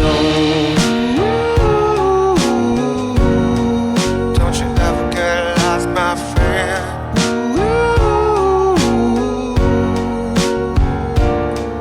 I gave up at the start, made me rip myself apart, hold my hair back when I barf, 'cause I'll never let them know. A lot of cutaways. Yeah, reconsider your cutaways, honestly, because it's taking energy away from your own song. You're kind of like draining the energy from your vibe. And like the cutaways are supposed to be adding hype, and it's kind of like sucking away the hype. So I know I've said it already, but it's important to me that you examine that. The basics is actually what carries the song, but the piano can't carry it alone. Yeah, exactly. So like, just as I demonstrated with my very poorly played bass, very poorly played, I think just even with some badly played bass, it almost filled in the track to a more complete version. And I think you could add to your song for that, honestly. Thanks for taking the time. It's always my pleasure. On that, honestly, it is my last note, so that's pretty much all I got to say about that. Mike's got pipes. Thank you, Minkus. I try. It's part of my like a repertoire of instruments that I can actually hang with. Basic is actually, we already talked about that. What the fuck, that actually sounds amazing. Well, thank you, but I don't really think it was very poorly polished. Listened to a lot of System of a Down. I'm going to see them. They're playing a show. They are playing a show in Toronto with motherfucking Deftones, with Polyphia opening, mind you, completely out of the blue. But I'm going. I have tickets already. I'm going to see them. It's going to be a little road trip from Montreal, but I don't give a fuck. I'm so excited. I've never seen them in my life. I'm a huge fan of System of a Down, and honestly a bigger fan of Deftones. Isn't Wisp also playing? I don't know. I don't really usually care about the opener. The fact that Polyphia is one of the openers is the only reason I kind of care about that opener. But maybe Wisp is playing. I don't know. Yeah, also to note your shoegaze comments. Shoegaze is cool. I think there's a time and place for shoegaze, and I think it could be really cool when you're really high on drugs. No, it's cool. Shoegaze is a vibe. Shoegaze is a vibe. It sounds great even when you're not on drugs. It just sounds a lot better. Let me look it up. What's the show? It's Deftones, System of a Down, and Polyphia in Toronto in September of this year, I believe. September, October? I don't know. It's at the Rogers Centre in Toronto, Ontario, the province. Anyways, Zeal and Ardor, thank you for allowing us to listen to this song, provide comments, criticism, feedback, analysis, what have you. It's good. It's like well written. I want you to also be careful of one last thing, is that now I recall that I wrote it and that I didn't read it. The chaos that is happening, let's just bounce back to the screen for a second here. The chaos that is happening in these sections here in the first half.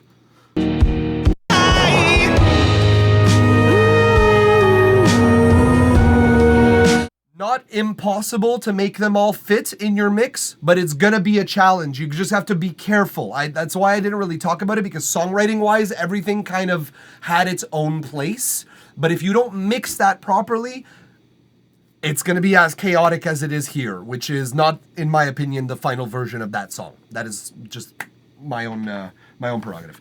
But that's it. That will conclude the song review. I think it sounds great. I don't understand any of the German lyrics. I wish I could. German is a lovely language.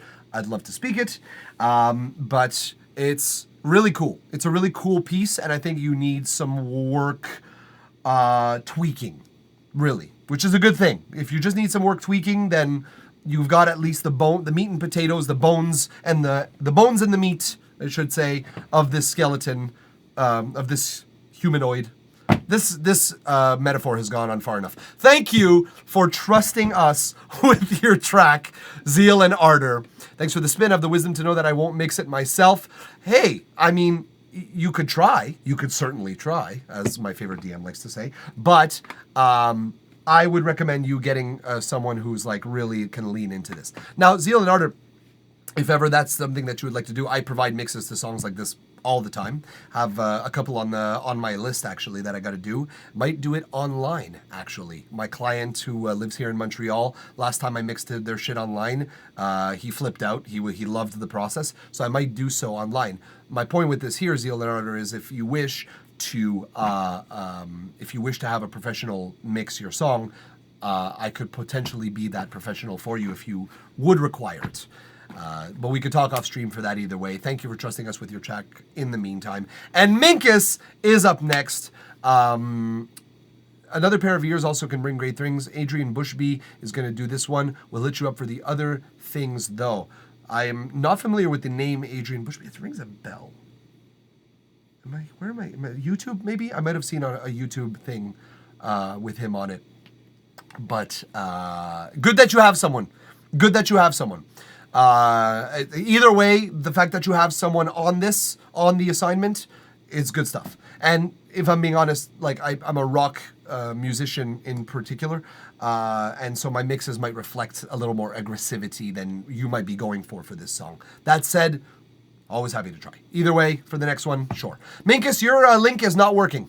Minkus, you need to send me the the private link and not just the regular mink. Almost. I'm a metal musician as a job. This is me cosplaying. Hold up. You're a professional metal musician? Are you really? Like, that's your actual job? Bitch, where?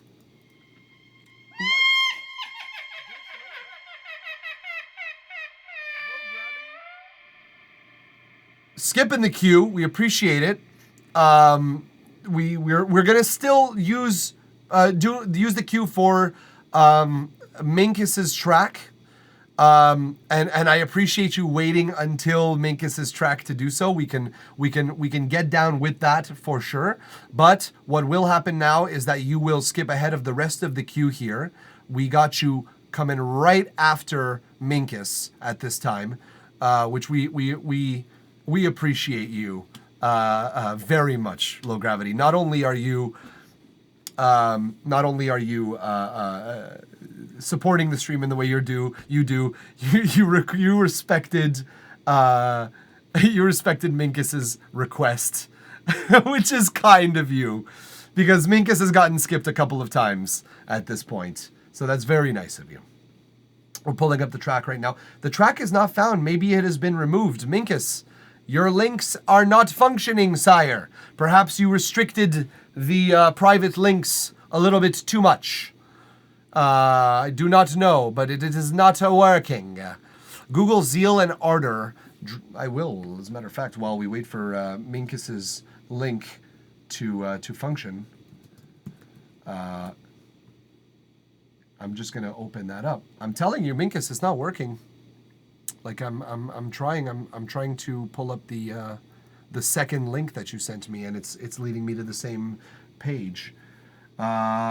Zeal and Ardor, Swiss avant-garde metal band. Jesus. Okay, avant-garde metal. I can respect that. Members Bird Mask. That's interesting. It says you as the member on the link. That's super interesting. I didn't know, man. Honestly, I had no idea. That's really cool. I'd be interested if you want to share some of your music. Of course, Minkus Linkus. Good one. If you want to share your music in the Discord, there is a chat specifically for that, and it is called Self Promo. I think I'm clever. Well, I thought I was clever. Yay, it worked, Minkus, it worked. Yay. Okay, cool. It works. Good. I'm glad. I didn't come up with the douchey genre. I'm glad you didn't. But I'm glad someone did, because it it does imply someone being of a higher skill set or higher skill level. And I can get down with someone rocking the shit. It does sound a little preppy. Let's just put it that way. All right. Minkus has waited more than long enough. And so we've got this song, Shake, a work in progress by Minkus, for which we will listen to almost the entire song. But before we do, he got an ad. So we're going to wait for the ad to be finished. We will wait. And you know already what I'm going to sing, don't you?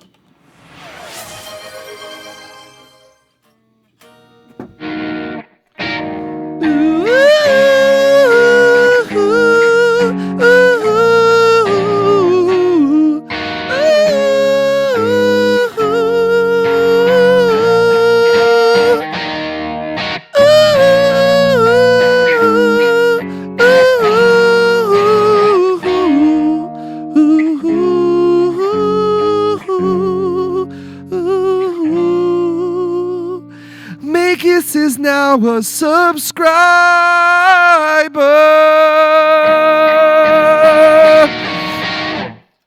Because we don't need ads. We don't need the ad song anymore for Minkus. Zeal and ardor. Sorry, no. Low Gravity. My mistake for mixing it up. Low Gravity. We appreciate you supporting the stream in the way that you do. And on top of it, benefiting a member who's about to be you Low Gravity. You have been very kind today, and I appreciate the kindness.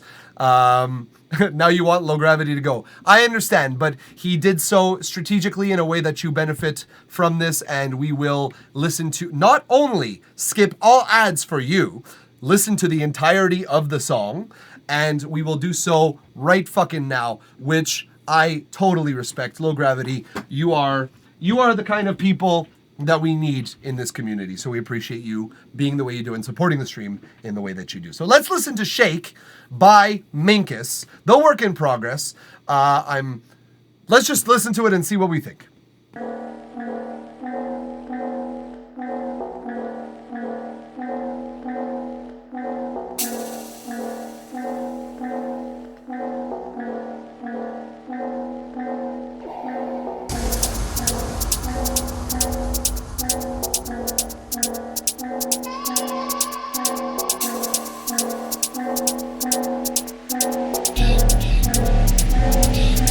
Rock your soul, but make a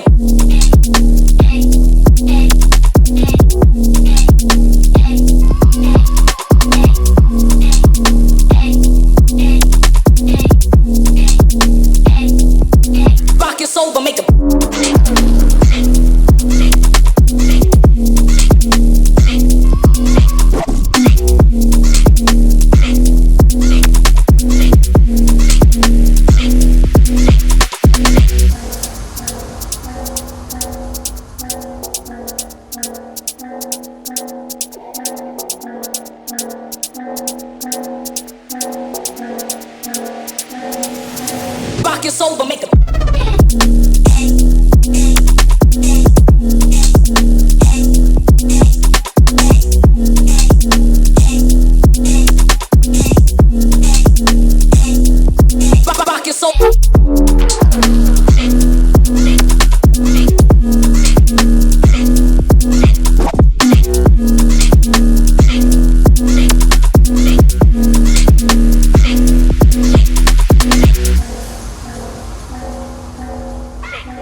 That was solid. Like, it was a solid song. I'm gonna look through a couple of things here. We're gonna have a couple of things to look through, but let's start by talking about what you guys are talking about here. I'm a sucker for pan shakers. Yeah, it's a good move. It's definitely a good move. Pan shakers are a strategic point, a strategic view. Low gravity. Sheesh. Yeah, I know, it's pretty heavy. Pretty heavy. I remember this one from last night or before somewhere else. Can't remember where. And he followed that up by saying, us Twitch junkies do a tour of the feedback streams, you see. Hey, man, you got to do it. A multiple sets of ears is far better than just mine. That's guaranteed. I was about to say something mean, but I'm going to hold myself back this time. I'll be nice this time. In the spirit of people being nice in the chat and to one another, I will not say the mean thing I was about to say. Clean, this part would love a cut, though. I'm assuming you mean the second drop around the time you were messaging, but we're going to go through it either way. Shakers or hats, whatever, they seemed a little too bright through that whole break to me. There's a few things that stood out a little bit bright to me, Ben. Yeah, I kind of agree with you on that. Let's see. Let's review that. Let's check that.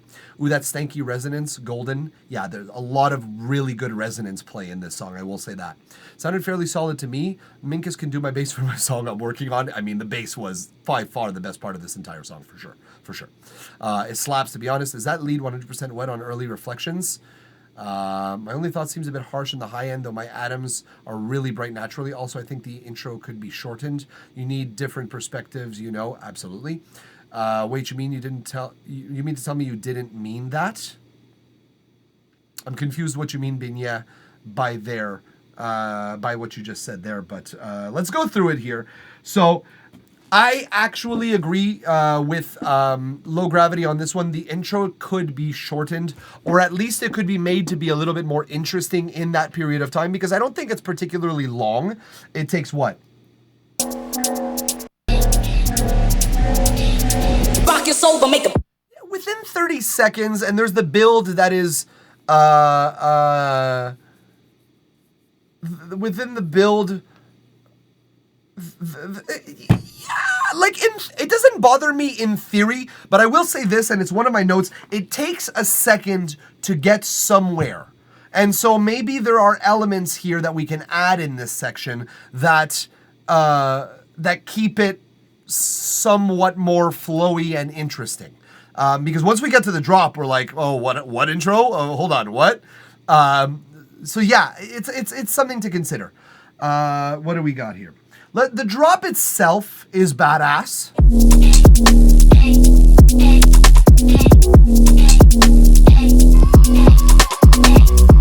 Classic 1 2 3, like with the flat second and the minor third. Like great. Wait. Yeah. Okay. So that's what I was right. It's a classic chord progression, and it's brutal, and it's like very, very cool.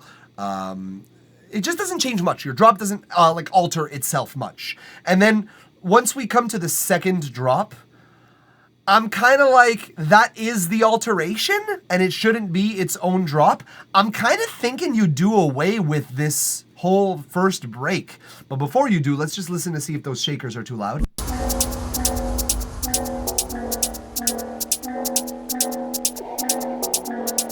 I agree with Ben. Yeah, they're a little loud and they're a little bit shreddy in those high frequencies and those high mids and those high frequencies.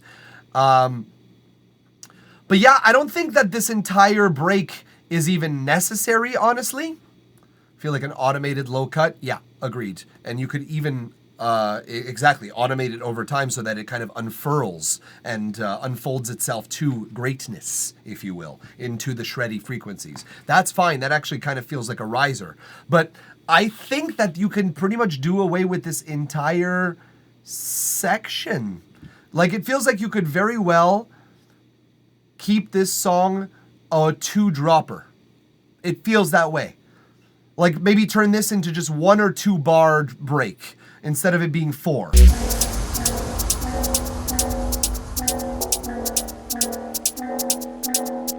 Oh, bow, second drop. You know what I mean? Let me try and simulate that by clicking, and I promise you folks this isn't gonna work great. Let me try something.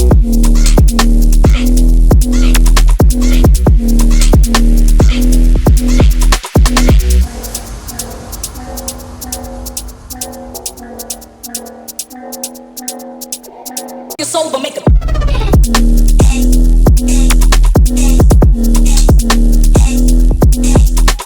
So if I get that timing right, it's gonna sound good. You know what? I'm not even gonna try. I'm not even gonna try because I've tried this so many times live on stream and on SoundCloud. On SoundCloud, it is so difficult to get the precise moment where the transient happens, where the one happens, and I'm so sorry for fucking it up. It's an itch that I feel the need to scratch, but I'm just doing it wrong. So yeah. That would be my next section. The second drop. Yeah, so the first and the second drop, basically, my point was that the first and second drops in and of themselves don't alter themselves that much. They do a little bit, but if you reduce the break here and you make it more of like just a breath, even 1 bar would be fine, honestly. But I think 2 is sufficient. I think that problem removes itself because it's kind of like part A of drop 1 and part B of drop 1. It's not drop 1 and drop 2. It doesn't beg for more change. The third transition, I'm not a huge fan of.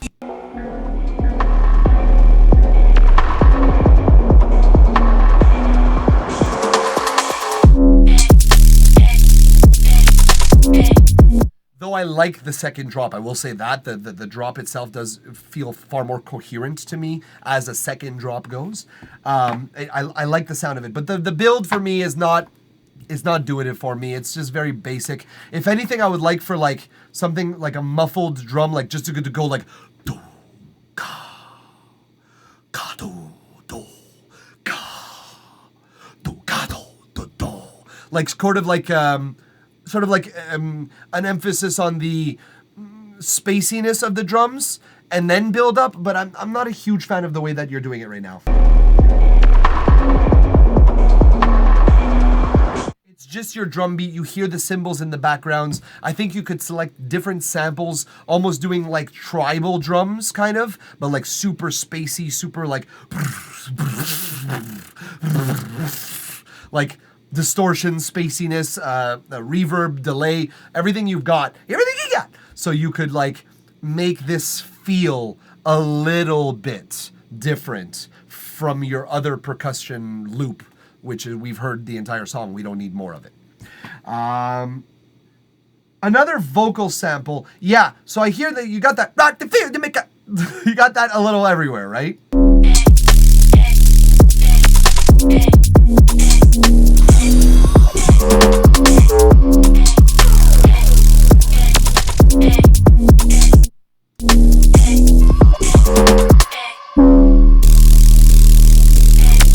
My mistake. I wasn't the rock to make the ficker. I don't know what it says, but it's that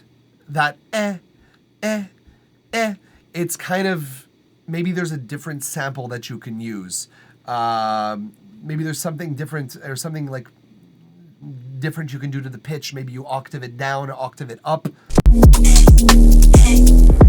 Rock your soul, but make a.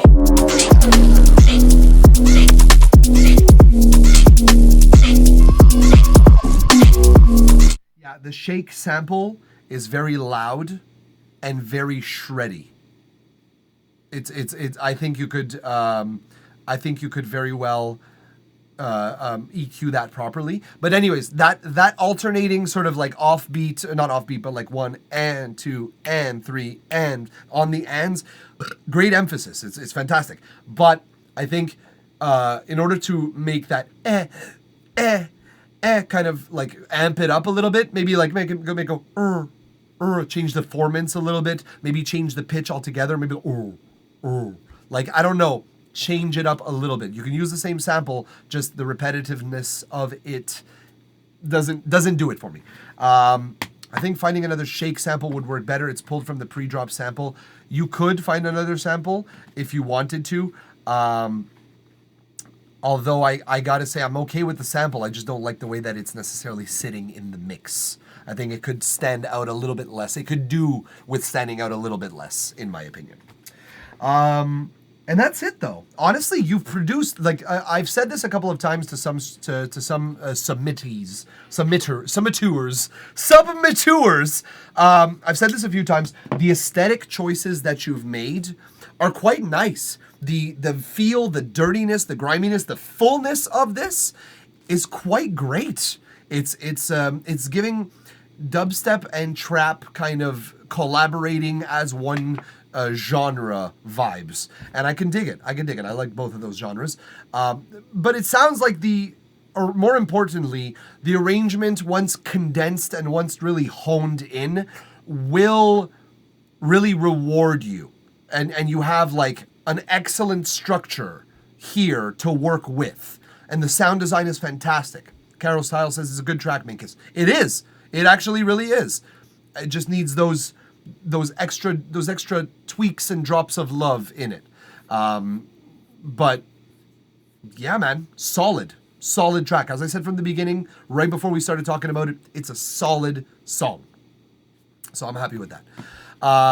So yeah, either way, thank you, Minkus, for allowing us to, first of all, for having the patience to hang out until it was your turn. We appreciate you. You got skipped a bunch today. Thank you for allowing us to listen to the track online, provide comments, criticism, feedback, analysis, what have you. Yeah, we have a lot of fun listening to songs like this, where all that needs to be done are, as Caro Tile now says, finishing touches. It's pretty much we're putting the cherry on top of this sundae. And I have a couple of cherries that I want you to put onto it, but that doesn't mean that the song itself and its structure and its the way that it is now isn't good. It's good. It's actually very good. I think it could be very great. I think we could upgrade it a full class by just throwing on a few sprinkles here and there. So yeah, absolutely freaking fire. Just the feedback I needed. Thank you. I like cherries. Good.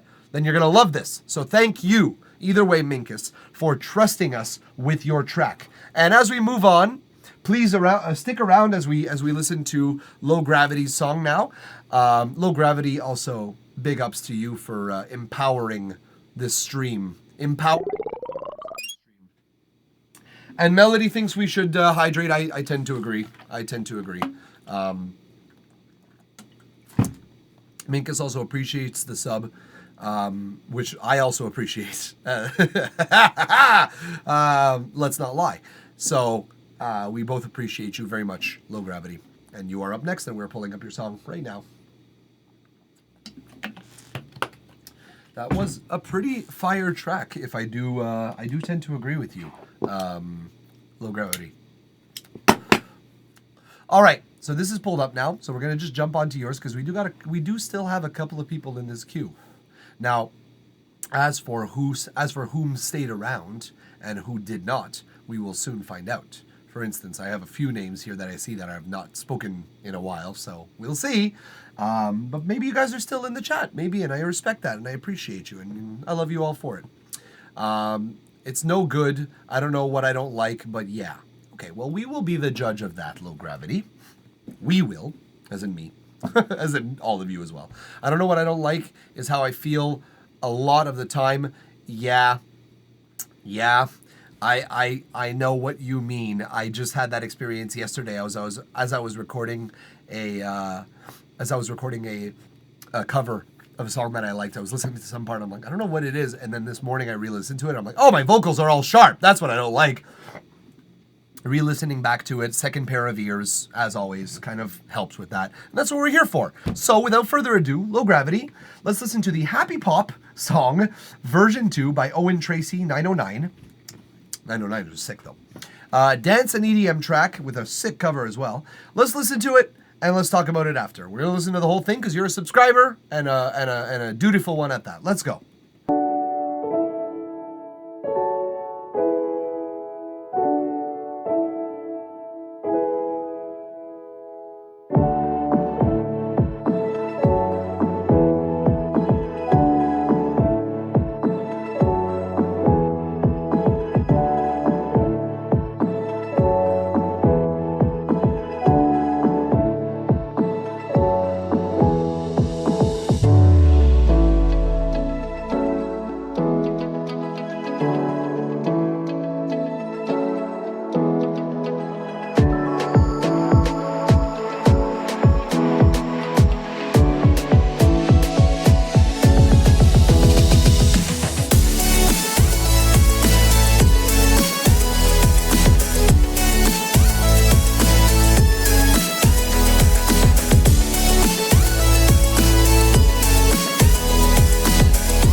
Sullivan, although Sullivan King is a good artist.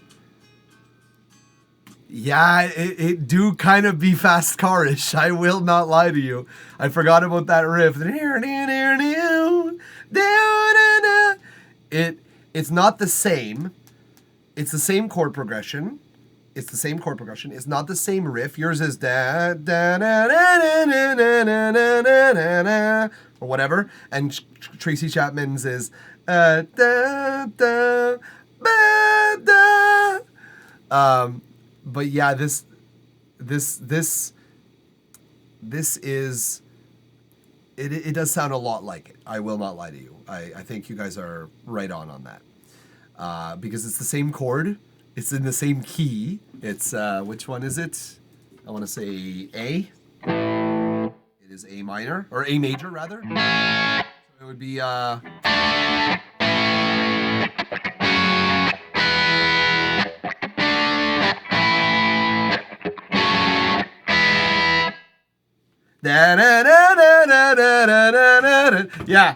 No. I it's the same chord progression as Fast Car. And that's a great song, so there's no complaints here. There's no complaints. It's okay. But it does feel like a different entity altogether, so I think you're safe from copyright at that point. Now, Zeal and Ardor, don't take this the wrong way, but this would have killed in an ad in 2019. Oh, yeah! Samsung would have bought the shit out of this song. Holy fuck, yes. Absolutely. I know exactly what you're talking about. I see the new LG fucking phone thing that you buy at the store. I hear the ad of the female voice, which absolutely, Minkus, it absolutely means money. It absolutely means money. There should be no shame in selling songs like this. Honestly, it's still marketable as an ad song. Totally. Like if you were to not put vocals on this, which I do recommend you do. By the way, you called yourself out on that at the beginning of the song before I even listened to it. And as soon as I heard it, I was like, he was right. But it's still marketable. Yeah, now I hear Jersey in Gatorade commercial. Yeah, it has syncable vibes, like advert for a holiday company. Dude, it honestly, Caro, you're totally right. Honestly, all of you are right. With kids playing and happy parents. Exactly. It's like, Hold on. We got to do something. 1, 2. Hold on. I gotta mute the effects here so that we let's I'm gonna have, before we get into it, I'm gonna have a little fun here. Okay, we're gonna have a little bit of fun. We're gonna enjoy ourselves. 1, 2. Yeah. All right. 1, 2. All right. Cool. Let's do some fun things here.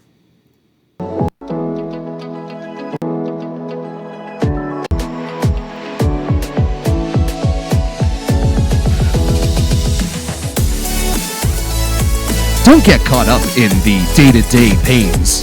When you have a migraine, Advil is the answer for you.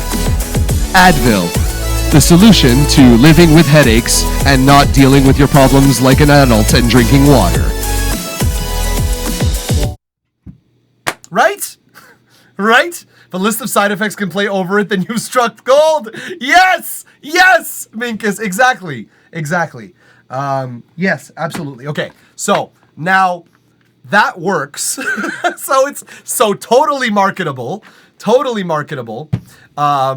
glad that works. It means you have some money coming for you, Low Gravity. If you were to sell this and market it correctly, you have some money coming to you if you sell it. Okay, at the intro, this is an idea.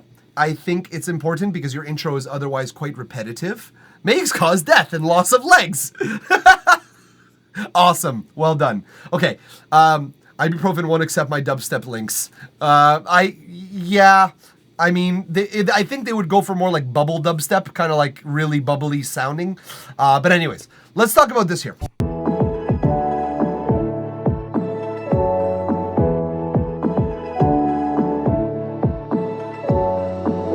So the aesthetic here is good. Like the drums are low pass, although I would put maybe a room reverb on those low pass drums. And what I would do is automate that low pass, automate that filter so that over time it becomes less and less dull and more bright. Because by the time your riser comes in, it might be a reverse cymbal, who knows, but it's a riser, let's not lie. By the time your riser actually comes in, it almost like begs something else to have happened by then. And so that's the change that I would implement in your intro, because otherwise it just kind of sits there for a while until it changes. And if there's vocals, this trick would do well. But I think you could implement vocals on this intro. Yeah, I think I hear like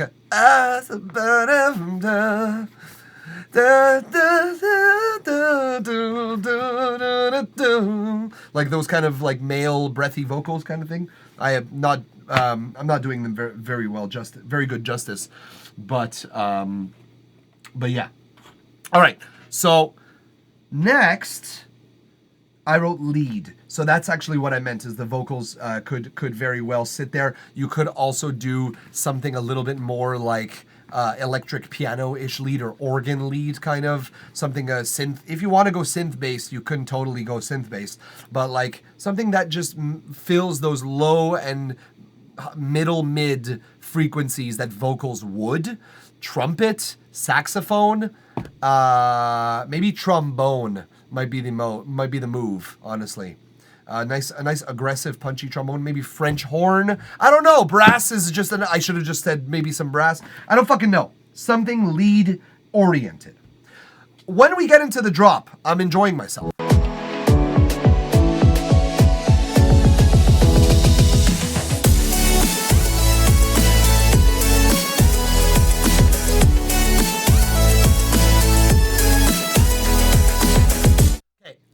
So yeah, good vibes, good aesthetic, good mix. The kick is coming out. Everything's good. One thing, your snare is weak.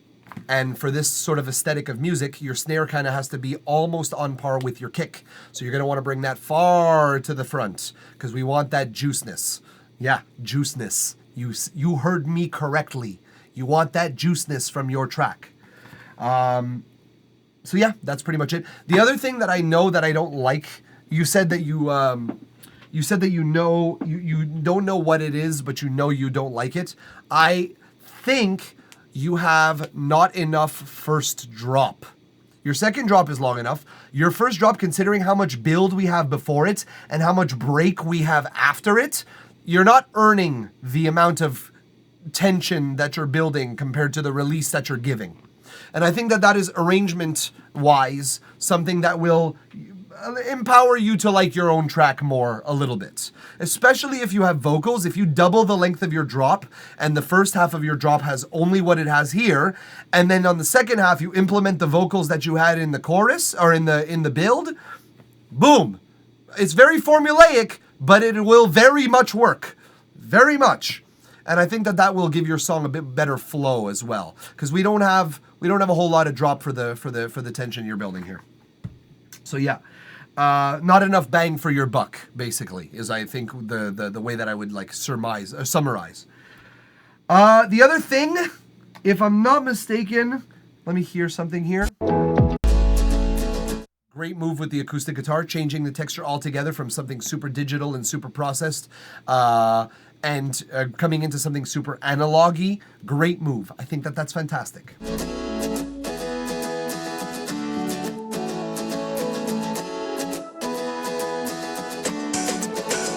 Like anthem-y, clap your hands moment. I just clapped so hard that my ears started ringing. So sorry. Sorry about that. Bop. Bop.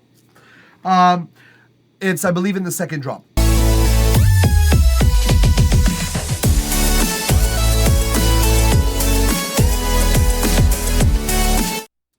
Your side chain could do with some adjustment. I believe that your synths are kind of suffering under the grasp of the side chain. I would probably ease off the main synth's side chain to the kick and to the snare a little bit. I can't tell if it's on the snare, so it's probably not as big of a deal, but the side chains that the synths have that are connected to the kick are a little too aggressive, and it's sucking energy out of those synth riffs, which are essentially your lead. So it's kind of good to leave them some energy. And again, if you include some breathy male vocals in this, chorus 2 is a prime time for them to do either something differently, to do some ad-libs, to do some octaves, a bunch of new tricks that you haven't brought out necessarily yet, or that you have and you're overlaying on top of this chorus, whatever it is. It's prime time for you to like basically turn it up to 11. And this drop,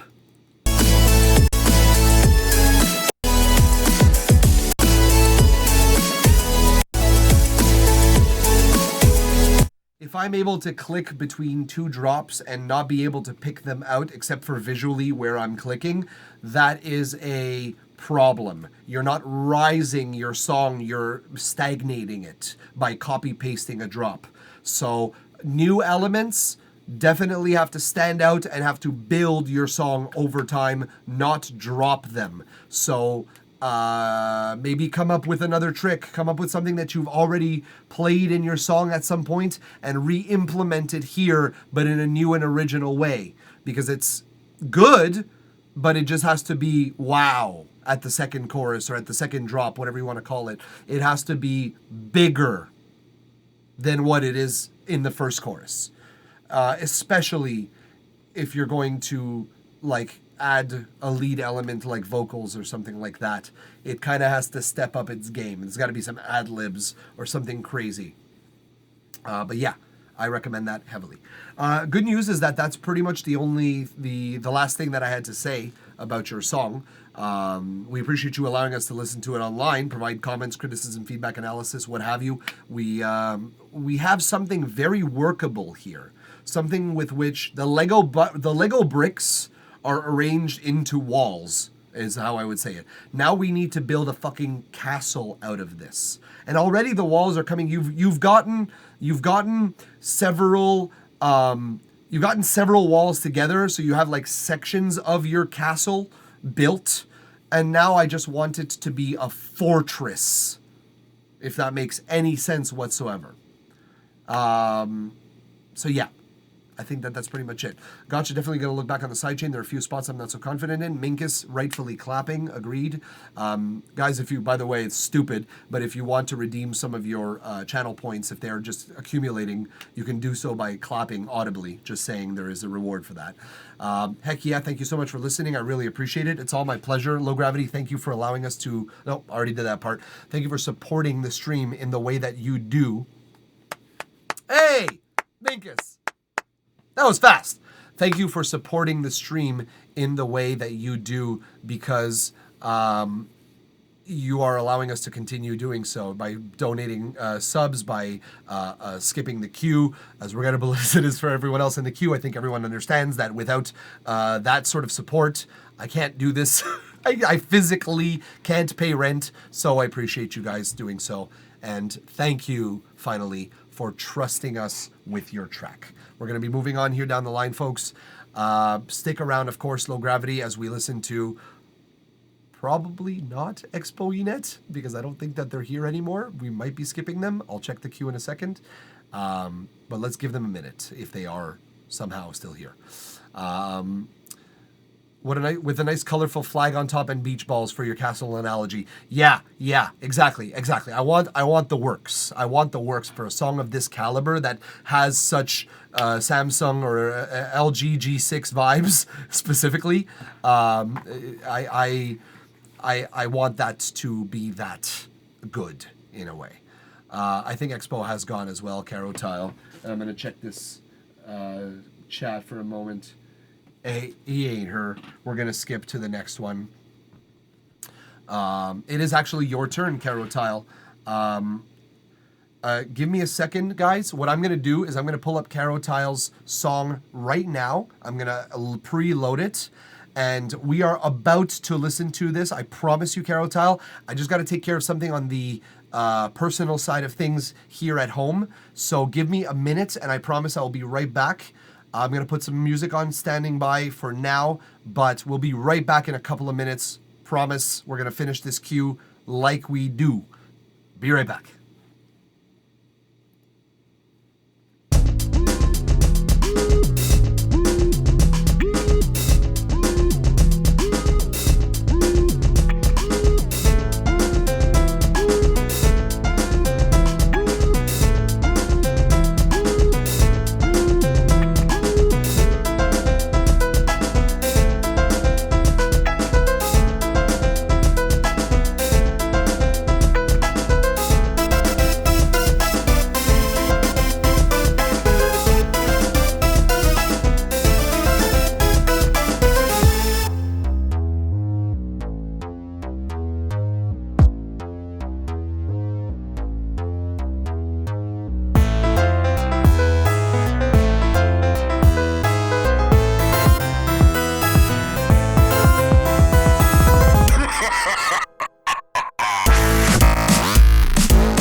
all right. Enough of that. That was a terrible fade out, and I'm embarrassed as a sound engineer for whatever the fuck that was.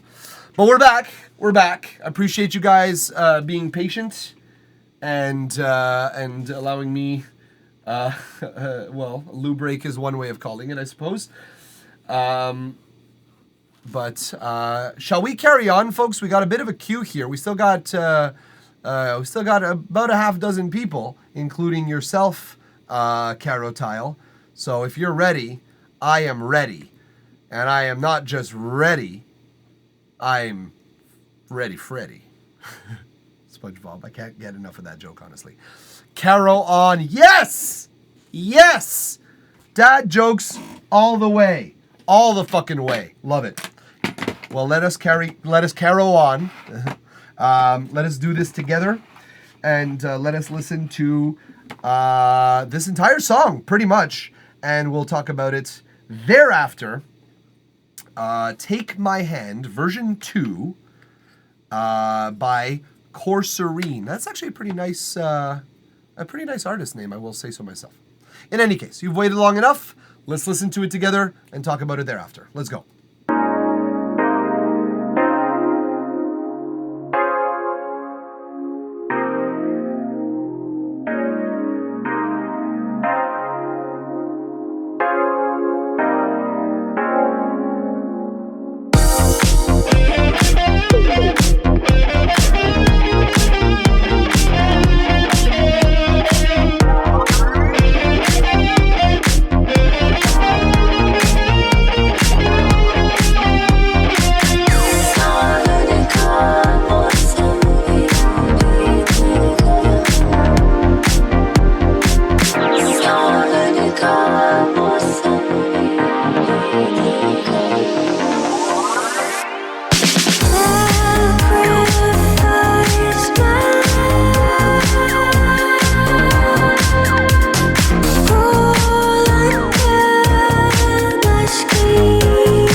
Okay, pretty good.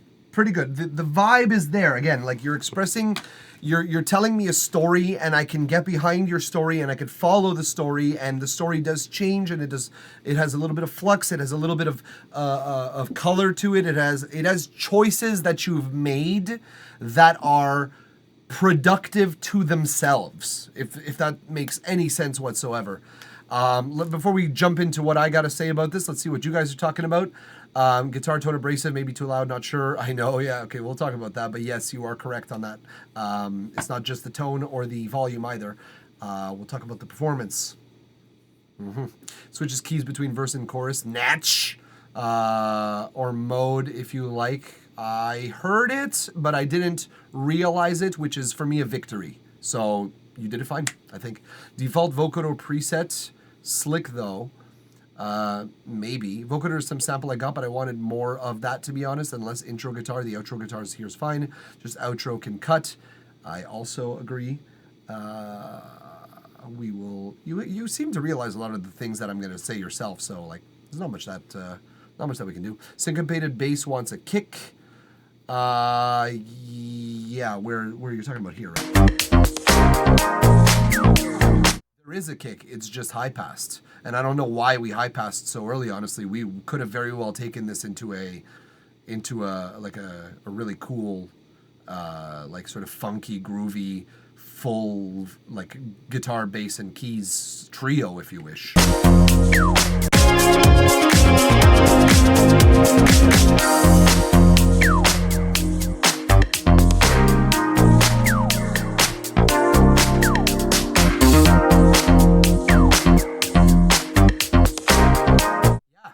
I would just keep your kick. That's a great way of shortening the outro. You don't need to shorten it. You keep it for at least 8 measures. And then you take it off where you do anyways, but like, I would transition it better. And we will talk as well more about your transitions, Caro Tile. But I do agree with you, Azil Arder. That syncopated bass wants a fucking kick so goddamn badly, and it deserves it. And it has earned the right. As the kick sounds really good throughout, I will say that, Caro Tile. Your kick and your snare are nice and juicy throughout. They've got the juice, if you will. Let's talk about it. Let's start with the guitar.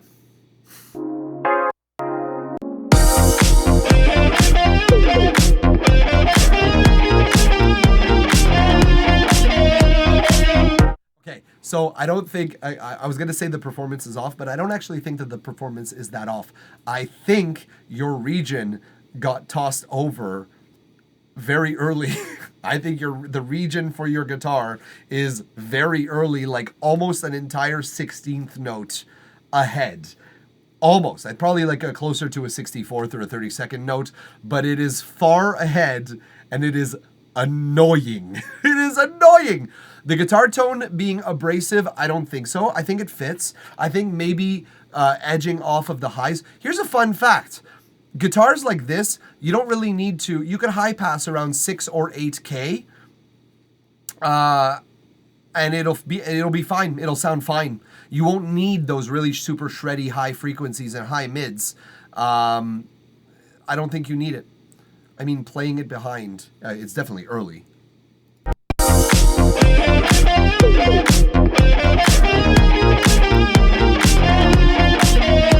It's definitely early. It starts on and then it's played early. Oh, you played it that way, so it's in the recording. It's baked into the recording. Okay. I hate it. I hate it. I don't think it suits your song at all. I think that guitar is going to be on the grid, and when you select moments for it to be on the grid, you choose those moments and you go late, not early, okay? And you're going...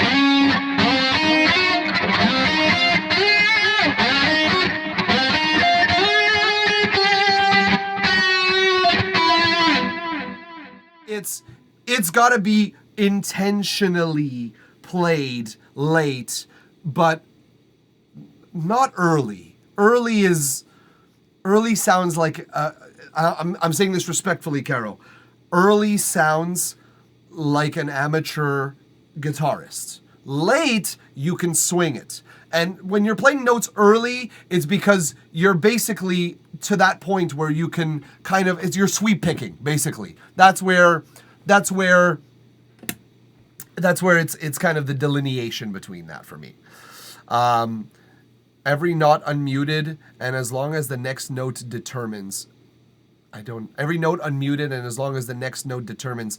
I see what you're saying, but still, in this song, I don't think that early playing is at all the benefit here. I usually play much more late as hell. It sounds weird and caffeinated to me, my guitar in this specific song. It sounds impulsive. It sounds like the person can't wait to play the next note when they should be. There's emotion in that guitar solo. It's not like a riff necessarily. It's a solo. It straddles the line between a riff and a solo. Let's be generous here. But meh. I rate this meh. I meant another thing. There's no intention in note length. There's no intention in note length. Oh, I see. The guitar solo at the end is more me relaxed. I like it. I like the guitar solo at the end fit perfectly, and it sat well into the mix. It wasn't too loud. This is just very a cry for attention at all costs. Is what it's like. The guitarist who's been playing all his life and finally gets a gig at the Bell.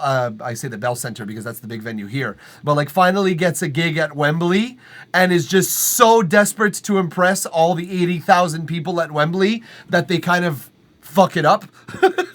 So yeah, my Flying V is beside me and I could redo it or replace it with synth or vocoder. I like the idea of the guitar. I like the idea of the guitar. Now, when it sits in the mix, how will it sound? I'm not sure. Maybe a vocoder would be better, but I think guitar fits in this, and I don't think your tone is a problem. I think your volume is a problem. I think your timing is a problem. But the tone itself sounds very lead 80s guitar to me. It is very mid-heavy, so you might add a little bit of like clean to it, like kind of blend 30% of your clean tone into it, just to add a little more dynamic. But that's about all I'd have to say. And honestly, I don't even think that that's necessary. I think even just lowering it in the mix will be plenty. But that's your guitar. Okay. Throughout your song, let's go from one middle or end of a section to the beginning of another.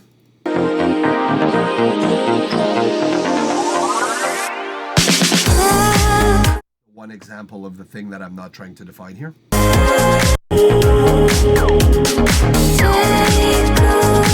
one example there. I'll get to it in a minute.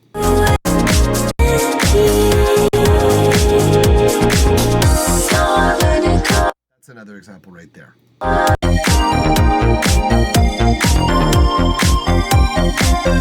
hesitating to say that synth is too loud, though I'll be honest with you, I kind of like it at that level. Even though it stands out in a bit of an obnoxious way, comparatively to the guitar, it does not bother me that it is standing out like that. It's kind of leaning into the feeling of this song, and I kind of like it where it is, so don't change it. But that's not an example of what I'm talking about right now. Okay, so the three ones that I just pointed out are basically when you are merging from one section or from one from one section to another, whether it be to a verse, to a break, whatever it be, the amount of transitionary effects that you use, aka sweeps, risers, maybe delay even as a tool to transition, reverb as well, like reverse reverbs or reverse cymbals, whatever it may be. The amount of transitionary effects that you use between sections is very few and far in between. And I think it's one of the things that is lacking in terms of feel from your song. It sounds like just here's one section, here's another section, here's the next section. You have very little delineation, but like creative delineation. You have very literal delineations in this song. And to an extent, I'm okay with that, but to this extent is too much, I think. I think you need a couple more magic dustification. I like that so much. What I would say is specifically which spell is the cantrip Prestidigitation. I'm a nerd! Fuck! Well, yeah, but it's true. I am a nerd. So, yeah, you need some Prestidigitation. Some thaumaturgy, if you will. These are both cantrips that are amazing in this game. D&D, ladies and gentlemen, D&D. Okay, the break. We're right here anyways.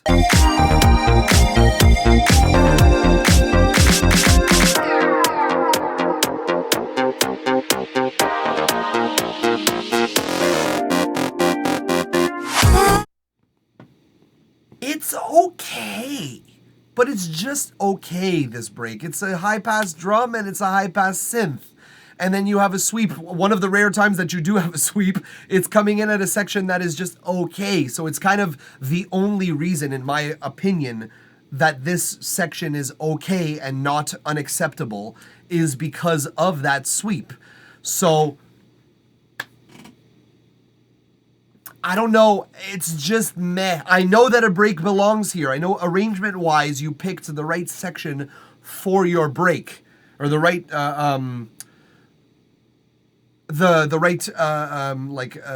building block, I guess, for your piece here. But yeah, Zeal and Ardor cantrips. Yep. Base there is D&D. Yes, ma'am. We've got time for D&D in this household. I have way too much time for D&D in this fucking household. I spent an entire week last week writing literally 4.5 pages of material just all week. Just wrote the entire goddamn week. Actually, more like 6 or 7 pages, maybe. Whatever. Let's carry on here. The guitar. Oh, yeah. So the second guitar.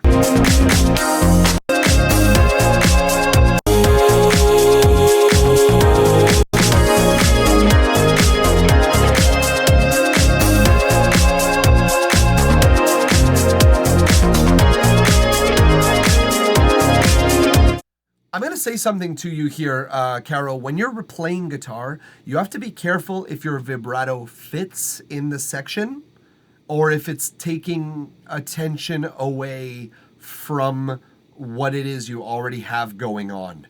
And I feel like in this case, the vibrato of the it's kind of like an opera singer on this song. And just like an opera singer, it doesn't really fit in this section. It would be far more beneficial, I think, to play sustained notes that are nice and clean with far less vibrato. Or if you're gonna do vibrato, do it on like one of the notes, like the second note. Like those resonating notes without vibrato are gonna fit and sit far more. And they don't need to stand out because the tone of your guitar already cuts through quite well. We don't need another aspect of your guitar cutting through and taking more attention. We don't need it. It's plenty the way it is. More than plenty. But that's it. I cast level 5 Get Out Guitar intro. That's a high level. Level 5 Get Out Guitar intro. Level 3 counter spell. Level 3 counter guitar would have been plenty. Dispel guitar. Still a level 3 spell. Only requires a spellcasting ability roll. Come now. 3rd level's plenty. Don't waste your 5th level spell slots. I want to play D&D again, man. Last time was like over 10 years ago. Then that's 10 years too fucking many, dude. Jump back into it because it's some of the most beautiful form of storytelling that I've ever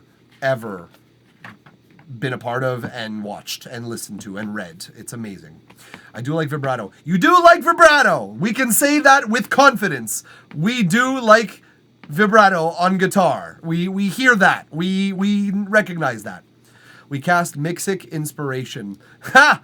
Well, it's funny. I probably shouldn't talk about this. But there's not many of y'all. I was thinking of doing something with like making the entire stream kind of D&D themed, not necessarily taking away from this platform or this thing. Like this would pretty much remain the same in terms of like the day-to-day stream, but like the aesthetic of the stream and like the name and like the rolling dice being far more a part of the stream. I was thinking of doing a rebranding with that, honestly. And this is the first time I've talked about this on the stream. But fuck it, it's a new year, and we've got good people here with us that are contributors to the stream, and I'm more than happy. I'm thinking Bard Academy. So Bard Academy was one of my ideas, believe it or not. Bard Academy was my Bard Academy was one of my choices. I was also thinking of going just straight up bardic inspiration, even though that is like the iconic like ability of a bard in D&D. I was thinking of just going bardic inspiration, if I'm being honest with you guys, and this is very exclusive. I've not talked to anybody except the people in my house about this, and in my apartment building, I should say. So this is you're hearing it first here. But Bard Academy is fantastic, honestly. I'd have to see if it's already a theme or already a thing somewhere, because that's one of my top choices. Bardic Inspiration or Bard Academy. It's hot. That would rule. I'm glad you like it, because I love it too, honestly. I would make rolling every stream. I would incorporate so many opportunities to roll. Roll for skip. Not one is a ban. Yeah, but roll for skip. It's got to be like there's got to be like a theme, like where you've been here, you've contributed a certain amount of like songs. Let's say you've been here for like a month straight every week. You get one roll to skip, and if it's a nat 20, you get to skip the queue, and if not, you don't. But nat 1 is not going to be a fucking ban, Basterix. But nat 1 is bad enough. You want to punish someone even more than that? Not the Simpson version, Bard Academy. Not exactly, no. Hideous Laughter would be bad, granted. Hideous Laughter would happen, so would Vicious Mockery. So that's the thing. I was thinking of doing, I said this last week, but I was thinking of doing a roast day. And it would absolutely be called Vicious Mockery. It would absolutely be called Vicious Mockery. It would be the day.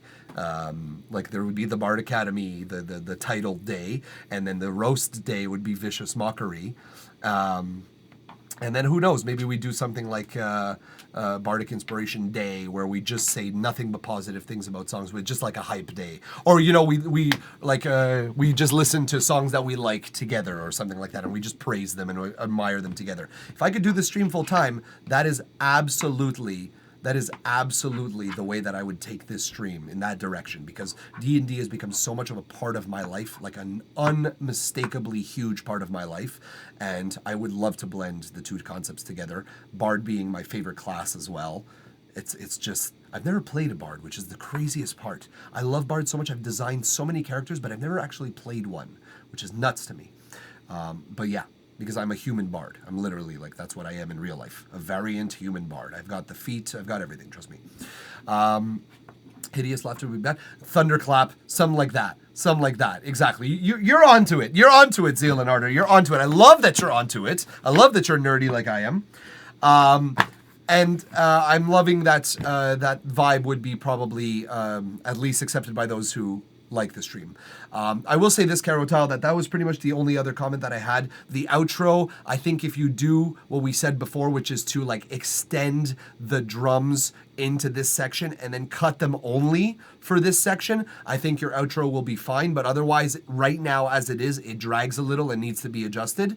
But again, if that syncopated bass gets a kick friend, I think your outro is fine the way it is. And I think that's pretty much all I got to say about your track, honestly. Thank you for allowing us to listen to it online together, provide comments, criticism, feedback, analysis, what have you. You've also been extremely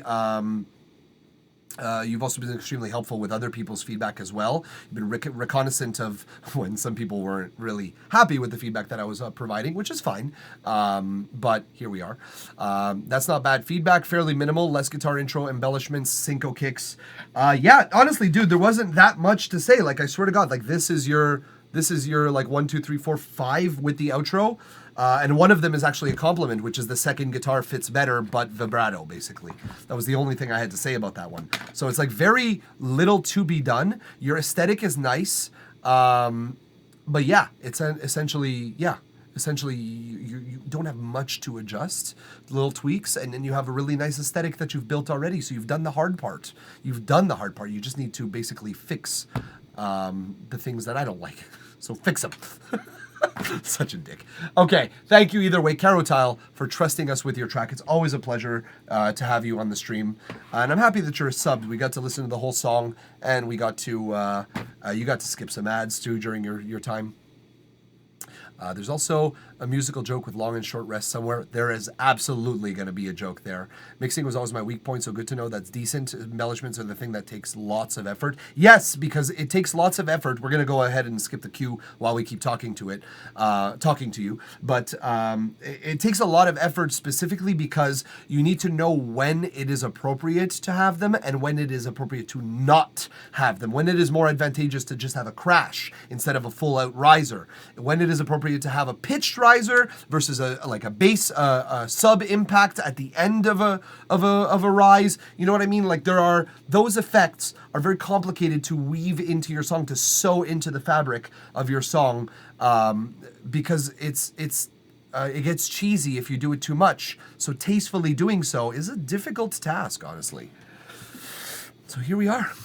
Either way, Basterix. So I'm going to let you decide since I can't do it. Do you want to hear a D&B bootleg I made or an original hyper-aggressive tune in a genre you've probably never heard? Oh, well. Speaking of... Oh, geez. Hold on. Let me just get rid of that caption because it's super ugly. Speaking of dice. Speaking of rolling to decide things. Oh, geez. It's not going away. Hold on a second. Let's fix this. Please don't come back. Thank you. Okay. Speaking of rolling to decide things, we're going to do that right this very second. Not a fan of this D20 though. Honestly, it's kind of lame. I'm gonna change it for another one, I think. The magic dust is what lifts an amateur to a pro, in my honest opinion. Well, yeah, it's the aesthetics. It's the reverb throw-ons that you don't even notice that really elevate a song. It's the transitionary effects that make one section blend into the next flawlessly that make or break a fucking song, for sure. That's what separates a pro, for sure. Aleatorics. I don't know what aleatorics is, but it's a beautiful word. It sounds like it has to do with randomness, as in on random number generator, because the word aléatoire in French literally means random. Ooh, let's go with this one, shall we? This is a pretty one. Okay, so, Basterix. What we're going to say is from as pertaining to die. I didn't see that one coming. What we're going to do is, from 1 to 10, we're going to do the D&B bootleg that you made. From 11 to 20, we're going to do the hyper-aggressive tune in a genre we've probably never heard before. Are we ready to roll some fucking dice? Is my only question to you. I think we're ready. Let's go. Here we go. Just to to make sure that you know that this is not in any way random. Let's go. 7. That's not on the 1. It's not on the 1. My camera's at a bit of an angle. But 7 will mean that we're going to listen to the D&B bootleg that you made. That's what that means. I'm going to put that die away and we're going to choose a different one next time if we need one. That's fun, right? That's fun, rolling dice. It's the best thing. I'm going to need a better dice cam. Probably, because right now it's just kind of annoying. But yeah. Listen to Viperactive Crazy in the... Okay, I got it. I'm pulling it up right now. Caro Tile. Oh my god, I just checked my DAW. The whole guitar intro slipped off grid early. Called it! Called it! Called it! Called it! Called it! Called it! There's no one there. Called it!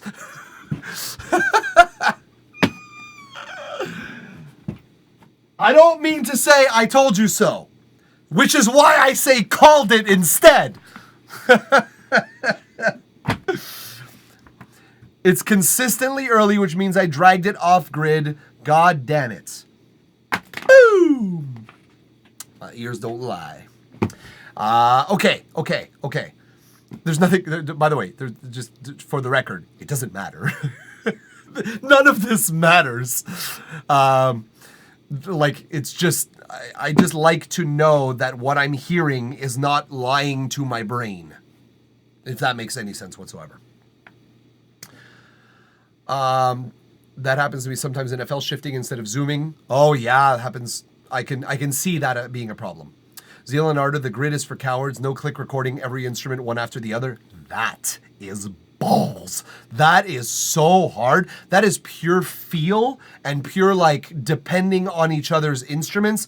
That shit is hard to do. And I appreciate that from a what was it? From an avant-garde metal musician. I can appreciate that you think that way. I'll just say that.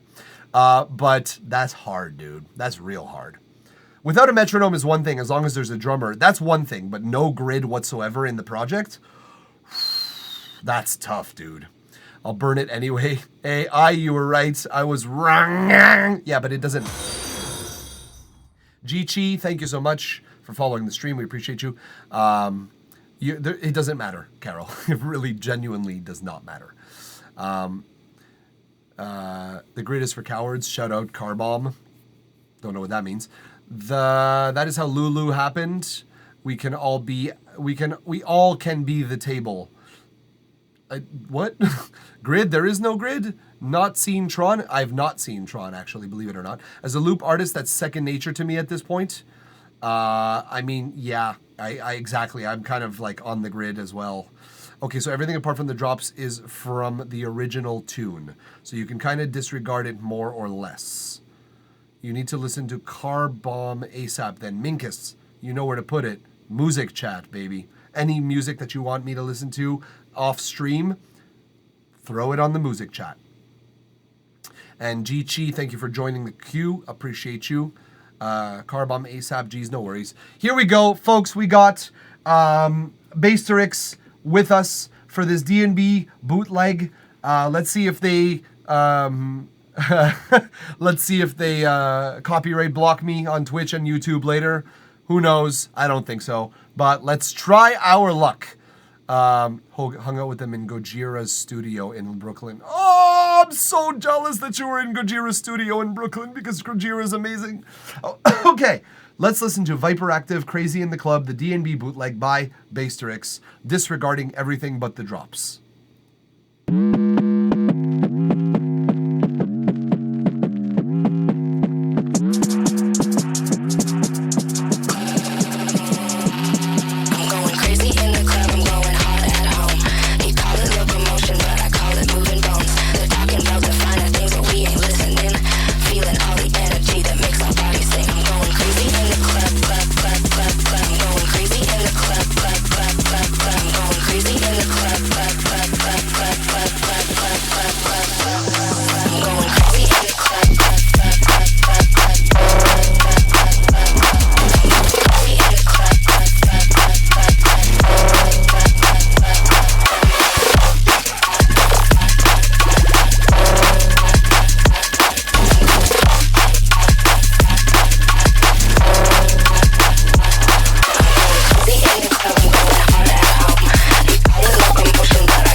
Good bootleg. Good bootleg.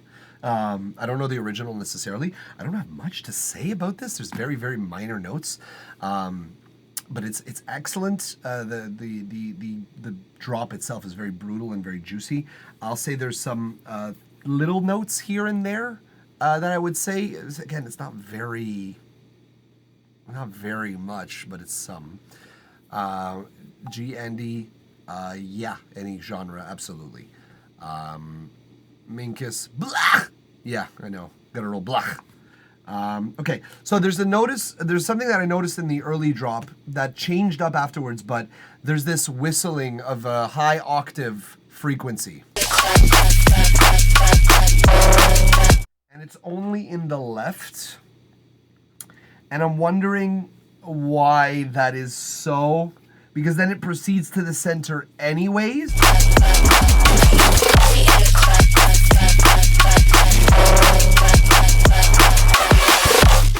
So I'm wondering a couple of things about this whistle, because it's kind of like annoying me that it's not in the center at all times.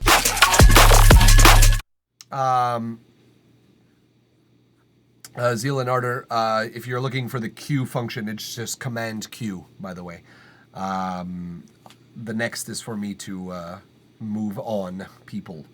Anyways, I'm wondering why it's in the left at any point. I don't really love it there. I also think it going to the octave, which is the like B, C, C sharp. It's that really high C sharp. I wouldn't hate it if it went to a G sharp as like almost a harmonic, like an alteration where you basically like you use that G sharp as kind of like a second verse kind of thing. So you go like, plays in the club. God, this is horrible. So like, you know, fuck between them. The thing is, the original tune is playing the drums below all the drums and basses I added to fill out, so that whistle is part of it, and I don't know if I can isolate it. Fucking bootlegs. Yeah, I guess. Okay, well, I guess it's baked in there. Doesn't matter. It's just annoying to me. I might be the only person who's annoyed by that, but it's just kind of like a... Can you pan it at least? Can you pan it to the center? Is that a thing you can do? Or is that just the way it's mixed? It's in the left and that's that on that. And then it ends up somewhat in the center. I will say something about those, the drums below all the drums and basses that you added. I would perhaps take a break from them in your drops. Not sure if I can. I could try though. Worth trying, sure, but not like necessarily... not necessarily worth it right now. So I would say every now and then you are probably going to benefit from a little bit of break from those perks, from those drums that you have in those sections, just because we have a lot of them right now all over the place. And you don't necessarily change up the chorus, the drop, sorry, I've songwriters terms in my head now. You don't change it up a whole lot.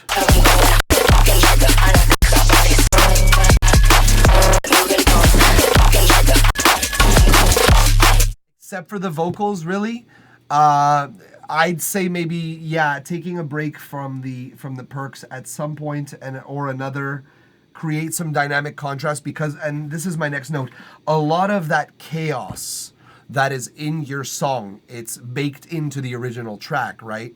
And sometimes the chaos needs context. We need a little bit of negative space, because when that chaos comes in, it's almost like either relief or more tension, and it's now I find too much tension all over the place. So we might want to back off from some of it temporarily. Honestly. And I know that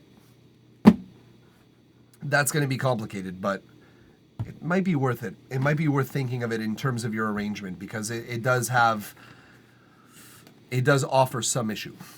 It makes sense. I tried to create that contrast by adding more, essentially. I don't know if that's the move. I think you might want to back off a little bit at some points. Just, like, do both. Sure. Add the jungle beat, like you said. Add the second part of the drop as the added jungle type drums. The first one does not. Sure, yeah, add that at some point, but add it when you have given us the context of like a breath where it's more clean. Because like, you got here.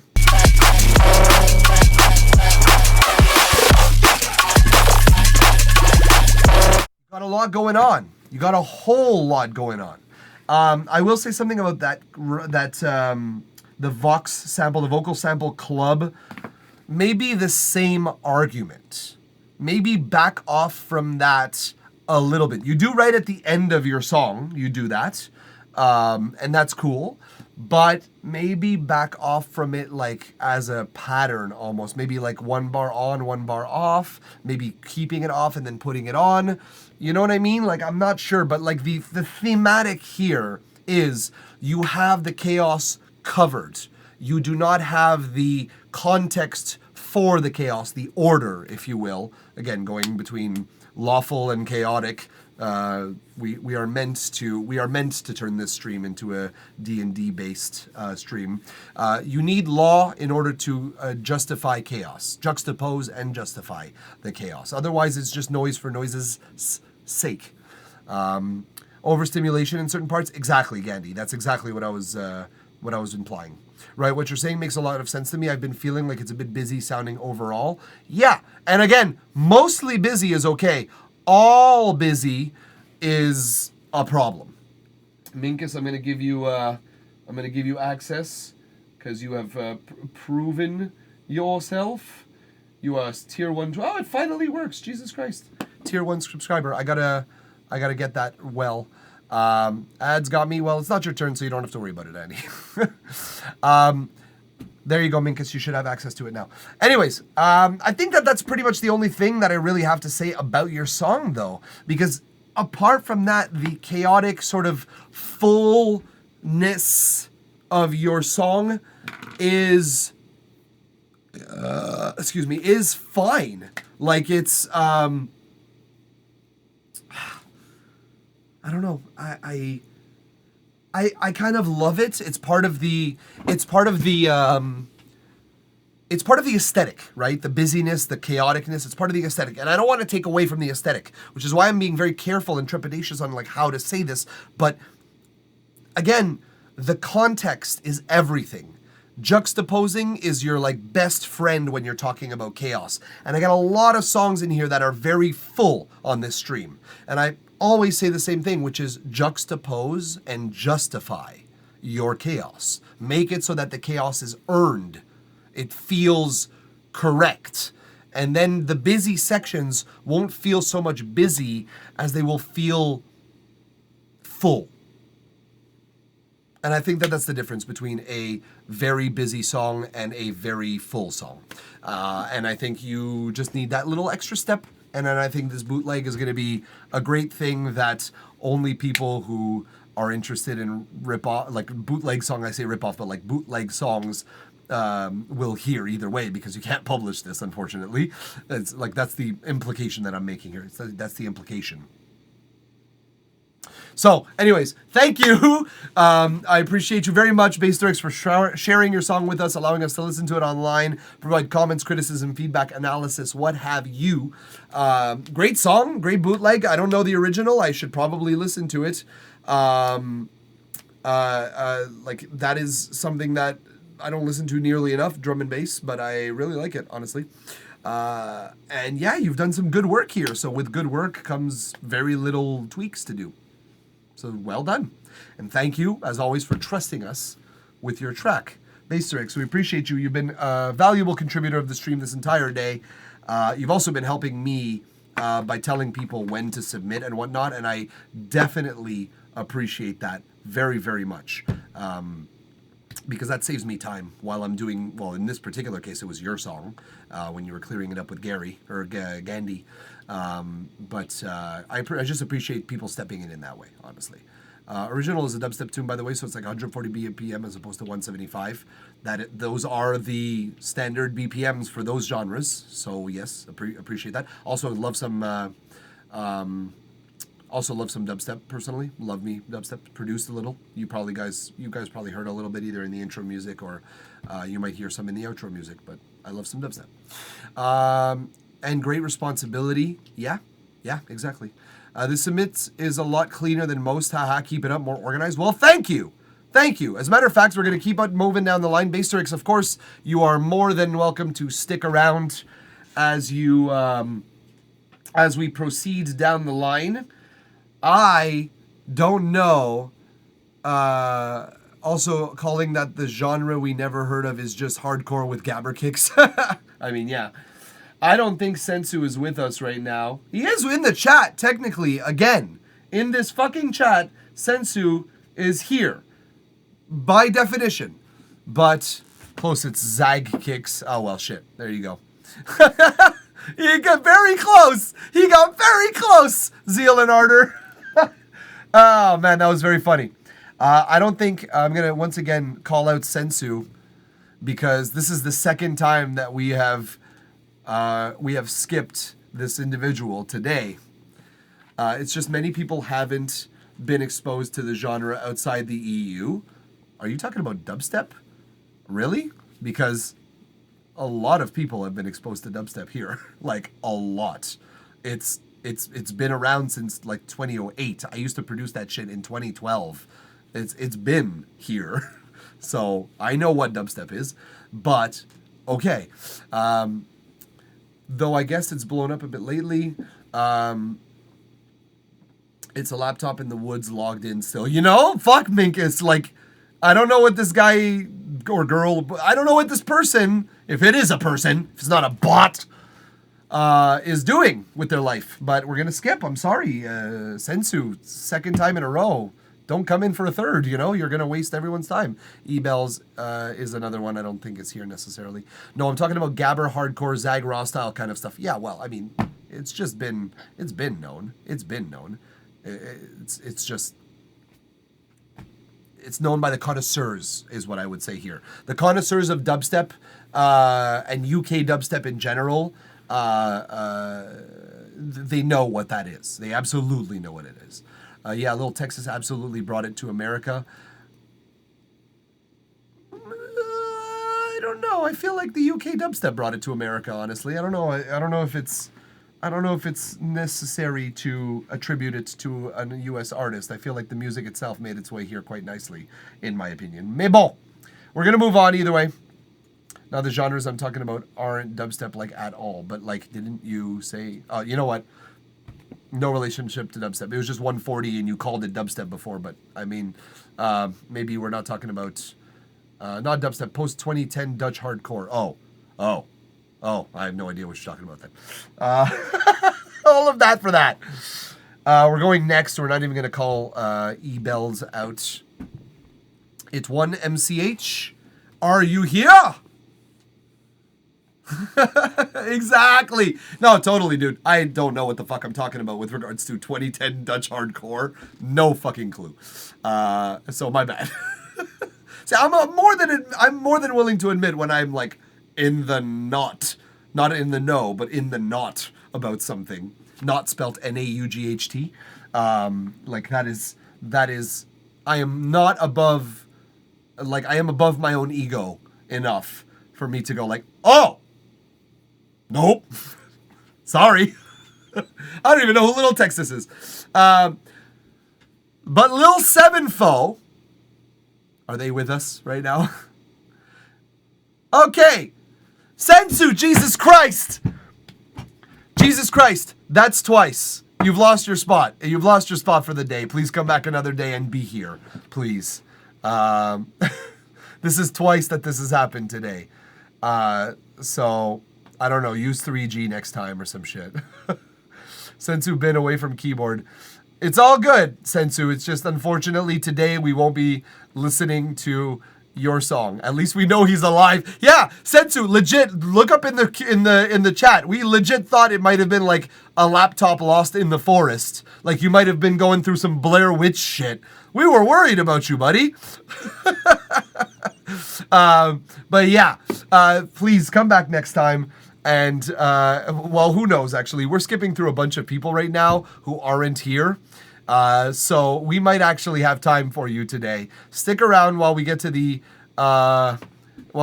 end of this queue, because I think there's basically no one else here except the people who are here right now.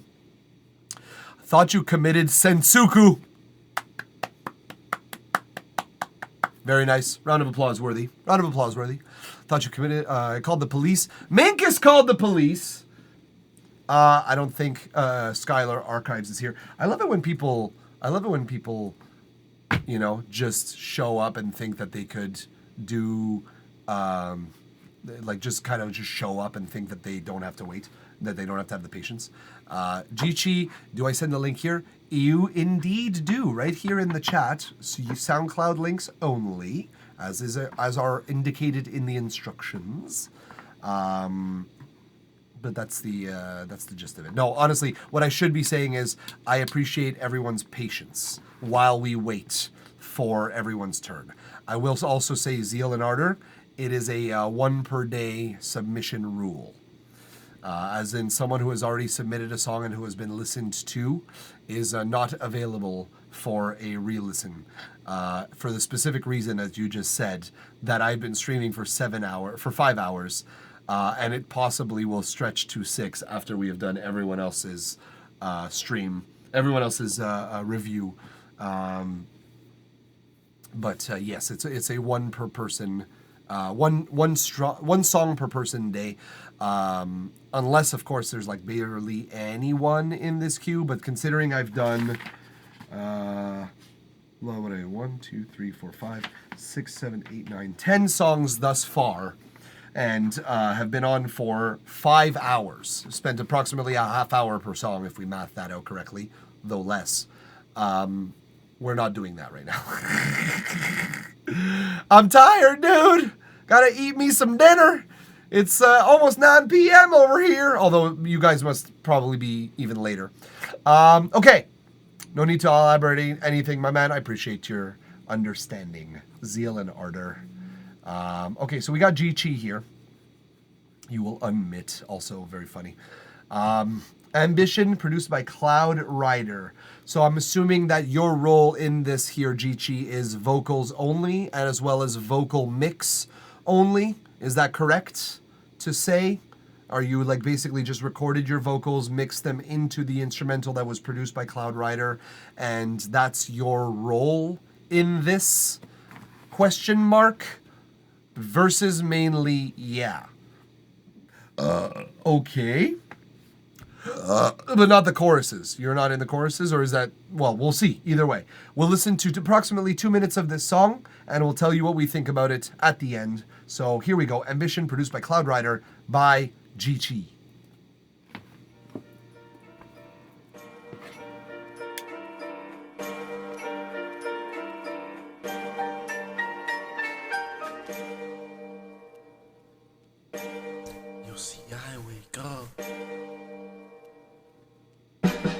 What? Yo, I'm raised in the ghetto with the concrete in my bed. Flipping packs, stacking stacks, living life on the edge. Young thug with ambition, ain't no time for regret. Every move is calculated, gotta cash that check. Watching homies ballin' while I'm running with stress. Late night street lights got me eyeing this mess. Bitches scheming on dreams while I'm chasing the screen. With a heart full of fire, know I'm living that scene. I'm growing up gangsta, passion igniting the flame. Desire running wild like I'm playing this game. Flexing hard, making moves while the world goes insane. A king in the making, never dodging the pain. Rolling deep with my crew, yeah, we hitting that block. Ain't no stopping my hustle, you can watch how I rock. Got my mind on my money, never caught in the web. If you step to the side, better know what's ahead. Half streets got stories, each corner's a tale. Lost a couple homies, yeah, the streets never fail. But I rise like the smoke, got the fire in my veins. In the city of struggle, I'm breaking these chains. I said I'm growing up, gangsta passion igniting the flame. Desire running wild like I'm playing this game. Flexing hard, making moves while the world goes insane. A king in the making, never dodging the pain. I'm hustling hard, no facade, just real. Living life on the razor, yeah, that's how I feel. Niggas talking big, but they ain't in my league. Got a heart of a lion, really take the lead. Got my eyes on the prize and I'm never looking back. With this passion and desire, I'm attacking the track. Bitches scheming on my dreams, but I'm sipping that wine. Every bar I spit, it's like gold, it's a vibe. So let them throw shade, I'll just shine brighter. In this life of a thug, you know I'm a fighter. From the bottom to the top with a flick of my wrist. I'm the one you can touch, too hard to resist. I'm growing up gangsta, passion igniting the flame. Desire running wild like I'm playing this game. Flexing hard, making moves while the world go insane. A king in the making, never dodging the pain. So here's to the struggle, the hustle and respect. In this life of a thug, man, you know I'll shine. Every tear, every cigar, it's a badge of respect. Growing up a gangster, man, you know I'll collect. So remember my name when you hear the bass thump. I'm the voice of the streets, where's the haters just slum. I'm going to stop it there. 2 minutes in either way. More than 2 minutes, actually. Okay. So.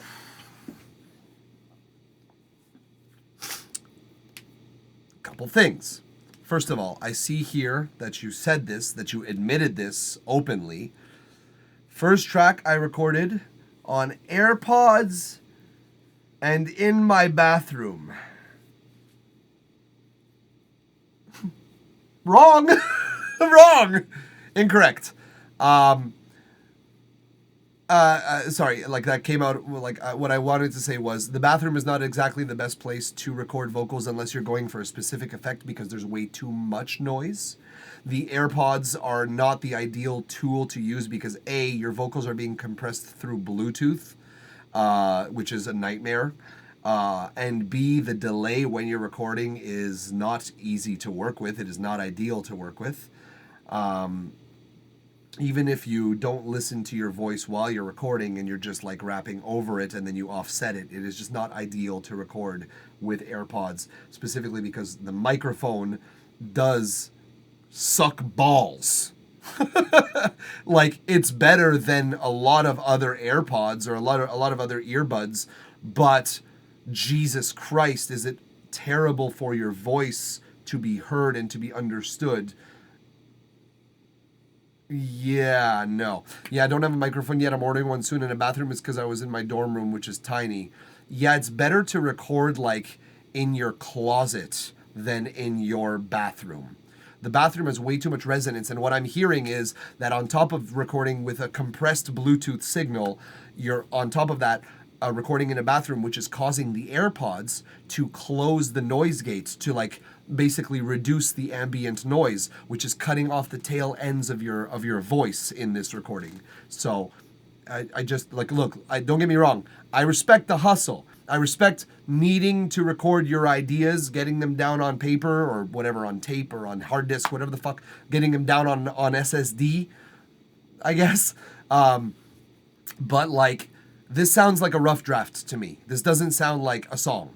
I don't understand why this is like released in a way necessarily, but I think it's a good rough draft for several reasons. One, your flow is interesting. Your flow does change it up a little bit, and does respect a certain like, but you do alter the syllables within those to be a little more interesting, so I could respect it. So that's talking about the mic already. I heard from the start, like, were we using a dynamic mic? No, worse, we were using AirPods. So even a dynamic mic might have been better than that.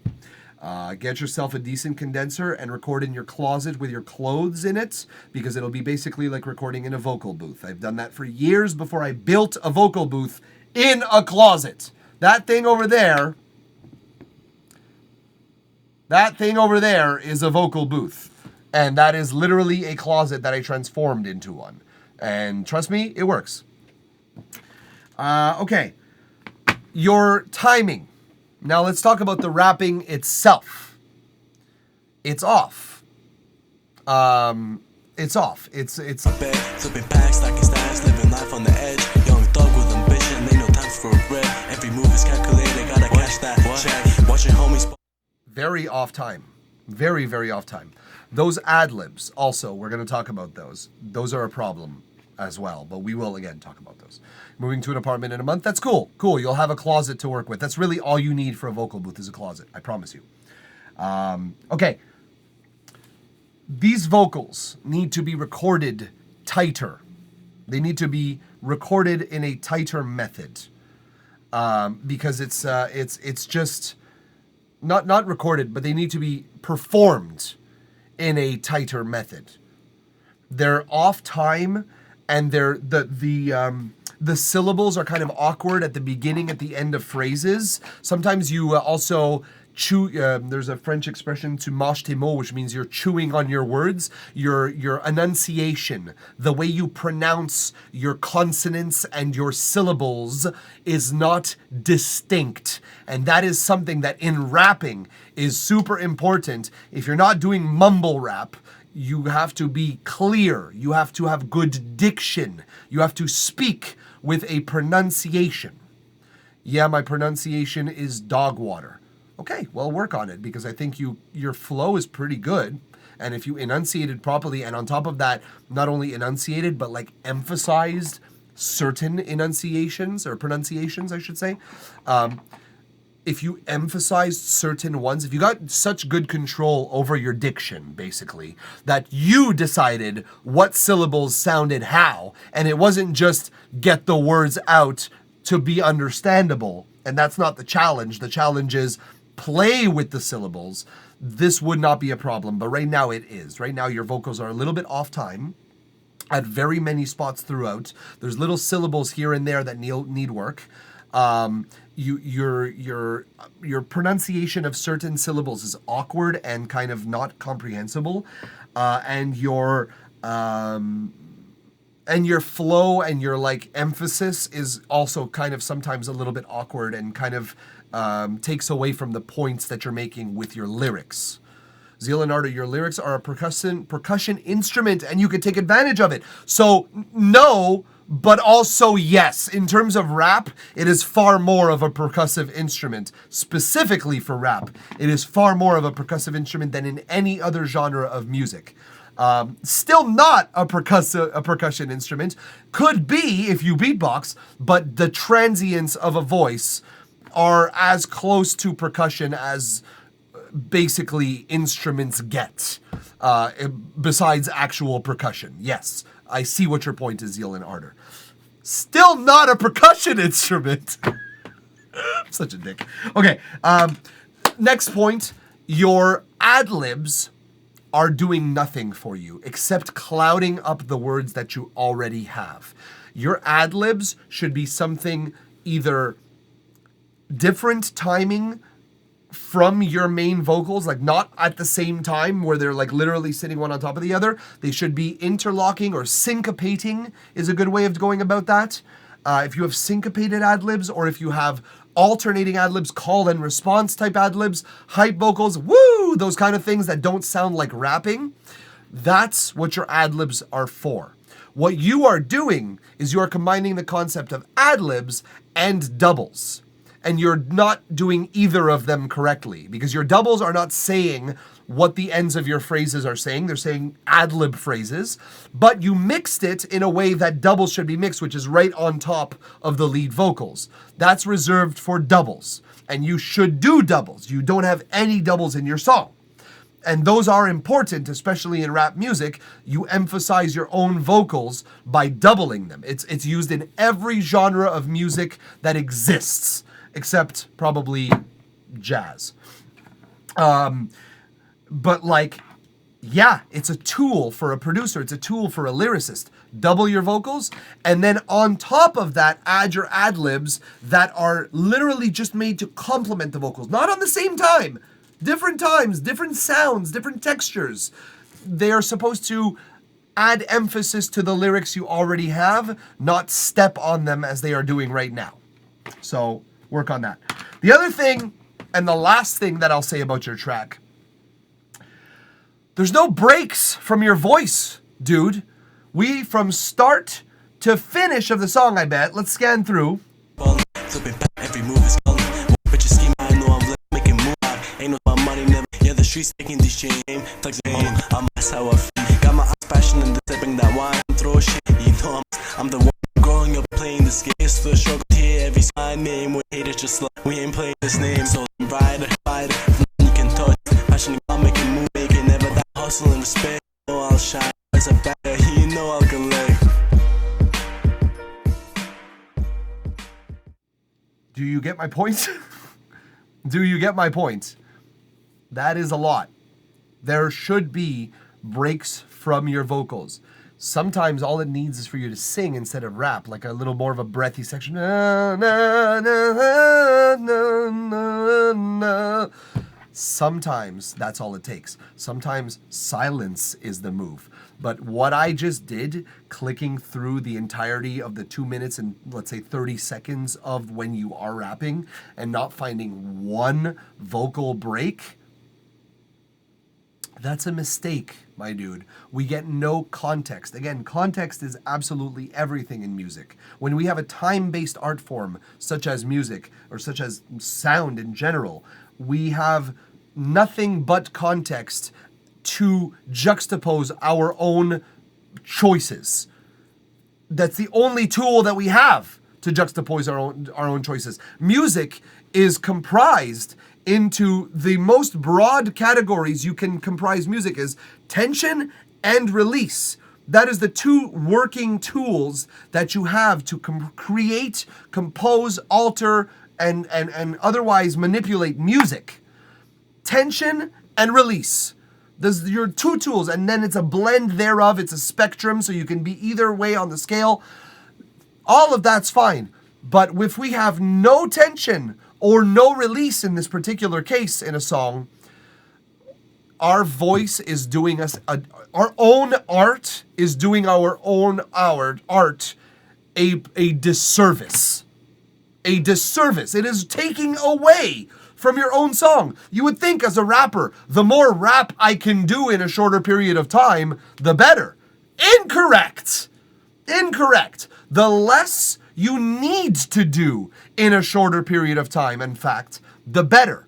If your raps were more efficient and had all of your syllables crammed in to a section, but artistically and masterfully so, and you could reduce this song to 2 minutes, I'd be a happier person listening to your music if your song was shorter. Doesn't need to be. It can very well be 3 minutes long. 3 minutes is fine. Under 3 minutes even right now. The song length is okay. What I'm saying to you is, if you have a 3-minute song, we could probably take a few breaks. A few. There's a few of those verses that are B verses that are like, well, I needed to fill the space. No, you fucking didn't. No, you fucking didn't. You need some pacing, my friend. Yes, exactly, Zeal and Ardor. You need some pacing. And it is such an important and distinct and unfortunately not taught art form. Context, pacing, whatever you want to call it. That the balance between tension and release is the most important thing of a song. Then it's the bass, then it's the rest. Can you tell? Melody thinks we should hydrate, and I tend to agree. I think your song has potential, and you have nowhere to go but up from here, because given the building blocks that you have put in front of me here, Geechee, I think you have skill that needs development. So on the recording side, you need to develop your skills in that you need to get a better mic, and you need to put yourself in a quiet room, and you need to record that way. On a performance side, you need to enunciate more, pronounce your words. You need to have better diction with your consonants. You need to not chew your words so much. You need to be confident in your throw, like in your attitude. Jones, thank you for following and also joining the queue. We appreciate you supporting the stream in the way you do. So in your performance, you need a little bit more. You need a little bit more of the dynamic aspect. It doesn't need to be so monotonous throughout the entire song. We need a little bit more confidence and a little bit more skill brought to that side of your performance. You also need to, like, mixing and still recording somewhat, but like mixing wise, work on your doubling and work on your ad-libs. That's also in terms of writing, I guess, really. But we need that, and we need you to take breaks. We need you to pace your song appropriately, and we need you to bring to the table something that is both tense, that has both tension and release. Not necessarily in equal proportions, but enough of each so that one feels relevant and the other does not feel wasted on you. So yeah, Either way, thank you for allowing us to listen to your song, provide comments, criticism, feedback, analysis, what have you. We appreciate you. We appreciate you putting yourself out there. I think, again, nowhere to go but up. The exciting thing is that these are small things that will get huge improvements. In my unasked opinion, I don't think that they are such small things, Zeal and Ardor. I think that these are the basics. And though the basics are easy to master over time, that takes time, and more importantly, it is possibly the most important things that make the rest of your artistic endeavor possible. So I don't think that necessarily they are small things. I think that they are important things. But yes, I think that they do give huge improvement. I do agree with you on that. And I agree that your opinion was unasked, but I think that it's appreciated. Either way, Geechee, thank you for trusting us with your track. We're going to be moving on down the line here, folks. We got a couple more to go. Sensu, I don't know if you're still with us, but if you're willing to submit your name one last time, you can absolutely do so if you are still with us. Just taking a shot in the dark here, but you might have dipped already. G. Andy, I see a YouTube link, but as it's clearly stated in everywhere that you can possibly read, SoundCloud links only. So we'll need a SoundCloud link from you, G. Andy or Gandhi. I don't know necessarily how you want that pronounced either. Now I will fulfill Melody's channel point request.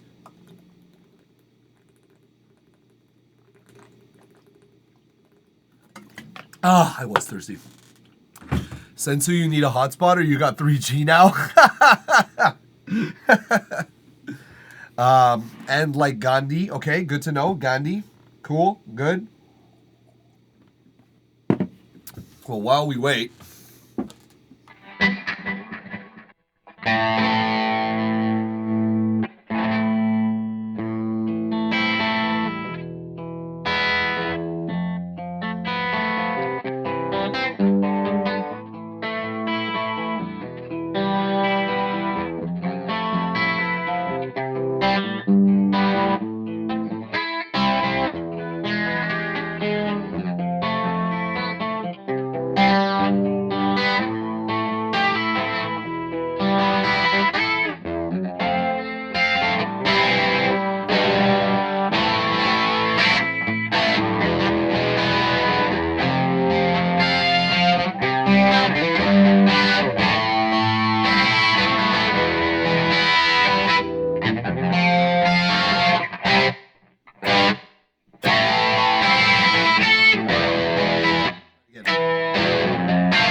Not my best jam necessarily. And yes, it did sound like Say It Ain't So. It was not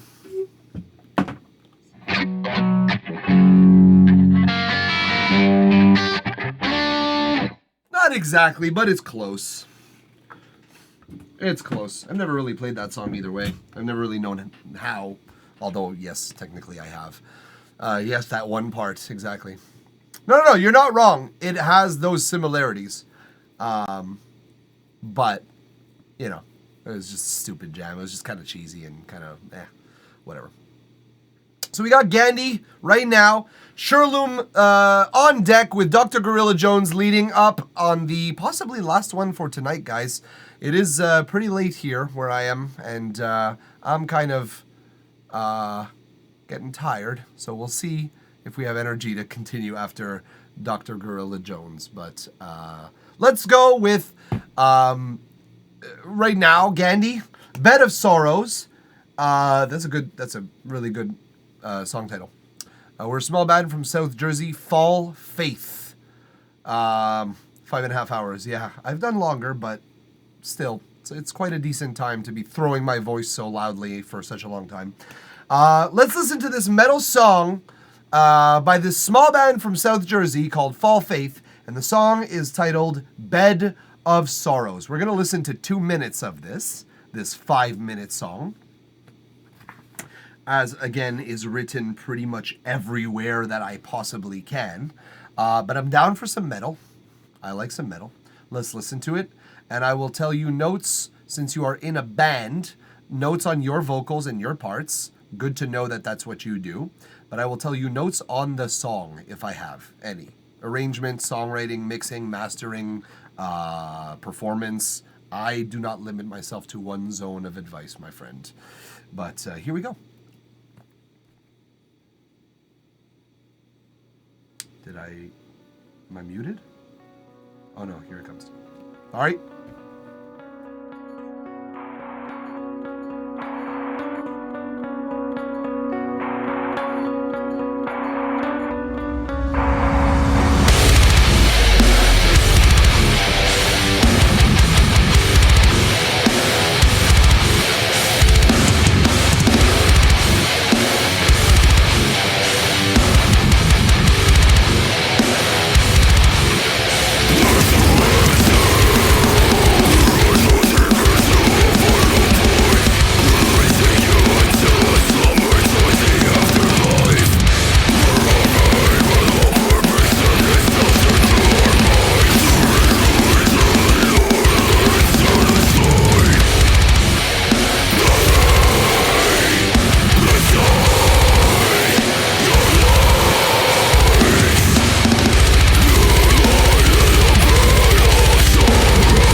I haven't done that in a while. Sorry. I don't get to mosh alone in my room very often, but that's definitely mosh worthy.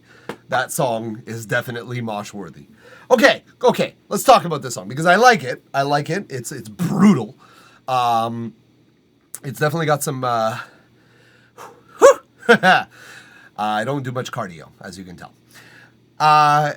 It's definitely got some brutality to it. So it's for lack of a better word, the brutality, or for lack of a better phrase, I suppose, the brutality is channeled in some places, but not in others.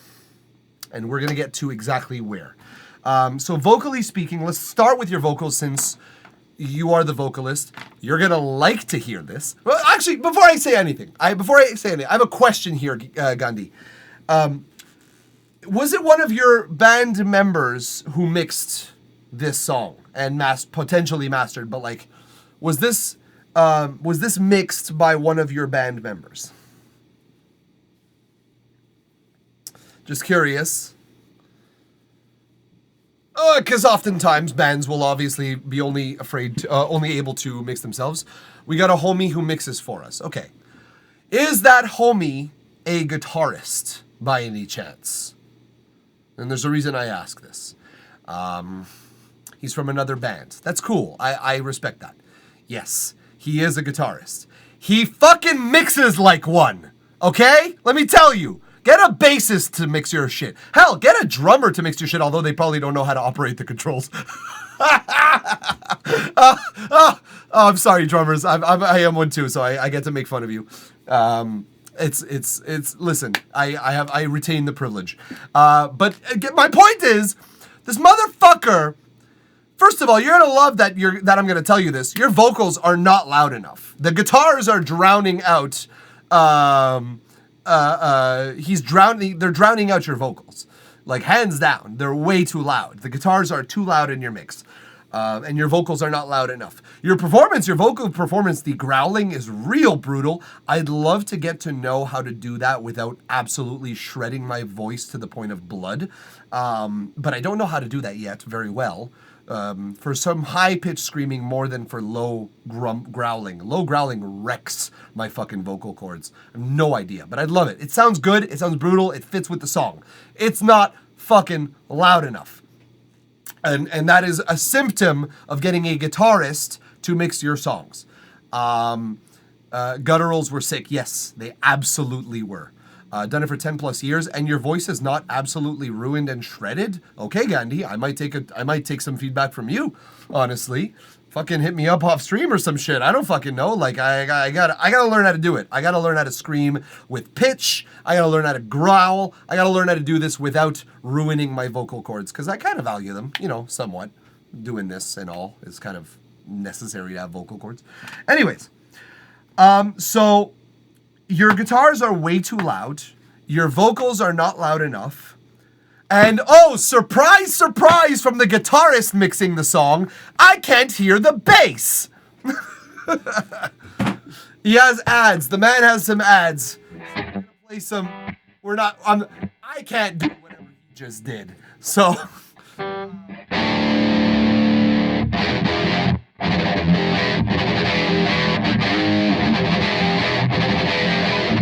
I'll just play Opeth, honestly.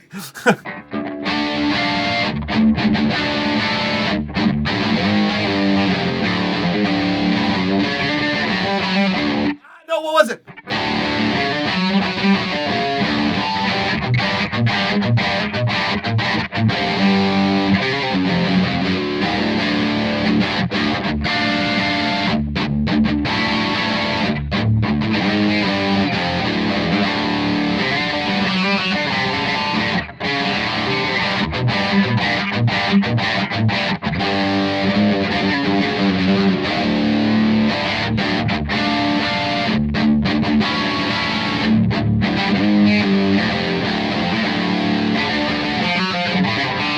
What the fuck was it?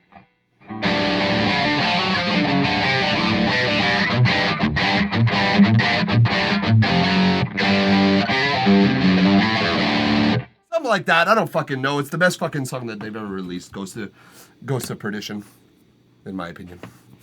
It's not the best song even. Whatever. Doesn't matter. I gotta learn that riff again. That's all.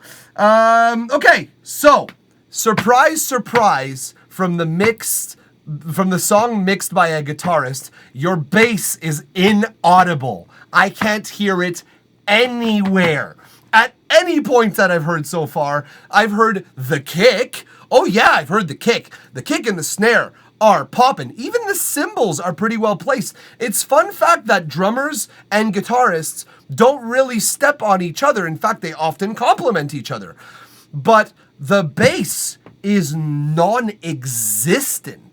Non esisto nemmeno, as they say in Italy.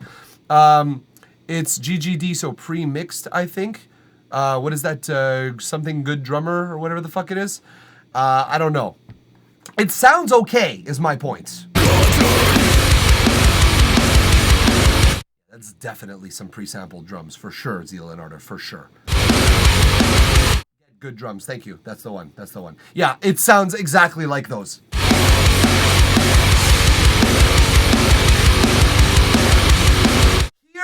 Here, the bass is somewhat in the realm, on the same plane of existence, let's say. It's on the same plane of existence as this song currently, but it is just not in your mix. All live recorded. Well done, though. I will say performance-wise, everyone is understanding of the assignment. That said, I don't think that sounds like live drums to me. But I'm sorry. Your drummer uses triggers. Your drummer definitely uses triggers. Like, there's no way that is not triggered. The snare hits are way too consistent, and the kicks are just every single one of them, fat fucking double barrel shotgun kicks, each of them. Like, there's no way it's not triggered. And if it is, let me now drop some truth on you, Gandhi. No. I'm not saying the performance is not live recorded. That's totally plausible with this kind of music. Totally plausible. Because you have to be so tight live that it only kind of makes sense to record in that way, because it's kind of like this whole entity unto itself. So as long as you place every person in the right room for the studio and stuff like that, it makes sense that you can learn how to play it live so well that it's like perfect for studio. But like those drums, I don't know if you got the studio sessions and all. Well, that's pretty cool. That's pretty cool to have, honestly, content-wise. I'm just like kind of envious of you. I'm actually very happy that you have studio session videos. That's excellent. But like, I'll tell you one thing, man. I mix people, and sometimes the drums that they send me, for whatever reason, are just not usable, or it's just easier to mix with triggers just because the environment in which I mix is just, it's going to result in a better product, especially considering the guitars and the bass and the voice and all that kind of stuff. I would double check with your mixing engineer. I don't even think he layered them over. I think he layered your drums over the triggers. I'm just saying, I've heard these drums before. And like, take what you will from that. Objectively speaking, it's not a bad thing that he triggered, especially for this kind of music. But I think what you're hearing is more trigger than it is the original recording. Again, everything that is made with this is played well. But sound-wise, you just can only do so much with acoustic drums. This sound is not one of those things that you can do. When you're playing metal music, especially for the most part when you're playing correctly as a drummer, you're not hitting your drums nearly this loud. Not nearly this loud. So you can't do speed and power at the same time and like have forearms still. Unless you're fucking, what's his face? What's the guy from Death Clock?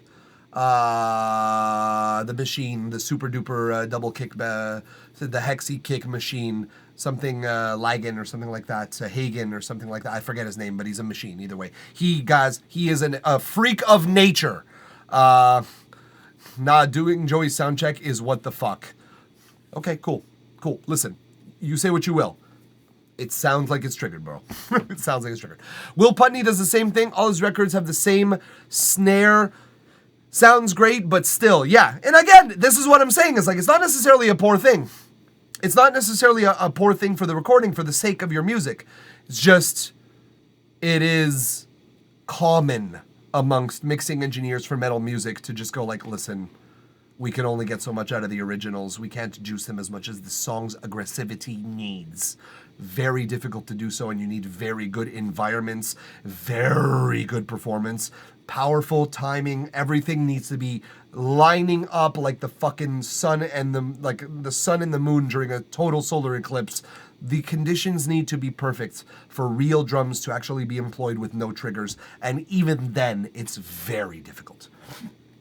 So I don't know. By the sense that I get, if that mixing engineer was that good, he would have mixed your vocals higher and he would have made your bass audible. That's my point here. If he was that good that he could use the original recordings, he should have fucking mixed your vocals and bass louder. That's my point here. I'm not a huge fan of the transition between the two sections. Now, this is going to be a little bit more difficult to change now, but let's listen to it.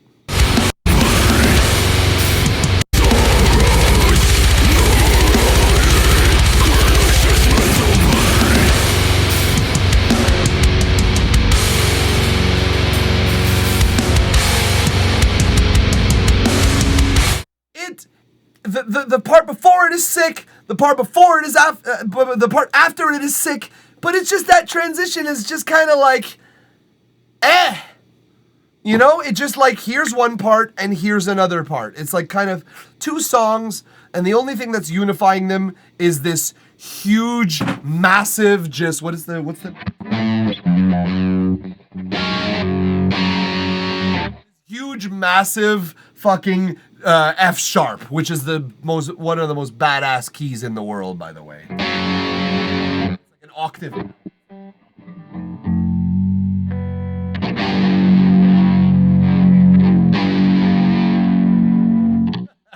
So loose. Sorry, I had to illustrate how low those fucking notes were. That's the only unifying factor, is these huge notes, which I do say to you, Minkus, I agree. The guitar tones are badass. They're mixed a little bit harshly, though. I will say that there's a lot of high end on that guitar.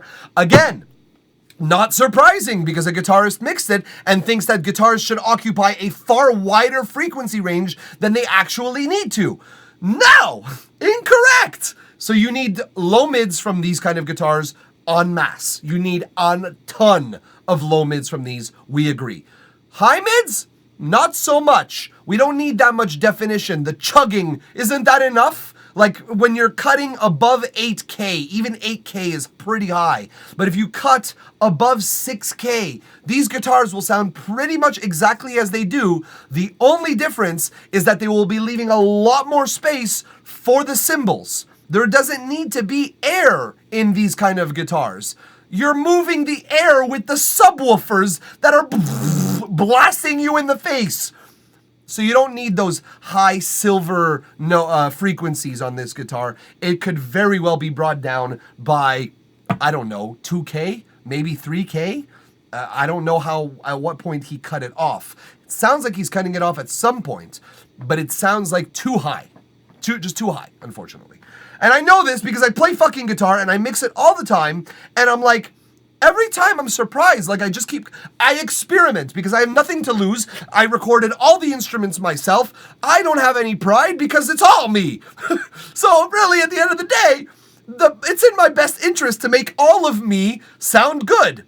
So I experiment and I just keep cutting, high cutting, high cutting, high cutting, high cutting. And sometimes I'll get down to 3K and it makes no difference to the mix. As a matter of fact, it makes a better difference for the mix because, again, those cymbals, the vocals, that those high frequencies have room. They have space. Oh my God, I've never had more success having my vocals just stand out, and I barely have to sidechain them sometimes to the guitars to the vocals. I barely have to side. It's enough. Skinova, thank you, appreciate that. Thank you for following the stream. But that's my idea here, is like the vocals need space. The cymbals don't necessarily, they seem to be mixed pretty well, but the vocals definitely need more room, and the high end is a really good place to make room for those brutal ass vocals. So yeah. And I think that's it. The last thing I have to say is that your master, I don't know if your guitarist's friend from another band, who's probably a great guitarist, but I don't know if he mastered the track as well, but it's a little bit squashed to hell. And I recognize that that's sort of what we need for this genre. We need just like loud and louder. But I feel like, let me see something.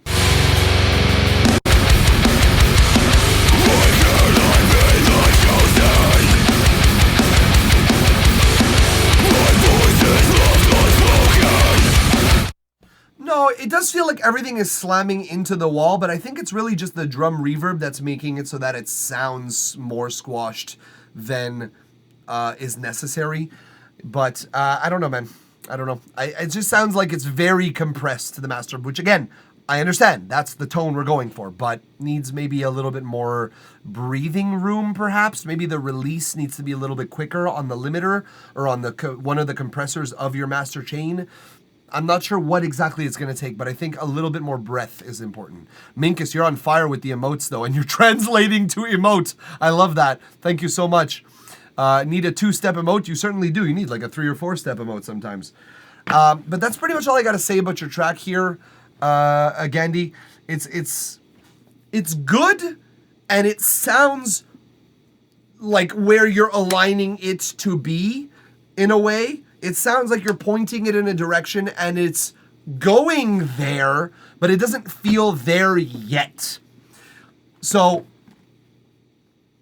I don't know. Everything you said isn't wrong. I tend to say not wrong things. That's what I do. I smoke and I know not wrong things. And I play D&D. That's also a thing. But yeah, Gandhi, I think that's pretty much, that concludes it. Your vocals really need to shine through here, honestly. They deserve it. They're brutal, and you deserve better than from a guitarist mixing engineer. I'm such a dick. Either way, thank you for allowing us to listen to the song online together. It was brutal. It was brutal as fuck. It was brutal, and I'm happy that it's brutal because it really deserves all the improvements that I'm proposing. Thank you for allowing us to listen to it, provide comments, criticism, feedback, analysis, what have you. We appreciate you. We appreciate the metal in general because we don't get a lot. It's doing what it wants to, but it could do it harder. That's well said, Zeal and Ardor. It really is leaning in. For the follow, Gandhi, appreciate you. It is really leaning in the correct direction, but now it needs to fall face fucking first into that direction. It's fucking death metal. There's no time to waste. Fucking spit in the direction you're going. You know what I mean? Lean in. He goes, hell yeah, I'll roll a D20 and take a bong rip for you. I'll do you one better.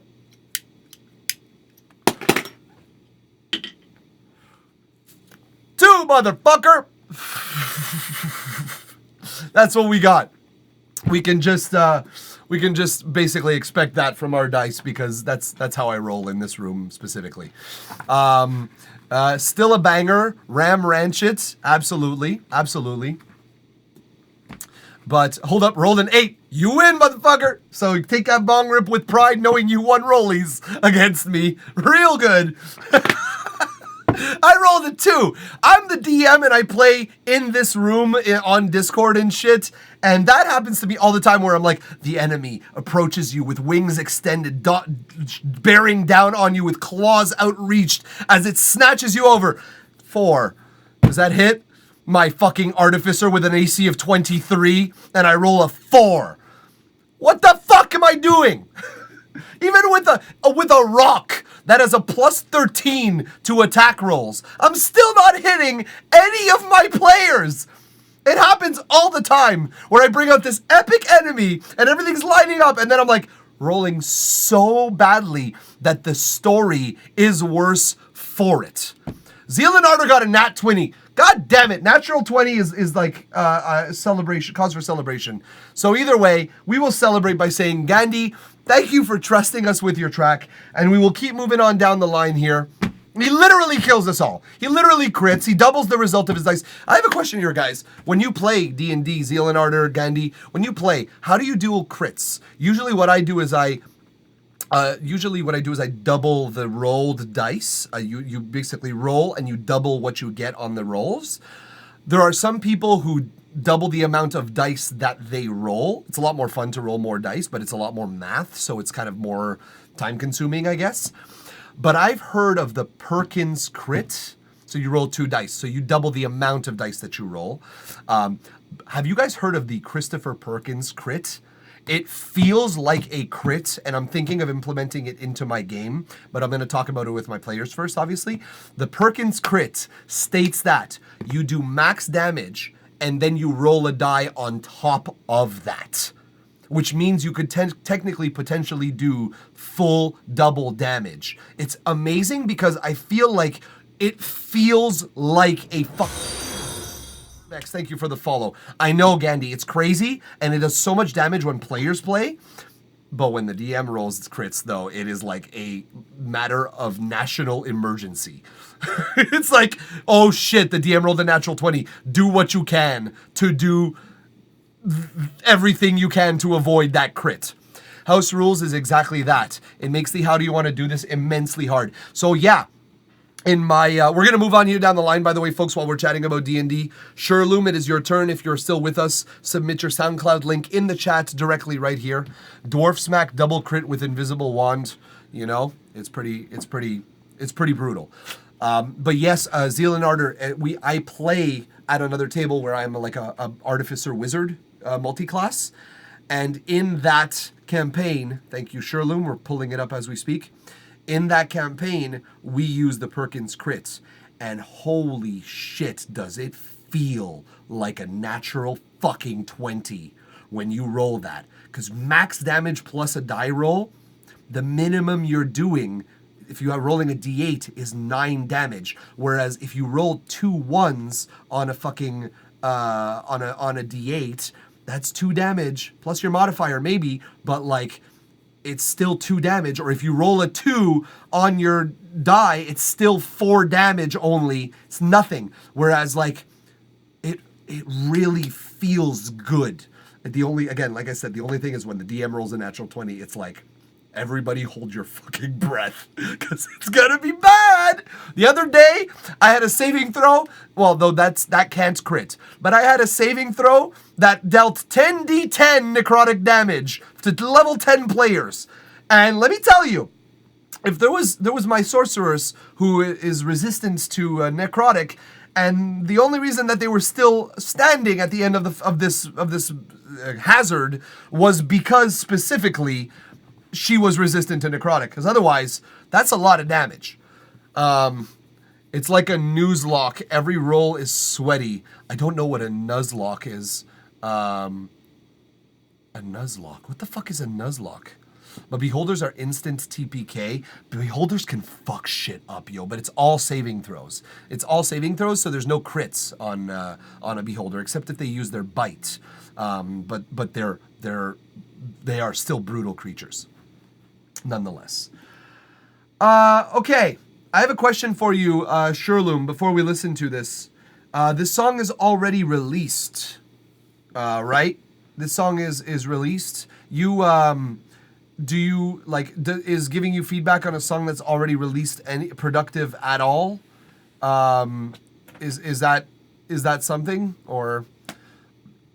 Because if I give you feedback on this song and then there's no intention of changing it or whatever, what's not what's the point, but like, you know what I mean? You know what I mean? It's like, are we doing you a service, or are we doing everyone else a disservice? Is my question to you. I updated it earlier today. Okay, perfect. That's all I needed to hear. So we're going to proceed with Where's the Bathroom by Kenny. Let's just appreciate this art for a moment. Yes, very good, very good. I don't know what that is, but I don't want to know. Let us listen together to Where's the Bathroom by Kenny, otherwise known as Sherloom, and let's talk about it thereafter. Bathroom, I need a bathroom. All I wanted was to fart now, but I'm scared I'm gonna short now. Where's the bathroom? Someone find me the bathroom. Because I know that shit is near it. Close my eyes and now I hear it. Cause I don't really wanna shit myself. So I'm gonna hold it in now. But I don't know how long I can hold it. Don't wanna shit myself again, but now I fear I'm near the end of it.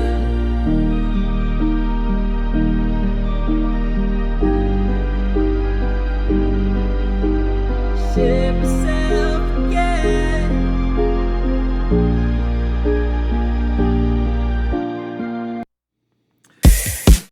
Stop it. I'm not doing anyone else right now.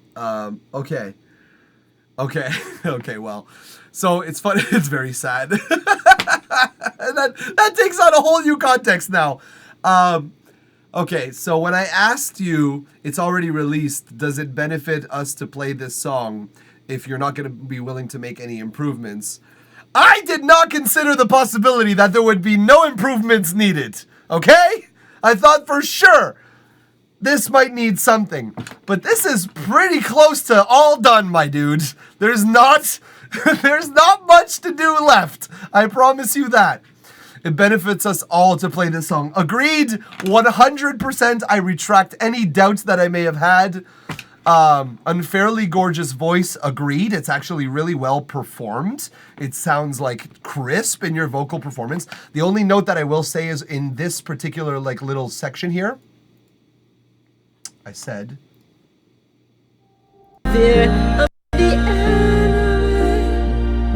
that particular like falsetto near the end. If you can't project your falsetto, which is a common problem because sometimes we are more powerful in the lower registers, that makes sense. But I think it's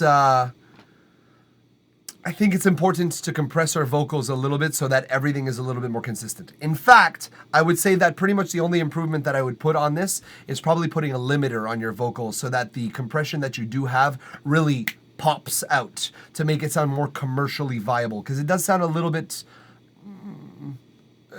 flat, I guess. Short now, but I'm scared I'm gonna short now. I needed that. It's been 6 hours that I'm streaming. I needed that. That was really funny, dude. I could propose that you fill in the last chorus right here.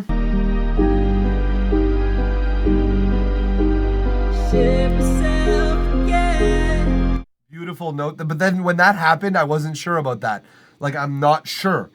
And the harmonies was an idea basically in midway through your song to kind of like up your vocals a little bit, maybe adding some vocal harmony layers, because when the ahs come in, it was everything to me. Oh, how long I can hold it.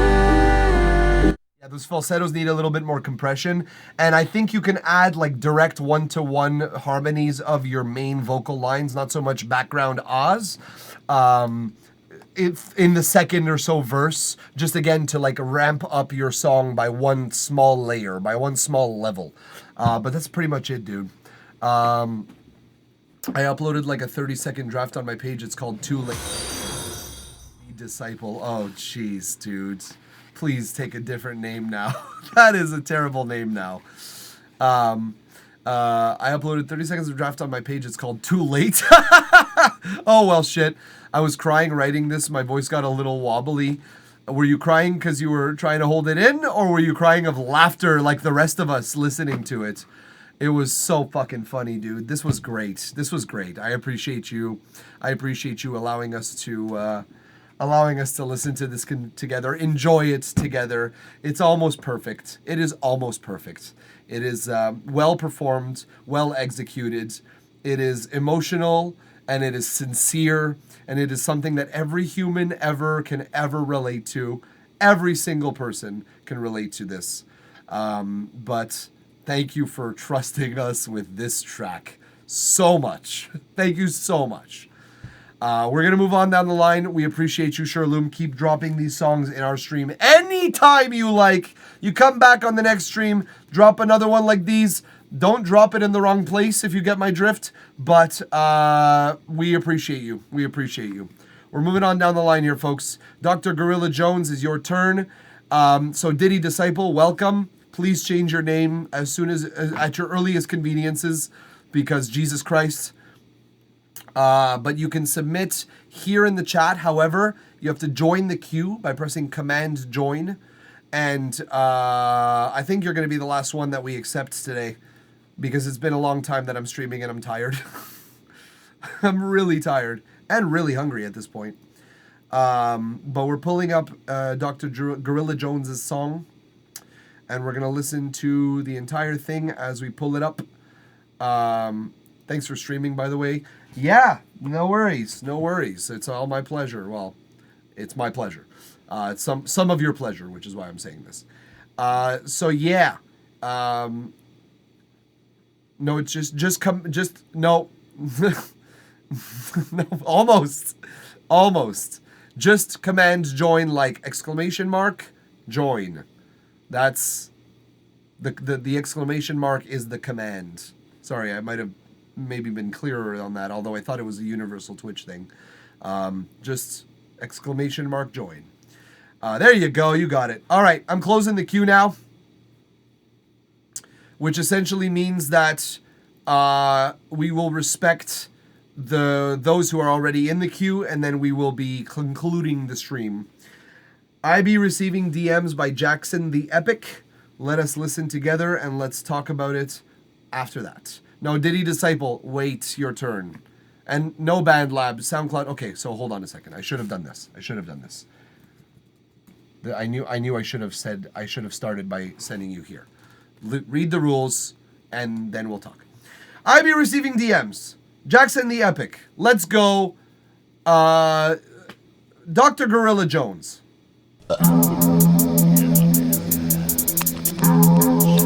Jackson the fucking Epic.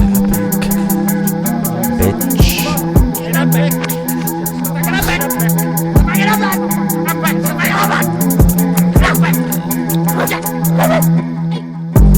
I be receiving DMs from your mommy and your dad. They told me that you shit your pants. You what? You shit your pants, huh? The other day you were in class. School, math. I'm a shit and fucking poop and shit and fuck, yeah. I'm a shit and fucking poop and yeah. Call me dome receiver, I be receiving dome. I'm an adult, I will mail anthrax to your home. I eat a lot of food, so I have more poop to throw. I'm a lunatic, I tell ya, full blown. Tis the season for hot dog milk. Yeah. Bucket hat made of Persian silk. Yeah. News report of the people I kill. Yeah. I be at the club, I be so chill. Yeah. I be at the club, I be so chill. Yeah, I be at the club, I be so chill. Yeah, bucket hat made of shit and fuck.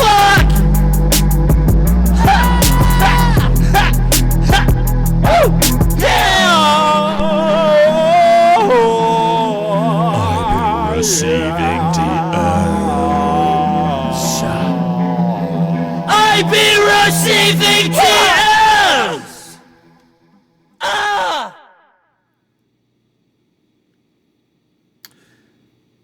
Okay, so first of all, I accept the idea of loudness and ear rape being a theme in music.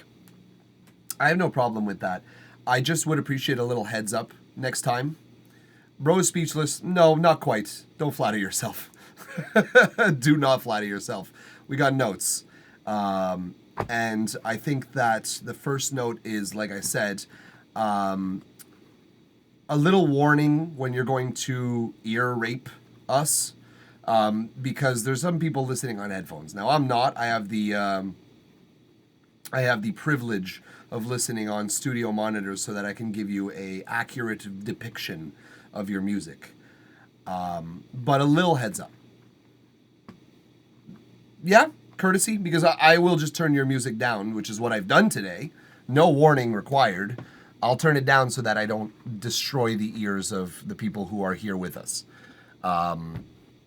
Just a heads up, and I won't have to do that. I will be able to give people a verbal warning so that they can turn down their volume and be prepared. But yeah, guys, ear rape warnings. It's like minimal courtesy. Now, I ain't gonna rant on this. Your vocals are not mixed properly. They're loud. And your entire track is distorting. your entire track is distorting except for the intro, basically. And that is distorting on the master. And that is an error. That is just a mistake. You can distort. But you need to do so on each track and not on the master. Distorting on the master takes away from the efficacy and removes dynamics. So while there was a lot of things that I really liked about your song, such as the absolutely unexpected nature of it, I can respect some chaos. And what's cool about this is that you have chaos, but you're also rapping somewhat on the grid, which is, in my case, more lawful or order. And so there was a nice juxtaposition of law and chaos, of order and chaos. And I actually think that this could be something that is at least interesting art, if you perform your things correctly. That's the only thing. Not necessarily vocal performance. If you perform your mix correctly, I think you could actually have something that you might consider to be what you say right now, a shitpost. I see something that's super entertaining. So, no rant necessary, Gorilla Jones. It's real simple. Like people, it's like the Beatles, but better. It's romantic. Yo, I should drop emo rap, Cali song, or alternative rock. I want you to choose. Diddy Disciple will roll for that when it's your turn. So why don't you wait your turn before determining things like that? We got a couple people in front of you, if you hadn't noticed. Now, if you want to skip, we got instructions on how to do so right here. And then next turn is you. I know your ass had so much fun making this. Honestly, I can tell. It sounds like it's fun. It sounds like fun. It's just, the execution of it was unfortunate, because where you see a shitpost, I see something super entertaining and something that from the start got my attention. Yeah, it's unfortunate. Mix better, master better. No rants necessary. Either way, thanks for allowing us to listen to it online. A little heads up when you're going to be raping people's ears with loudness and distortion is appreciated and goes a long way in terms of courtesy. But that's okay. You didn't think it was that loud. I don't see how that's possible. Physically speaking, I don't see how that's possible. But if you say so, if the person who says that their own song is a shitpost says so, I'm sure I believe you. Thanks for trusting us with your track. Next!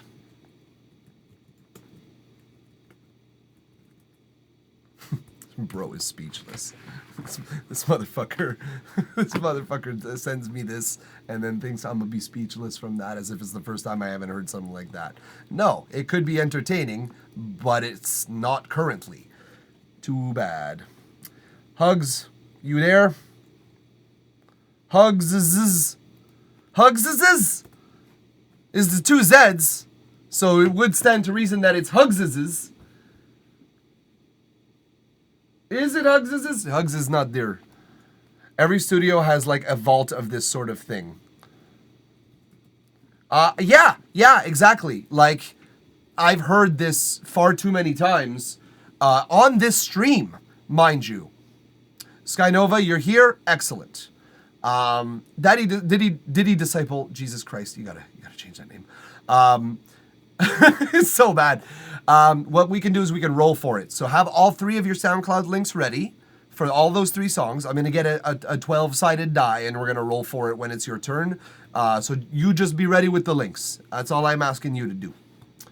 But I understand your preparedness. I understand you wanting to be prepared. I respect that, as a matter of fact. All right. Let's keep on moving, folks. We got Skynova that's the name of the artist. We have Down by Skynova.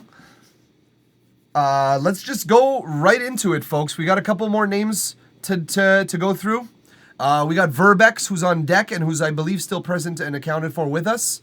Davi De Ferro, Un italiano, certo. And Diddy Disciple bringing up the rear.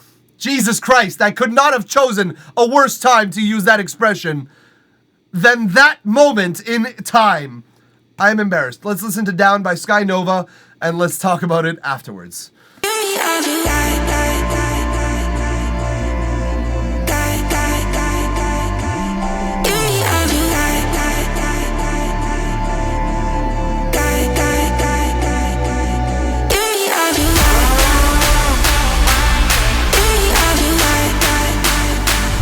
I just wanna get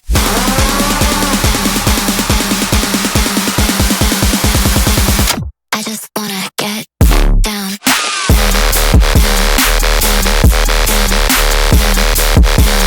Bring it down.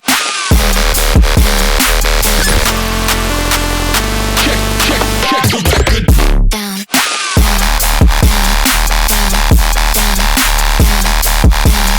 Bring it down.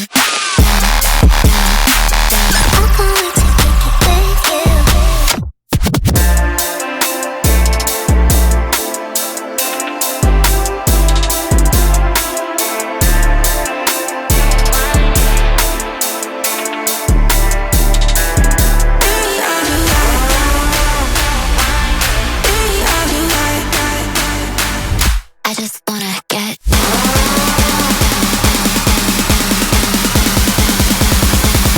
I just wanna get down.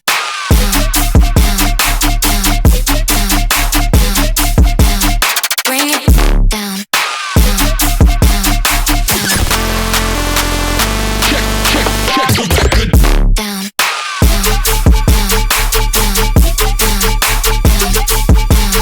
Bring it down.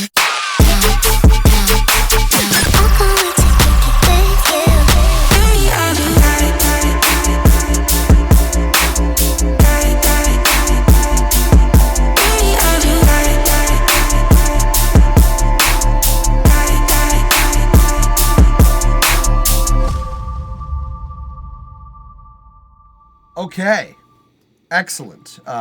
Really like compelling, musically speaking, and like sound design wise. It is very juicy and very original. It tells a story. It's good. A decent chord progression. Some good vocal samples.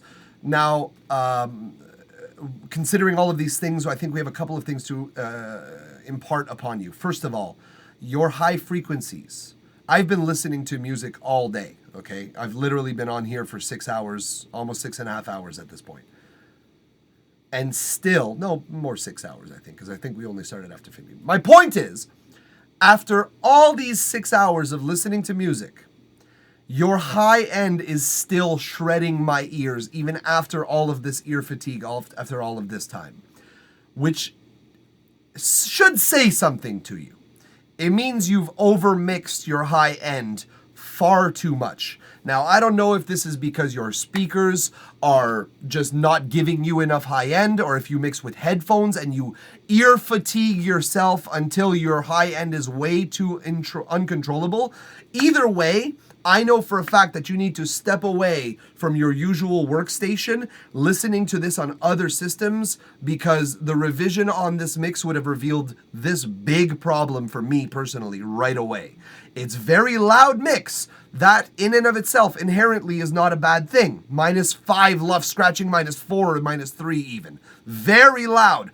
Possibly even louder than the last track that we just listened to, with far less distortion, and therefore is much more enjoyable. But because of the high end that is so shrieky and so shreddy, especially on the claps in the intro or in the build, it's almost painful to listen to your song. And that's the opposite of what we want. We want listeners to not be able to get enough of this song. And I'm telling you that if you adjust a couple of things, that will be the case, because the rest of it is A-okay with me. No problem whatsoever. Why is this privated? Frankly, rude in its nastiness. Why is this privated? I need now. Great work. Disappoint my dad type beats. Awesome. fucking hilarious, Zeal and Ardor. But the general consensus is that it's a really good song, right? And we all, I think, can agree that the points are really good. But this is it's detracting from the efficacy of your song. So fix that. A lot of high-end elements are shrieky and really powerfully, painfully powerful. I'm going to really consider checking my high end. Yep, on multiple systems. Make sure that you're not just listening on your own because it might sound just great. Something that I'm not sure of personally, you guys correct me if I'm wrong, but I think that the first time that this silence happens here... I just wanna get down. Nope, not there. I just wanna get... It doesn't do it for me because you have the same thing later. This one in particular doesn't quite do it for me. I'm not saying you don't do it on the second repeat. We'll speak about the second repeat as well. That is a big point that's a big point that I have to talk with you about. But this first silence here. I just wanna get... Kind of interrupts the build of your tension, and considering you do it immediately after in the same way, I don't think it's necessary. As a matter of fact, I think it's counterproductive, I believe. Now let's go to the second build. I just wanna get... And you do the same thing here. Now, I don't necessarily agree that it doesn't have a place here because specifically your drop is your silence here is different. I just wanna get down. No, it's not. It's the same. Okay, well then I'm not sure it has a place in either location, honestly.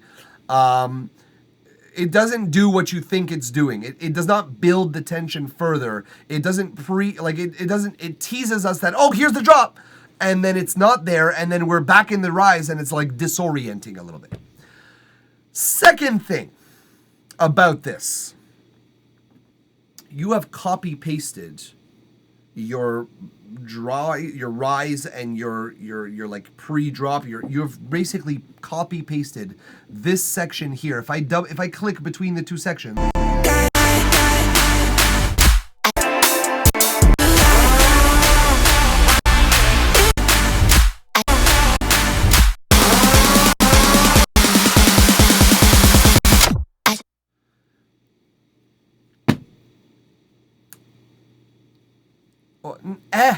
Can you don't have anything else in you? You can't compose anything else?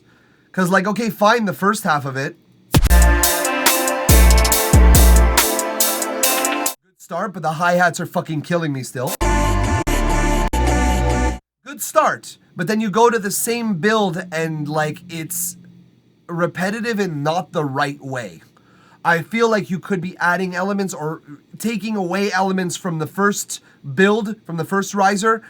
I don't know. I don't know what you want to do, but I know that these two things cannot exist as carbon copies of each other. Your music, in the 2 minutes of attention that people give you, your music deserves better than a copy paste. Especially a song like this where everybody agrees.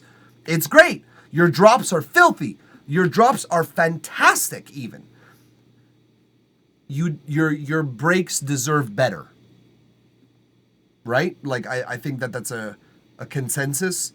I think. I don't know. Maybe I'm the only one who feels this way, but like, it's a shame that you copy pasted something and didn't take the time and care and attention necessary to think of something that builds far more tension and far more efficiently that tension. It deserves the effort. Thank you, Zeal and Ardor. Zeal and Ardor's been taking the words out of my mouth and putting them into the chat. So shout outs to Zeal and Ardor. All damn day you've been here, mind you, Zeal and Ardor. So shout outs to you for multiple reasons, but thank you for taking those words out of my mouth.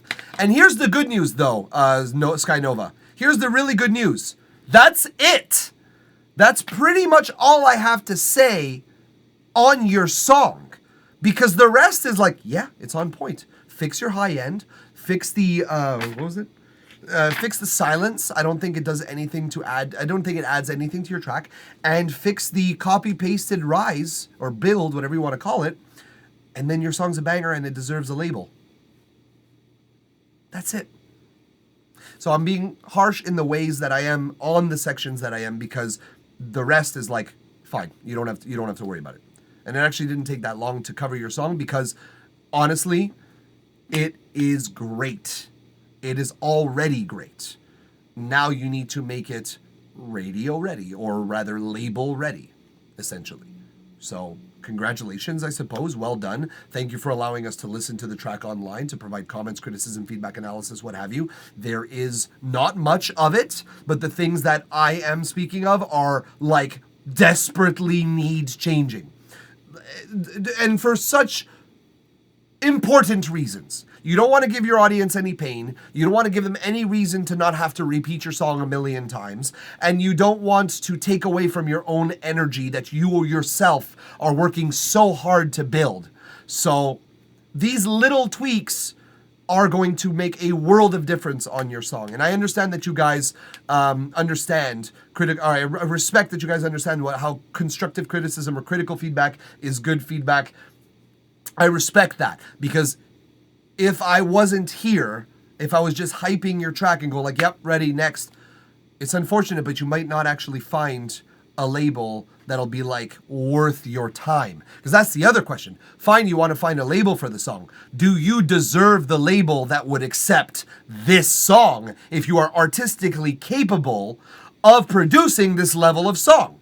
And in its current state, with all of the high mids and highs that it problematically has, with the silences that are there, with the copy paste, do you want a label who enables, a label that enables these kind of errors to be okay? No, absolutely not. You want a label who elevates you and pushes you to a higher standard. Well, you have to elevate yourself first and pay that forward. And then the labels that recognize this pure artistry, which is what it is otherwise, will recognize you and will reach out to you and give you your due. So yeah, dude, that's pretty much all I got to say. I appreciate you taking the feedback, and thank you for trusting us with your track. I am honored to have been able to provide feedback for a song like this, because it is, by all intents and purposes, pretty much ready, save a couple things. So thank you. I appreciate the opportunity to do so. We're going to be keeping moving down the line here, folks, as we got Verbex right now. So Verbex already got the link in the chat. Way too strong. Way too quick. Please, by all means, Skynova, stick around as we listen to other people's tracks. Perhaps you'll pick up something that you've heard in someone else's song and apply it to something in another song that you have, or maybe even that was something you didn't think of for the song you just submitted. It's important that we all support each other on this. So yeah, here we go. Either way, he's fast as fuck, boy. Always ready and stuck in my head. Work in progress version 0.2. That's weird. And then you produced this like 3 days ago. Okay, cool. Good to know. We're gonna listen to pretty much all of this. Save maybe the tail end and the whatever, but we're gonna talk about it thereafter. So join me in listening to Stuck in My Head, the work in progress by Verb. Verb as she goes. Okay, I'll stop. Another broken song, I hear it in the darkest night. And when I'm all alone, I can't escape it. Your voice is stuck in my head.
Okay. That was pretty good, dude. That was pretty good. I don't know if you're a dude necessarily, Verb, but that dude is a non-gendered term in my opinion. Yeah, that was pretty good. It was solid. Like a lot of things about it I really like. Again, the aesthetic. A lot of people in this stream in particular have nailed their aesthetic. Like to a T. They know what universe their song is going to live in. They know the story that they're telling, and that's great. Now it's a few ways we're going to tweak that. So first of all, let's go in order. Let's talk about these vocals. I hear it in the darkest night and when I'm all alone. Okay. Verb. Verb. Verb! Turn off the delays. I say this every time to everyone I say in the same way. You make me yell your name. Turn off your fucking delays. Use them at the end of phrases that are important to emphasize. Delays are not a layer, they are an effect. So turn them off. If you want to have them say the last word of the first phrase, Another broken song. you want them to say song, song, song, song, fine. But then don't turn them back on until the end of your current 4 bars. Don't overuse them, otherwise they lose their purpose. They lose their meaning. Again, context is everything here, guys. It's everything. Your build is good. Very much, very much, but it's okay. You fade on some things before I would recommend you do. Your snare, for instance, I don't know that I would fade it there. But I will say this, is that for this here, this specific section,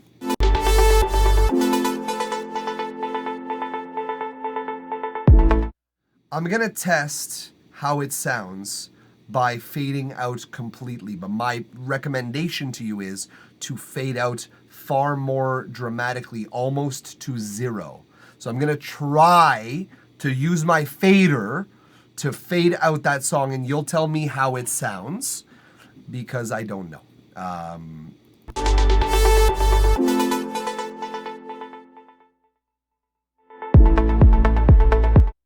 How do you guys think that sounds? Do you think that that sounds better than the original? The original being this?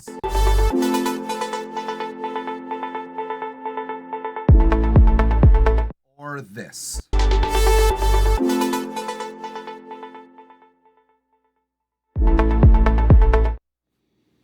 What do you guys think? I think fading out to almost nothing, if not nothing, has a far more impactful effect for some song like this, which lives in the realm of negative space. Like this drop, listen to this drop.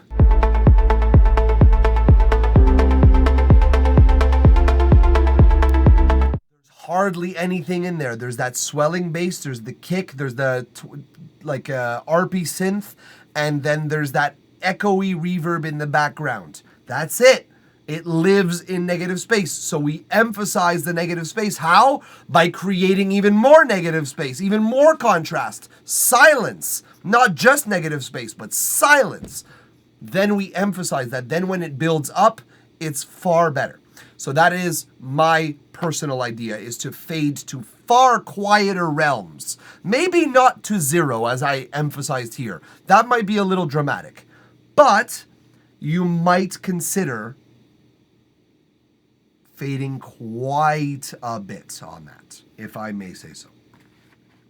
The hats in this section here.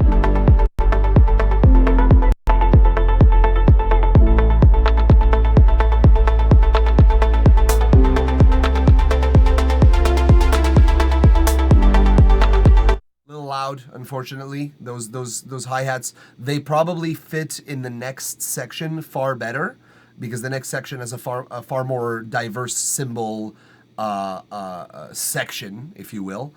But here they just kind of stand out in not the best way. I think the percussion element that you have every 2 is it? no, technically it's every 4, but it's on the 3 of every bar. That percussion is your loud percussion. The hi-hat should be something a little bit more background, I think, personally. When this does kick here.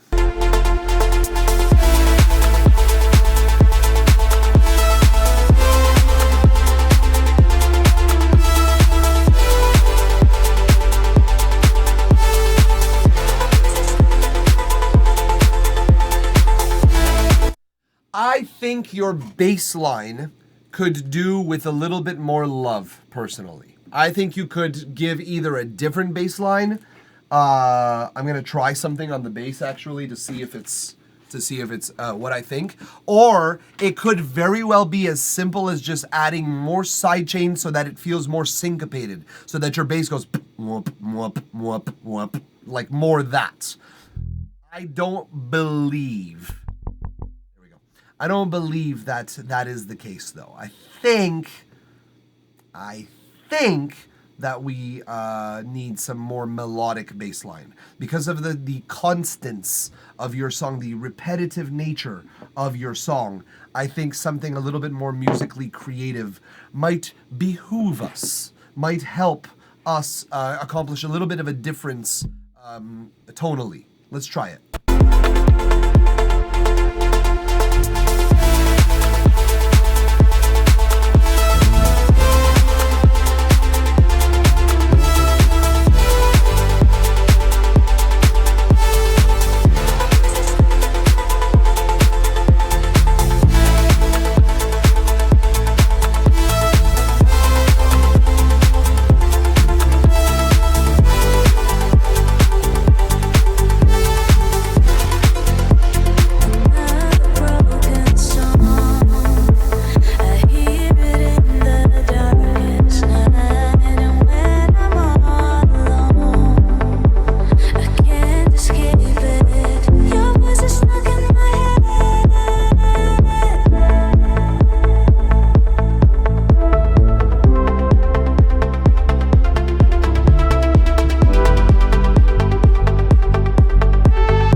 Yep. So syncopated bass, definitely a win. Definitely going to be a win. Even if you do just that, I think your song will evolve to a far better level.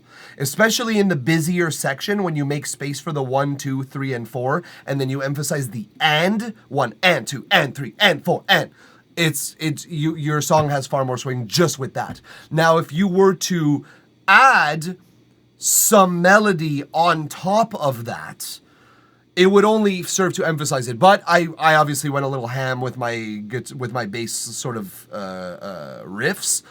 Obviously, that's not to say that you shouldn't implement some melody. I just don't think you should implement as much as I was trying to do. I was just brainstorming ideas basically out there. That was all I was doing.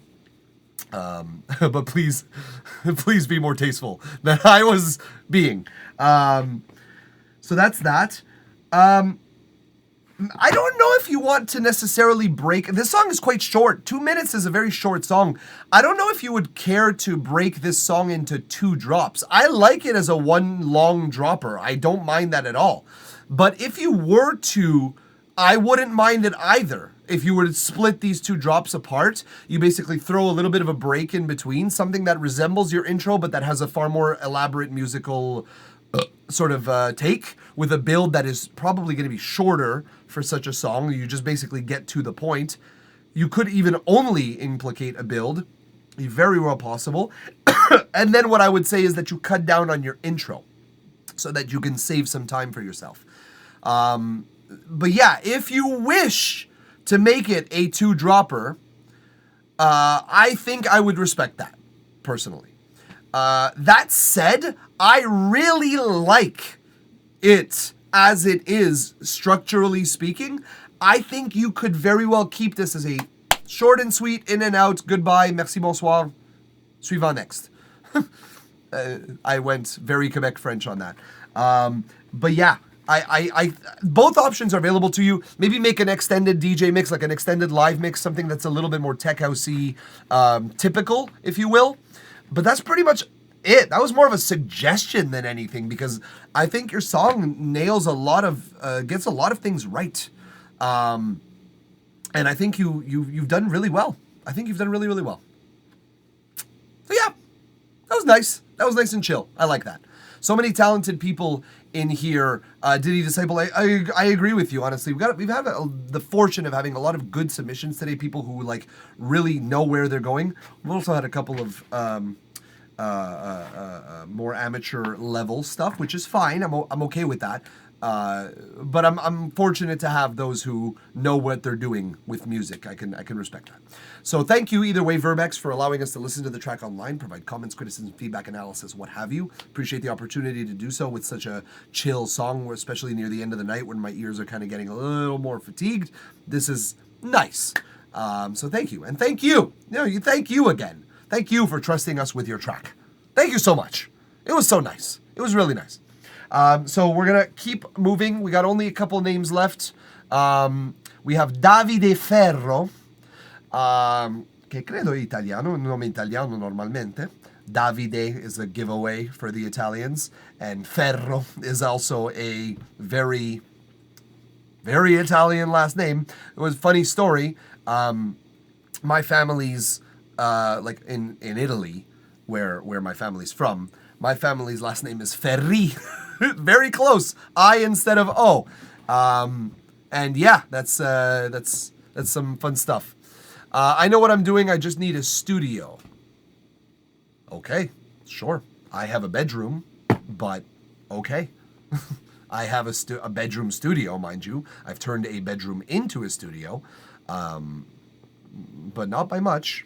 And I think needing a studio could be a crutch. Oh no, Davide, mica non sei là.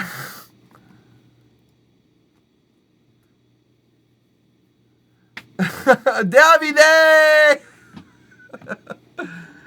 Davide! It's a good name to scream at the top of your lungs in disappointment or in anger and frustration. Oh, that's a shame that Davide Ferro's not here. I would have liked to have the opportunity to hear what Italy has to offer right now in terms of music. Is he in the chat, though? He is in the chat. Why do people keep dropping out of the chat at the wrong time? Davide! Davide! I'm going to give him another 45 seconds. Let's see what you guys are saying. Pretty much just agreeing with a lot of what I said. Did I study music, Diddy Disciple? I mean, I get it. I get why you'd say that. Yes, technically I did. I studied studio recording and sound and live sound. I have a degree and a diploma on my wall for studio recording and live sound. I have had in that musical theory classes, as well as been grateful. I've been lucky enough to have friends that have studied music at a university level that I've been able to collaborate with and make music for years, almost a decade for some. I've worked in a lot of different bands. I've mixed a lot of different shows. I do a lot of corporate sound. I am a student of sound. So yes, I did study music, but I more studied sound than music. Music, it's been a lot of trial and error and a lot of fascination and a lot of learning and implementing concepts and practicing them until they're understood in my ears, and then associating theoretical terms to said knowledge, said like ear knowledge, I should say. So it's a way of going about it. It's not the right way necessarily, but it is a way of going about it. And I guess it takes longer and it takes more effort to do so. But I would say that the lessons are more ingrained and solidified in you when this happens. Like my ear has basically been my strength for a very, very, very long time. I'm able to listen to a song and kind of pick it up and kind of play it, unless it's stupid, technically proficient, and I'm just physically unable to do so because I'm not a master musician at any instrument. Guitar, I'm getting pretty close, honestly. Voice, not really. Bass, far from it. And drums, I can hang. But I'm no master at anything because The idea here is that I'm fascinated by everything. So, jack of all trades and whatnot. But I am, I would say, very proficient, if not an expert, at performance, live performance specifically, but musical performance in general. I can hear when a song is played, especially with instruments. I can hear when a song is performed with the knowledge of what the song should be performed with. And that's basically just an ear, like an ear training of sorts. Having heard so much fucking music and so many different types and made so many different types, it just comes with the territory. So yeah, technically I studied music, but it was more of a self-study. Although I did get some actual lessons from professionals as well as music theory courses from professionals. So fair enough, I did some study in music. We're gonna skip. Davide, scusate, però devi essere qui per avere il tuo feedback. Non posso fare le miracole. It's your turn. Diddy Disciple. Okay. So, your name aside, I'm gonna just call you Disciple so that we don't get awkward every time we say Diddy Disciple. You said you had a couple of different songs for us to choose from, and there's a way that we determine which songs we're gonna choose from. So remind me again of the options, because I know that there were 3 options, which means I'm gonna get a 12-sided die. We're gonna get this pretty little green one, I think. Yeah, easily readable numbers. Nice little green pattern. That's what we're gonna use. So Diddy Disciple. Refresh me, please, on what the 3 options are. Menthol Slim. Those are 2 cigarette features that do not belong together. Menthol and Slim. Jesus, dude, just smoke. Just breathe. Just breathe. You'll get similar results. How am I able to post something for a react? I do like the dice thing, by the way. Thank you. I like the dice thing too, and I appreciate you shouting out. That said, Menthol, the queue's closed for this evening. I've been streaming for close to 7 hours at this point. So I have closed the queue for the evening. Please, by all means, follow the stream, jump on the Discord. You should get notifications from both the next time we go online, and you'll be able to submit a song for free, up to 2 minutes for free. Unfortunately for tonight, I'm kind of done. Yo, Diddy Disciple, I don't see you in the chat. Am I crazy? Am I crazy? I'm going to just tag you just to make sure that you see this. How am I able to post something for... makes sense, no need to explain. Well, I appreciate your understanding. It's been a long-ass day. It's been a long-ass day. I dropped it scroll up. No, but see, that's the reason that I tell people to wait their turn, because my chat only goes up so far, and I don't have your links. And also, the link that you submitted, if I'm not mistaken, is a BandLab link. And I need a SoundCloud link, which I said to you, and I said when I showed you the feedback instructions, which is what is happening right here. So, and also, you had 3 options. Ambient, alternative, rock, and rap. Wait, are there only 2 options? I'm confused. What is ambient, alternative, rock, and rap? Are those the 2 options? Is that what we're saying? Because then I'll go back to a D20. Then I'll go straight back to a D20. 3. Okay, so it's ambient, alternative rock, and rap. Okay, cool. That's why punctuation matters, folks. Commas, important. Okay, so on a 1 to 4, we'll do the ambient. On a 5 to 8, on this D12, we will do the alternative rock. Alternative rock. And on the 9 to 12, we will do the rap. So here we go. We'll go back to the dice cam. Shuffle it up in the hand. And here we go. Well, let's find out what we do. 4. It's the ambient one. So let's listen to an ambient song by Diddy Disciple. Jesus, that name is just brutal, dog. I'm not even kidding. All right, let's pull it up. I'm doing it. This is our last song of the night, folks, so we appreciate everyone sticking it out until now, who is still with us. We appreciate you very, very much. Internet Gangsta Slowed, produced by Cullen. Okay, your role on this, Disciple, is what, vocals only? Is that what you were responsible for on this track? I'm just curious, because I will base my, okay, cool. So I'll base my vocals, I'll base my feedback on your vocals. Let's go. Let's listen to it together. I got it pulled up, and let's get through it and talk about what we feel about it thereafter. Here we go, folks.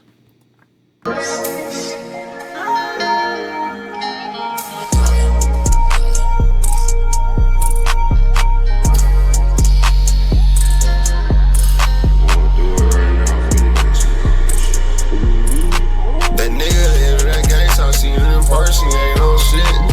No, that ain't really a hoe. He a pussy, you won't drop the low. Cause that little nigga know. I pull up with a 300 blackout. Ain't even right to your frog. These niggas ain't stepping for real. No, he ain't never been no drill. He cow, he ain't on that. To hit your bitch, just like his dad. Just like his dad. Just like his dad. Said that nigga bitch, that nigga ain't on shit. You won't even got no stick, so what you shoot? That nigga in that gangsta, I seen in person, ain't no shit. No, that nigga really a hoe. He a pussy, won't drop the low. Cause he already know. I pull up with a 300 blackout. And ain't to be right to your fro. Right to your fro.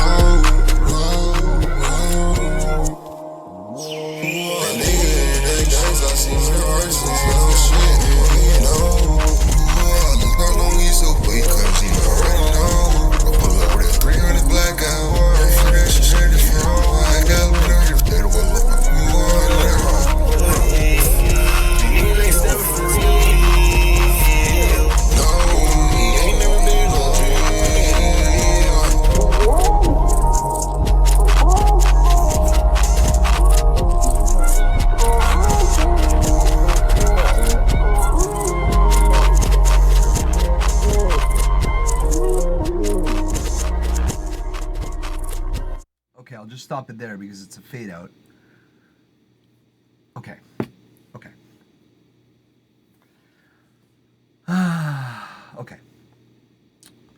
Tranquil Resolute. That's a nice name. I don't know if that's your artist name, but I prefer that to Diddy Disciple. Just saying. Now, let's talk a bit about this. The only lyrics that I understood were 300 blackouts. Which, yeah, okay, you know the caliber 300 blackouts. Cool, you're implying that people are going to be taking those bullets and that they're going to be getting away with it because a subsonic round like 300 blackout is inconspicuous enough to like pack on the streets. Will do some decent damage because it is a powerful round, and still you'll be able to get away with it because it's quiet. Yeah, sure, that's the implication. Those shouldn't be the only words I understand, though. It's not the only thing that I should be able to make out. I don't know what the problem is here. So you say the vocals are recorded on BandLab. Now, I'm inclined to believe that that's the problem for the vocals. I would be, actually, inclined to believe That's why the vocals are unintelligible, because the processing of the auto-tune on BandLab is shit, or the compression or the EQing is not flexible enough. I'd be inclined to believe that. Except, what is that flow, bro? What is that? Is there flow? Where is there flow? Like, where is the understanding of vocal timing and the distortion thereof after the knowledge? Like, I don't think there was a moment where the flow was compelling. And in moments where I was actually picking up on a beat and picking up on you know how the beat works, you were off time. Dude, no, this is not a performance. I don't understand why this is not a private track. I do not understand why this is not you working on something that is a work in progress still. This is not ambient. This is not ambient music. Like, if ambient is unintelligible vocals, then the entire mumble rap genre has words for you, sir. The entire genre. And at least with mumble rap, it's on time. But this is like the worst qualities of mumble rap, the worst qualities of abstract rap, and the worst qualities of mixing in general. Like, I don't hear anything you're saying. And to add a layer onto that unintelligibility, on top of all of that, there's distortion on the entire song. Now again, I would be inclined to believe that that is BandLab's fault. But BandLab doesn't force you to put things on tracks. They don't force you to use distortion. They don't force you to turn up the music to a point where it's distorting. I think you just don't know what you're doing necessarily. I think there's a lot of shit to do here. Like I said, I just need studio equipment and a PC. No, dude, you need practice. Practice? We talk about practice? You need practice. And if you continue rapping in this way, you will not be fine. This is not fine. This is the opposite of fine. This is crude. This is rough. This needs work. Your flow is not really comprehensible. Your syllables are unintelligible. You're off time often. Your singing seems like you just are kind of throwing your voice around and hoping the auto-tune picks up whatever it can. It's not fine. You don't need a studio equipment and a PC. You need a coach. You need someone to coach you on how to do this part of your job, which is the performance aspect, better. Bottom line, I don't even know what was happening in this section. I don't know if you were reversing all your vocals or some of your vocals. Like, it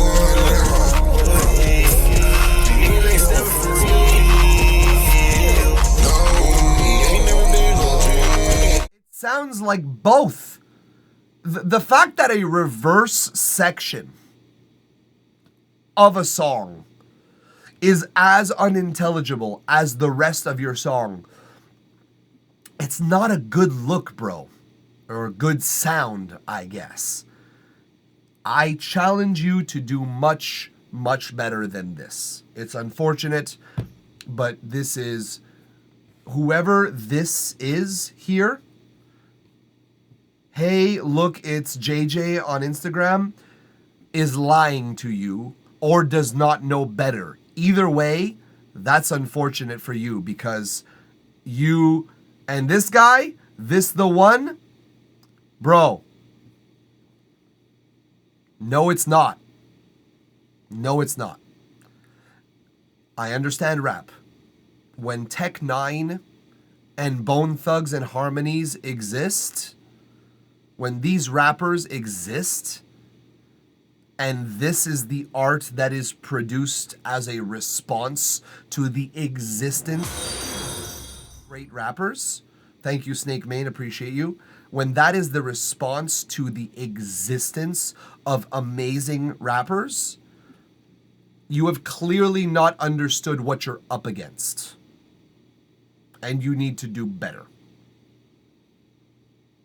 I have mixed artists at festivals singing this, okay? Singing like this. Mumbling and not really being intelligible. I have literally mixed festivals, thousands of people with people like this on stage. Do you know what happens when these people come on stage? People leave. Say what you will about your art or your genre or whatever you want to. This is not the music that people want. This is undeveloped, rough, needs work.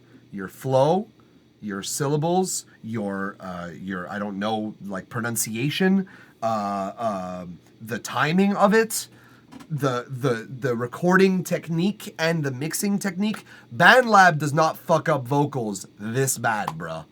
Take some responsibility there, because damn.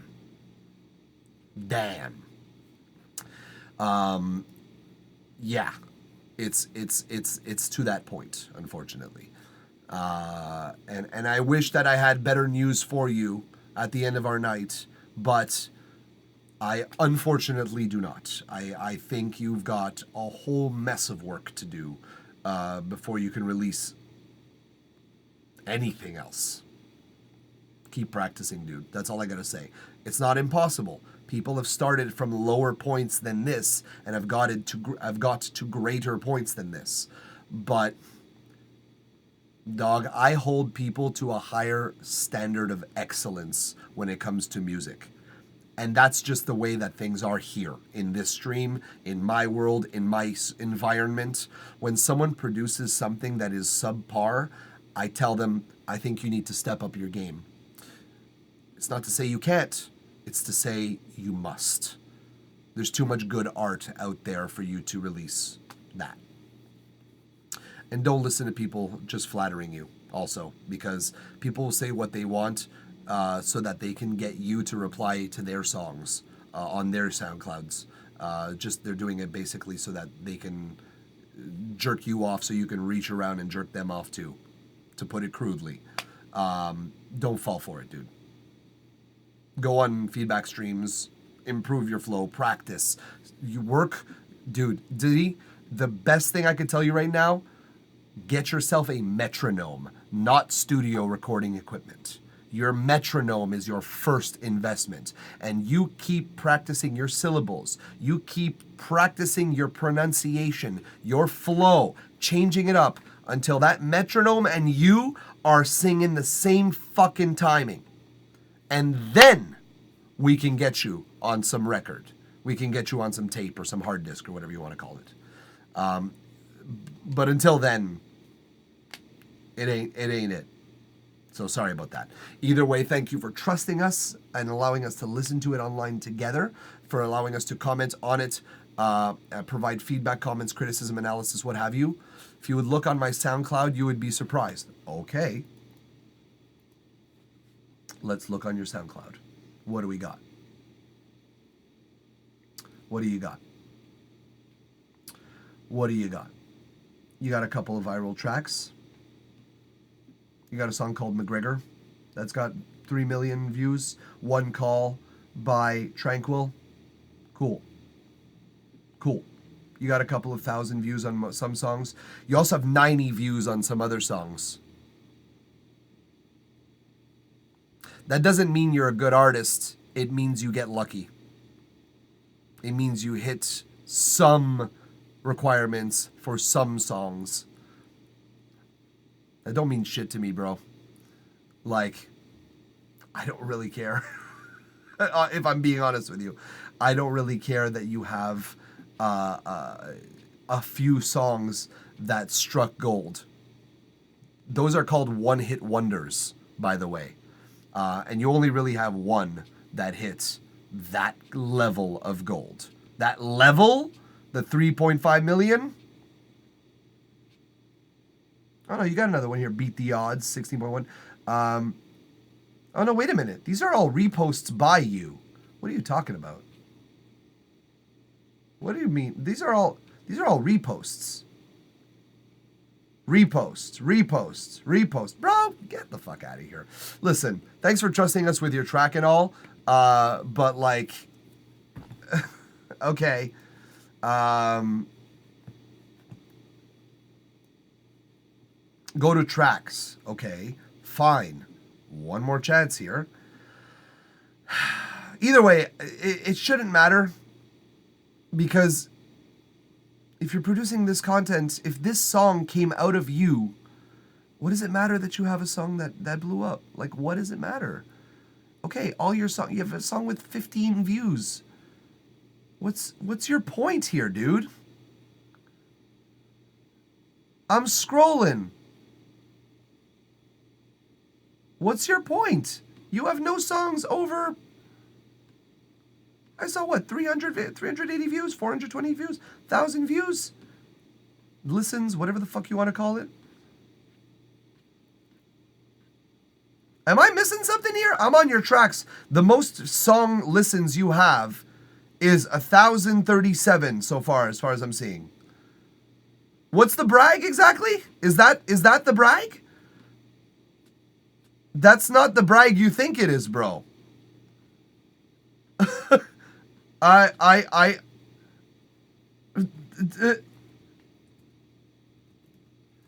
1,000. I'm sorry.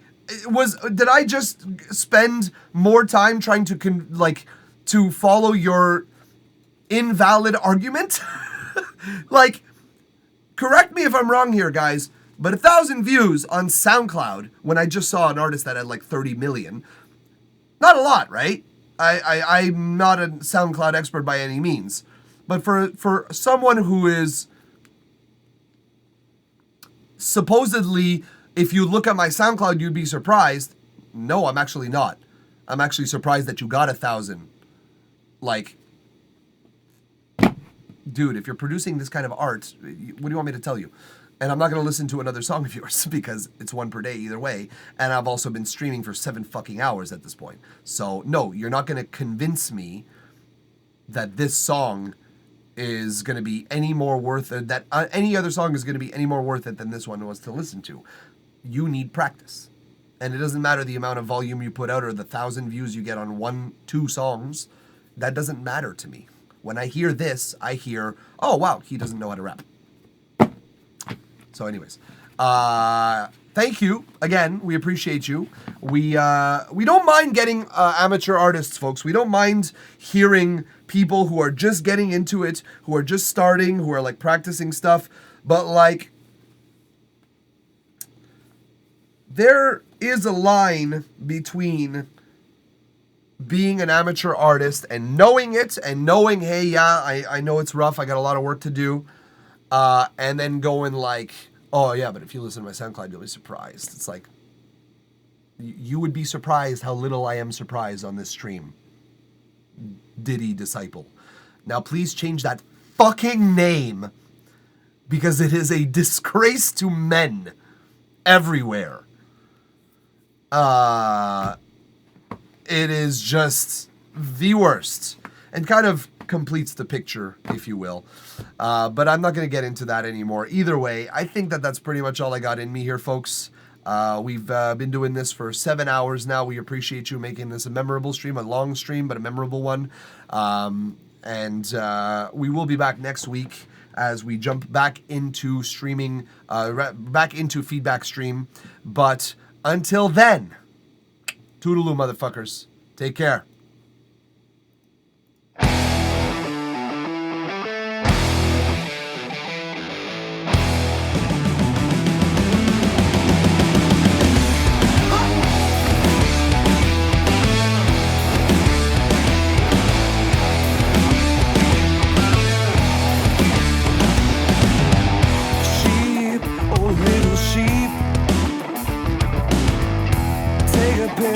Close your eyes and go to darling, dream. Forget about the part you play to the machine. And when you wake, know your soul is theirs to keep.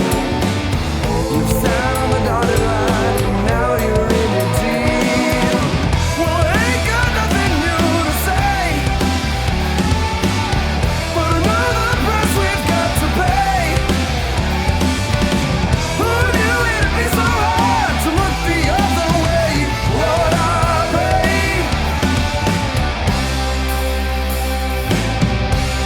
Let the night become the day. Let the night become the day.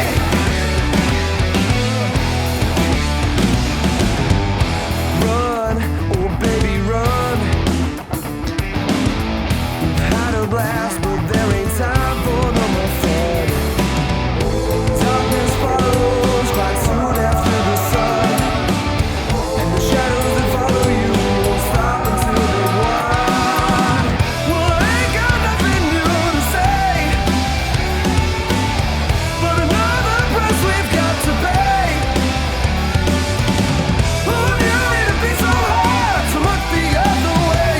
Lord, I pray.